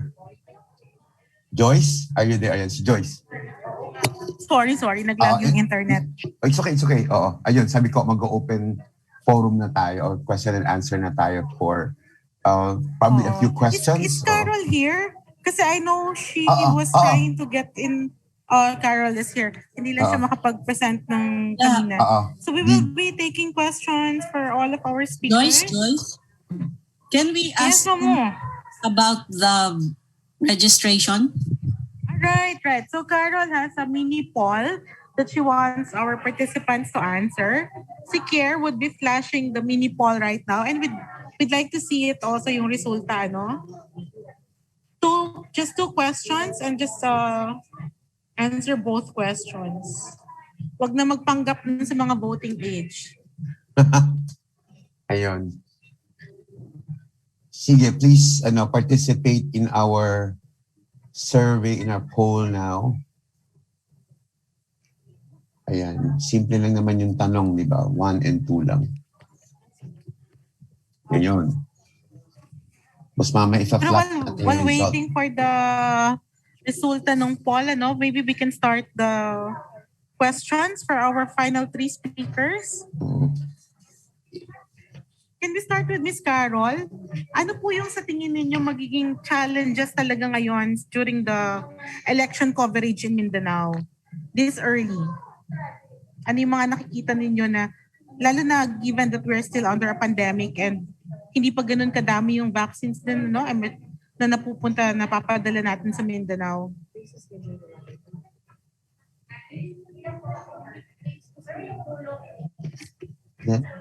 Teka, baka mahina ang... Oo.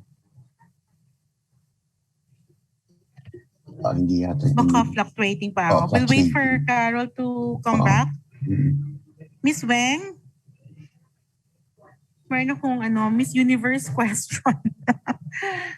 Paano po magiging role ng citizen journ ngayon that we are under a pandemic? And obviously yung media, hirap din po na kumilos.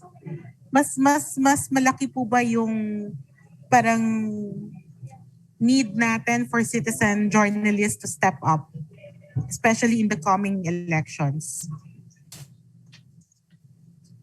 I think yung same difficulties ng journalist, yun din yung haharapin ng citizen journal. Pero ang malaking advantage ng citizen journalists is nandun na sila sa community.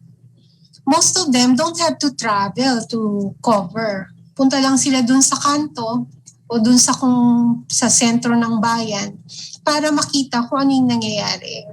Although we want them to follow whatever protocol is being implemented in the area by the LGUs, dapat hindi sila lalabag doon.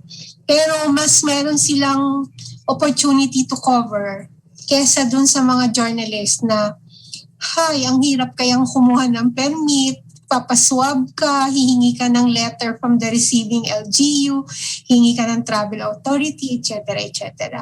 So hindi ganun kadali ngayon magpadala ng reporters sa mga areas.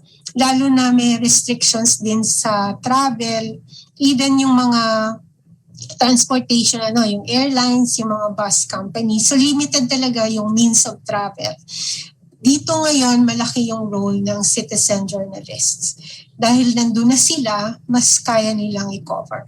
Mas nandun sila sa gitna ng kung ano man yung nangyayari.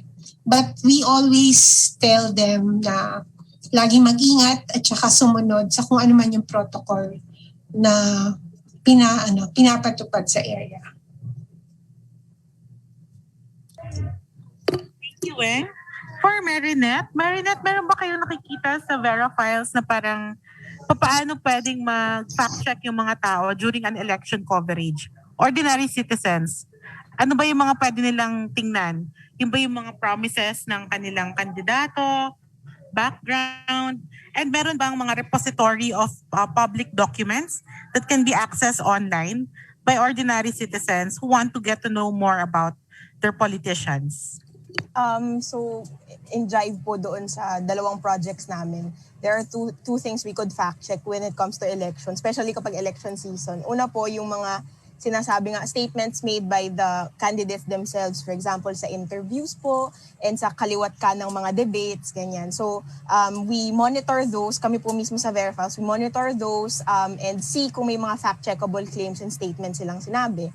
And of course, we also encourage yung mga pitches po, so to speak, ng mga netizens mismo or ng mga tao na, for example, na-encounter nila itong statement na ito made by a candidate in this specific event, and they could send it to us so we could fact check it. By the way, yung pag-send po, i-send nyo lang po sa amin through Messenger. Ayan. And the second type of content that we could fact check during election season is, of course, yung mga kumakalat po na online disinformation. These are not necessarily those posted by the candidates themselves. Minsan yung mga supporters po nila, mga groups dedicated to them na nagpapakalat po ng mali or ng nakapanliligaw na impormasyon. And ito po yung usually sinasend sa amin din ng mga netizens for verification din.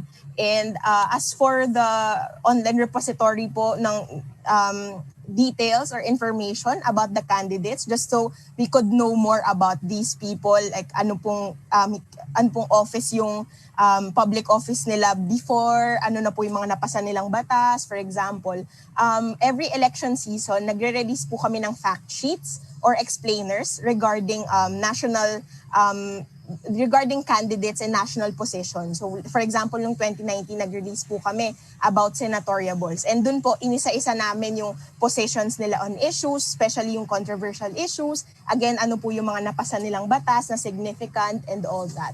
So ayun po, pwede po nilang abangan yon sa darating na election sa 2020. And of course, bukod sa Vera Files, I know meron din pong ibang mga efforts yung ibang news organizations about this para makakontribute sa voters' education ng mga tao.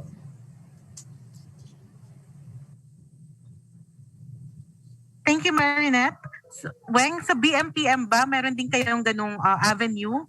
Halimbawa, may gustong magpa-fact check or may gustong magtanong about their politicians or may gustong i-report, pwede rin idulog sa BMPM?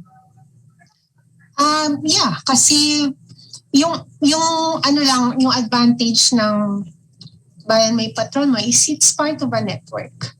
So whatever resources the network has, it can be used by BMPM, it can be used by Bayan Patrollers. So if there are patrollers, for example, who have questions about the record of their representatives, yung kanilang mga congressman, kung anong ginawa, merong mga research materials that are on hand that can be used. And hindi lang sa amin, they can also look up other sources. So ang maganda kasi if syempre yung competition during mga competition ng mga networks, hindi mo yan matanggal. Hindi lang networks, but pati ng print at saka ng iba pang platforms. But I think during elections, yung mga napakahalagang panahon sa buhay ng ating bansa, if there are news organizations that have resources na alam mo na papakinabangan itong grupo ng mga tao na to, then you just refer them. So halimbawa ako, if you're looking for data about Mindanao, I will tell them to go to Mindanews and look up the site kasi nandun yung marami kang makikita about the issue. So ano lang, and then also nagre-refer din kami dun sa mga NGOs, for example, na talagang merong napaka-rich na materials. Some of them might not be available online, but they can be reached and they would be willing to give you the material. So, halimbawa, Ibon Data Bank, for example, they have a lot of materials on economic and other issues. Yung mga gano'n, and then may mga labor at saka iba pa, no? Na pwedeng i-refer. Ang sinasabi ko lang, we do have, but we can also refer to other institutions and other news organizations that also have those kuminsan even more volume at saka yung grabe yung rich ng materials. Thank you, Weng, for answering. Siguro i-emphasize lang natin, dyan pumapasok yung civic duty ng journalism, kahit na magkakakompetensya tayo, pagdating sa voters education, para agnostic naman, hindi natin tinitinan kung saang platform, we can all be partners and allies in pushing for voters education. Dito na pala, nakapost na pala, shout out kay Mother Carol dahil ito ang poll para sa kanya kanina. So of our audience today, almost 100% or 100% are of voting age. And of those people who are of voting age, more than 60% have registered for the 2022 polls. Yeah. So may 40% pa na pwede pong magrehistro, habol po tayo. 82 days pa, meron pa. Oo. Correct. Carol, you can answer the question that was posited earlier, please. I think the biggest problem really is ano ba talagang final form ng election, no? Like how do we cover, what are the rules for campaigning for May 2022? How do we cover these campaigns? But I think the biggest what will happen next year is, because of the pandemic, is that the electoral battle will be waged through the social media platforms. And how do you monitor this? I think sina Marinette, merong bagong on Facebook, di ba, on spending. electoral spending for the advertisements, for the electoral advertisements. But on the other hand, because everyone is also going online, how do we even monitor vote buying in 2022? Kasi marami na ring online transactions, di ba? So how can we monitor that? And then in terms of the other form of vote buying also is syempre dadami na naman yung ayuda, quote unquote, no? In the guise of ayuda, that's still actually another form of vote buying, di ba? So how do we monitor these things? Carol, ang ayuda daw next year via GCash na. Ngayon problema, how do you monitor that? Di ba? Dapat kumilos ang BIR. Mahirap siya i-monitor. How do you monitor? Actually, napaka-hirap ng pag-monitor ng vote buying given that it can become digital na talaga, no? Everyone has an e-wallet, yeah.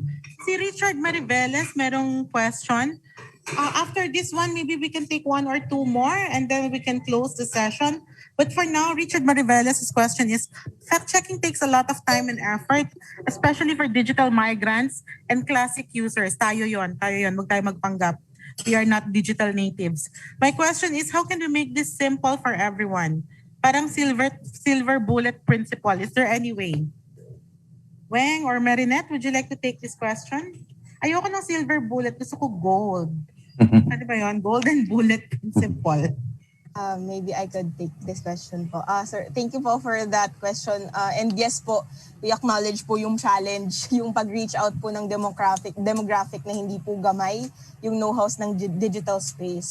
Amin po sa Vera Files, we try very hard to address this. And one example na nga po yung Promise Walang Lokohan, where we tried to laymanize as much as possible yung verification process na ginagawa po namin. And we also conduct a lot of fact-checking trainings po for digital natives in hopes that through them, we will be able to reach those who are not.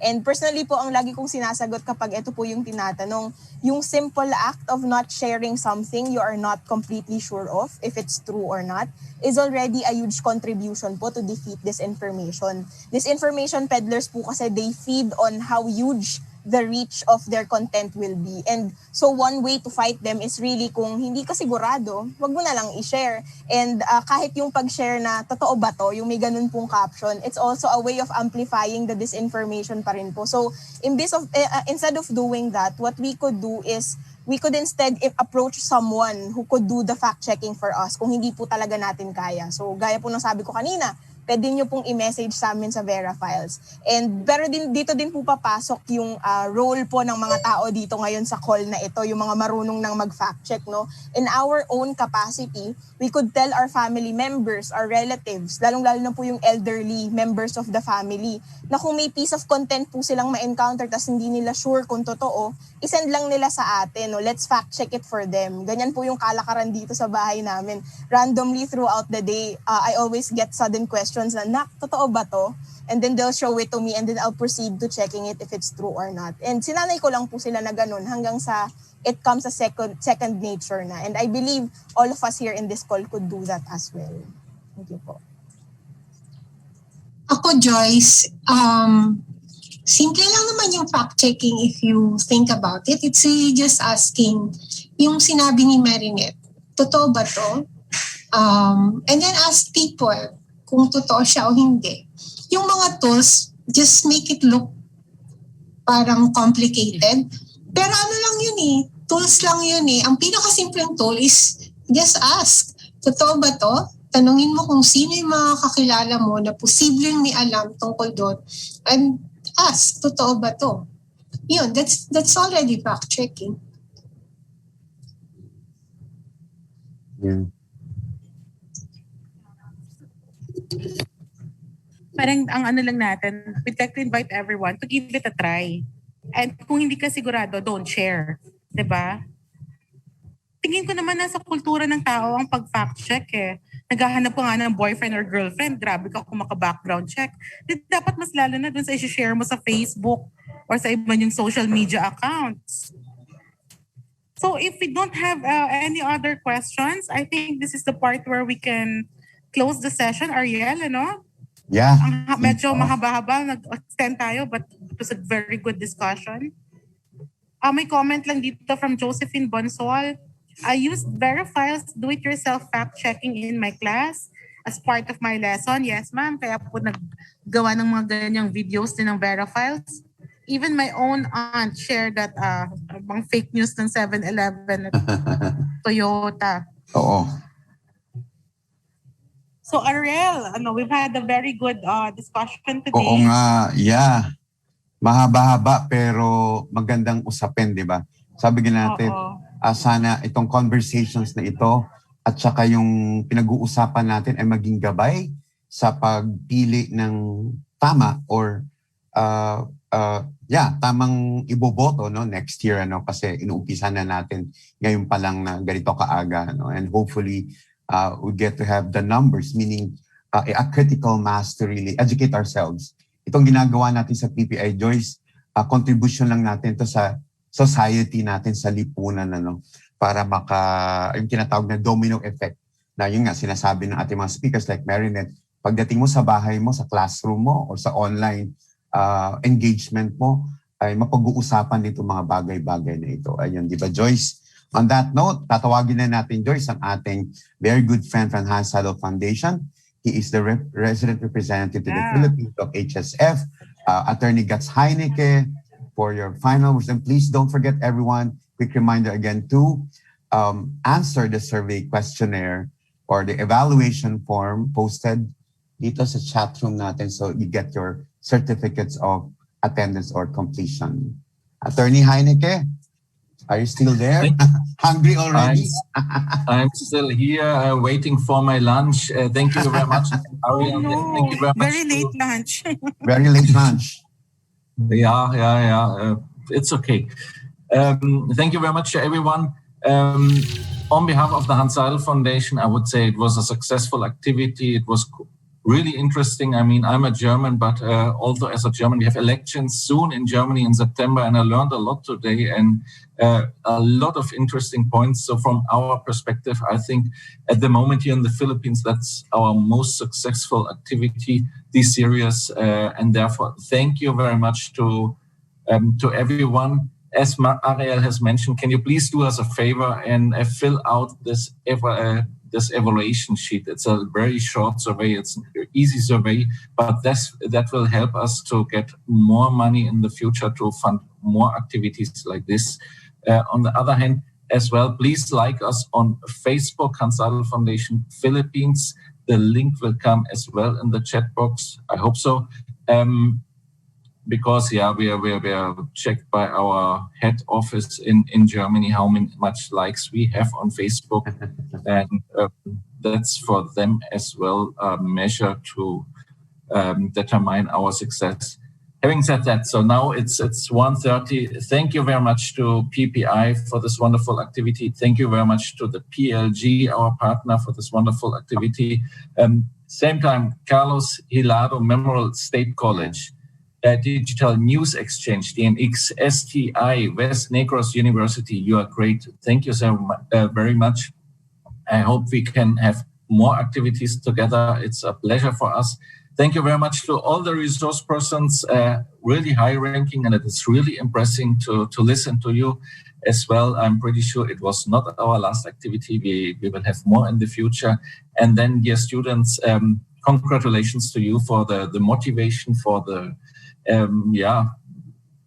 discipline to participate in this 4.5 hour activity on a Saturday morning. It's Saturday morning, so it's not easy.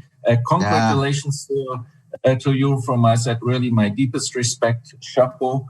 And then enjoy the lunch now. Enjoy the Saturday and have a wonderful weekend. Stay safe, everyone. Thank you very much. Thanks, Attorney Gus. Thanks, PILG, HSF, DNX, STI, SK. And to you, Joyce Pañares, our moderator and host, sa lahat po ng panelists natin. Sa lahat po sa inyo na umattend from Bacolod, hope to see you next time in our other webinars or online activities. Thanks very much. Please enjoy your late lunch and keep safe everyone and pray always. Yun. Maraming salamat sa inyo and thanks to our production team, Ate Wes, Care, Risa, Priscilla, Rog, and sa lahat-lahat po ng tumulong para mabuo ito. Thank you very much and enjoy the rest of the weekend. Ayun. Have a good lunch, everyone. Thank you.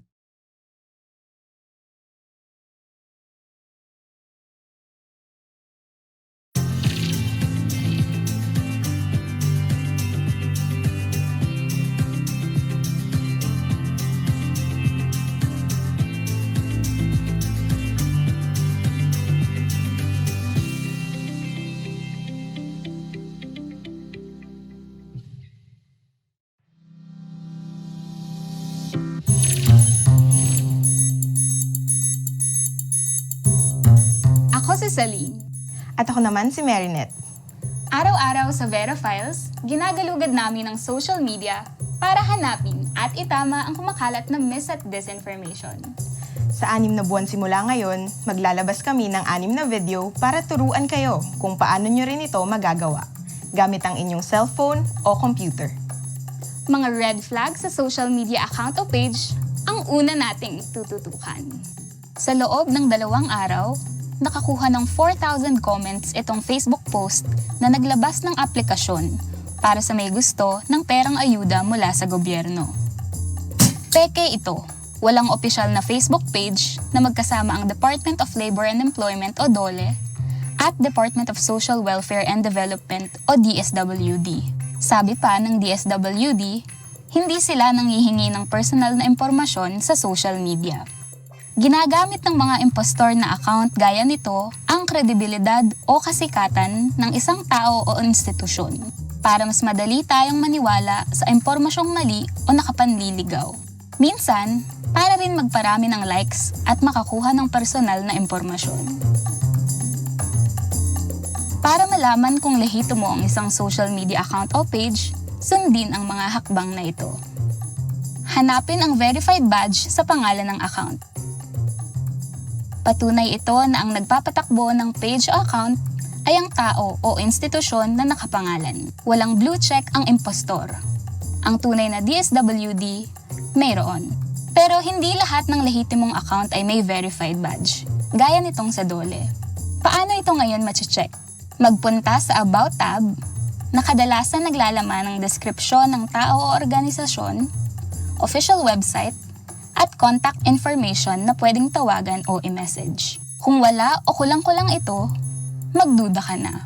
Sa official website rin madalas makikita ang link sa tunay na social media page. Ang tunay na social media page, tama ang spelling at capitalization. Tingnan din kung may mga dagdag na salita sa pangalan ng account na hindi dapat. Pagdating sa followers, nakadududa rin kung ang isang institusyon o sikat na tao ay iilan lang ang followers. Pero linawin natin, hindi automatic na kapag marami ang followers ng isang account, ay credible ito o dapat agad paniwalaan. Taktika ng panloloko ng mga account ang magpa-like ng kanilang page. Tingnan rin ang page transparency tab sa Facebook para malaman kung kailan ginawa ang isang Facebook page. Kung ito ay bagong gawa, pero nakapangalan sa isang matagal nang naitatag na institusyon, magduda ka na. Dito nyo rin makikita kung nagpalit ito ng pangalan at layunin. Sa Facebook groups, makikita nyo ito sa group history ng About page. Maging mapagmatyag rin sa post mismo ng account o page. Minsan, ang mga litratong ginagamit ay kinuha mula sa ibang organisasyon gaya nito. Ngayong panahon ng pandemya, maging mas maingat sa mga post na nakikita sa social media. Maraming nagsasamantala sa pagkakataong ito kung kailan marami sa ating mga kababayan ang naghahanap ng impormasyon. Gamitin ang tutorial na ito para malaman kung lehitimo o hindi ang isang social media account. Samahan niyo kami sa susunod na buwan para alamin kung ano ang mga bagay na pwedeng i-fact check. Abangan yan dito sa Promise. Walang lokohan.